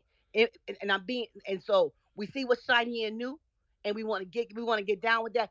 Bitcoin and NFTs is making rich people rich. Black people aren't getting rich on NFTs and Bitcoin. If you want to, it's an investment. You want to invest in something safe. So, because I see that Marcel is open to everything, but he needs to be laser focused and strategic on what's going to uplift him because he should be the candidate for the people. I'm gonna leave it there. Thank you. Yep, Marcel. Vote for Marcel. Marcel's that dude. Um, Anybody else have any final comments before we recap on some of the strategies and then we close the space? Tammy, Rich, Aisha. I just want to let Marcel know, please DM me. I really would like to help you with the fundraising.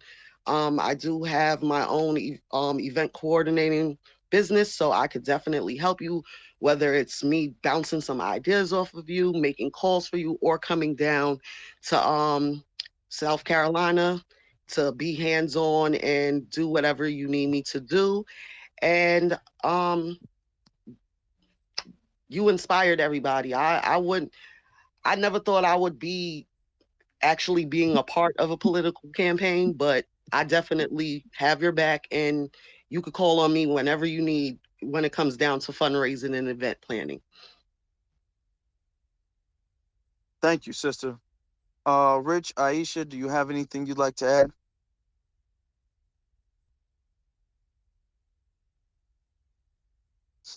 Okay, well, before we close the space, let's recap. First things first, Marcel is our brother. Marcel is, and I'm saying our brother because I want to put respect on his name because he did a phenomenal job running. He hit the ground running. He started late, but he was able to make big moves and with limited resources as well too, with obstacles left and right. He was able to do what he did and accomplish what he accomplished. He got the attention of the grassroots, and we've supported him to the best that we could. You know, the issue was just a timing thing, but now that we have more time to strategize, now that we have more time to build funds, we're definitely going to win next time. I'm already seeing it. He's going to sit there. It's going to be a smooth win next time. Although we got to start putting in the work now. We have to start putting in the work now. So the first thing we can start doing is we can continue to donate. Don't let the donations stop, because that was one of the biggest issues. We talked about that a lot. Funding was a big problem. We're up against Jim Clyburn. Someone who pretty much has unlimited funding due to the dominant society. So we're up against that. The grassroots is up against that. So we need to start donating now so he can have enough money to fund these um the signs and the billboards and the fish fries and the gas and the volunteers and all of these things, because that stuff costs money. That stuff is not cheap. It's expensive. You know, running for Congress is not a cheap thing at all. So we definitely want to give our brother Marcel a head start by donating, keeping that the donations going. Rich, you had something you wanted to say? Well, I just wanted to say, you know how the saying goes: if you fail to plan, then you plan to fail. Um, if you plan on contributing, then the next few weeks or next few months, you should really focus on planning exactly what you plan to do and how you plan to contribute.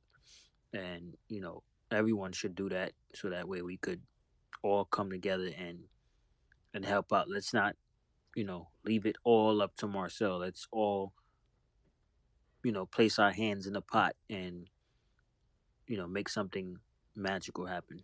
And I'll leave it at that. Exactly. Exactly. We all gotta contribute. We all gotta put skin in the game. What we can do is, as far as the volunteers, he said we needed people going knocking on doors. People can, as Rich was saying, people in your area, people that you rock with, people that you can trust. I'm not saying just roll with some strangers to another state. I'm definitely not telling you that. But people that you can trust. It doesn't necessarily have to be on Twitter. It could be friends and family. You can roll with them down to South Carolina to do some of the groundwork that's necessary, do the canvassing, knocking on doors, helping selling t-shirts, um, advertising for Marcel. Local people around you, y'all can rent a vehicle or y'all can take a trip down there, get a hotel room, a couple hotel rooms, stay down there for a few days so you can do some of the groundwork that's necessary. Because trust me, doing that groundwork is not easy. From someone who was actually down there, it's a lot of driving. It's not like a major metropolitan area where you can knock on one door, then walk two, three houses down, and you have talked to 5 different people. It's a lot of open space, so we need a lot of boots on ground down there. So we can get that together. We can get the phone banking thing. We can get that popping. Like we said again, donations, donations, donations. Do not forget about that. We don't want to wait till last minute to start donating again. So, like Marcel was saying, $5 a week. $5 a week is not anything. You spend more than $5 on a damn chicken sandwich. So $5 one week, that's gonna last. That's all of that is gonna build up.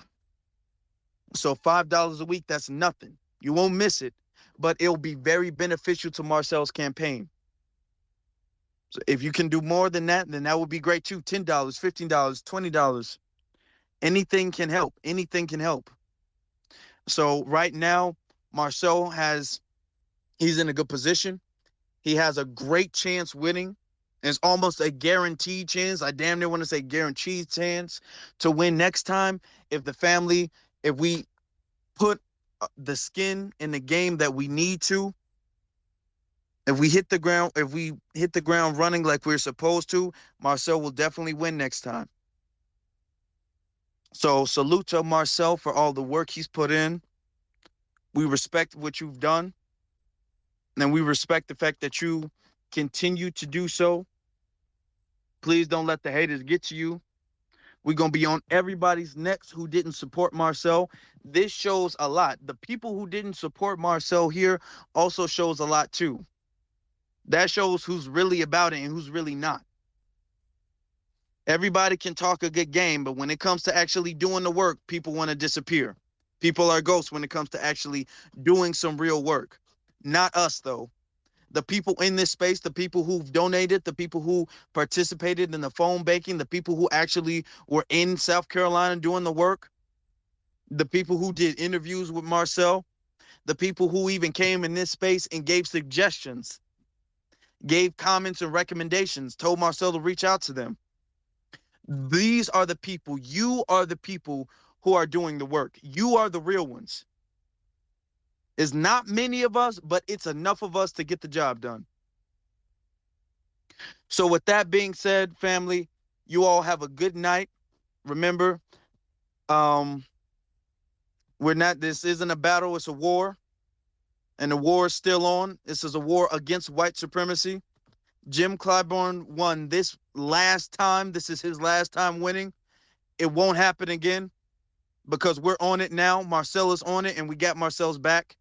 And Marcel is not the only person. I see another Marcel around the country. There should be a Marcel in every state running for Congress. Marcel has set the platform. He's put forth the stepping stones for Marcel in Chicago, Marcel in Illinois, Marcel in Texas, New York, Arizona, well, not Georgia, Los Angeles, California. There should be a Marcel in every single state in America. So we got to make that happen too. We got a lot of work to do, family, but we will get it done. With that being said, you guys can check this playback out. It's being recorded, and you guys can also check it out on YouTube. I'm going to put it on YouTube. My YouTube channel is Afro Elite on YouTube. You guys should go subscribe to that because I take all of my recorded Twitter spaces and I put it on YouTube. So it will be on YouTube soon. It's in the Jumbotron. I appreciate you guys. If you guys have not been following Marcel, I mean, come on now. You guys go follow our brother Marcel, and don't forget to donate. Donate. You all have a good night. Be one, family.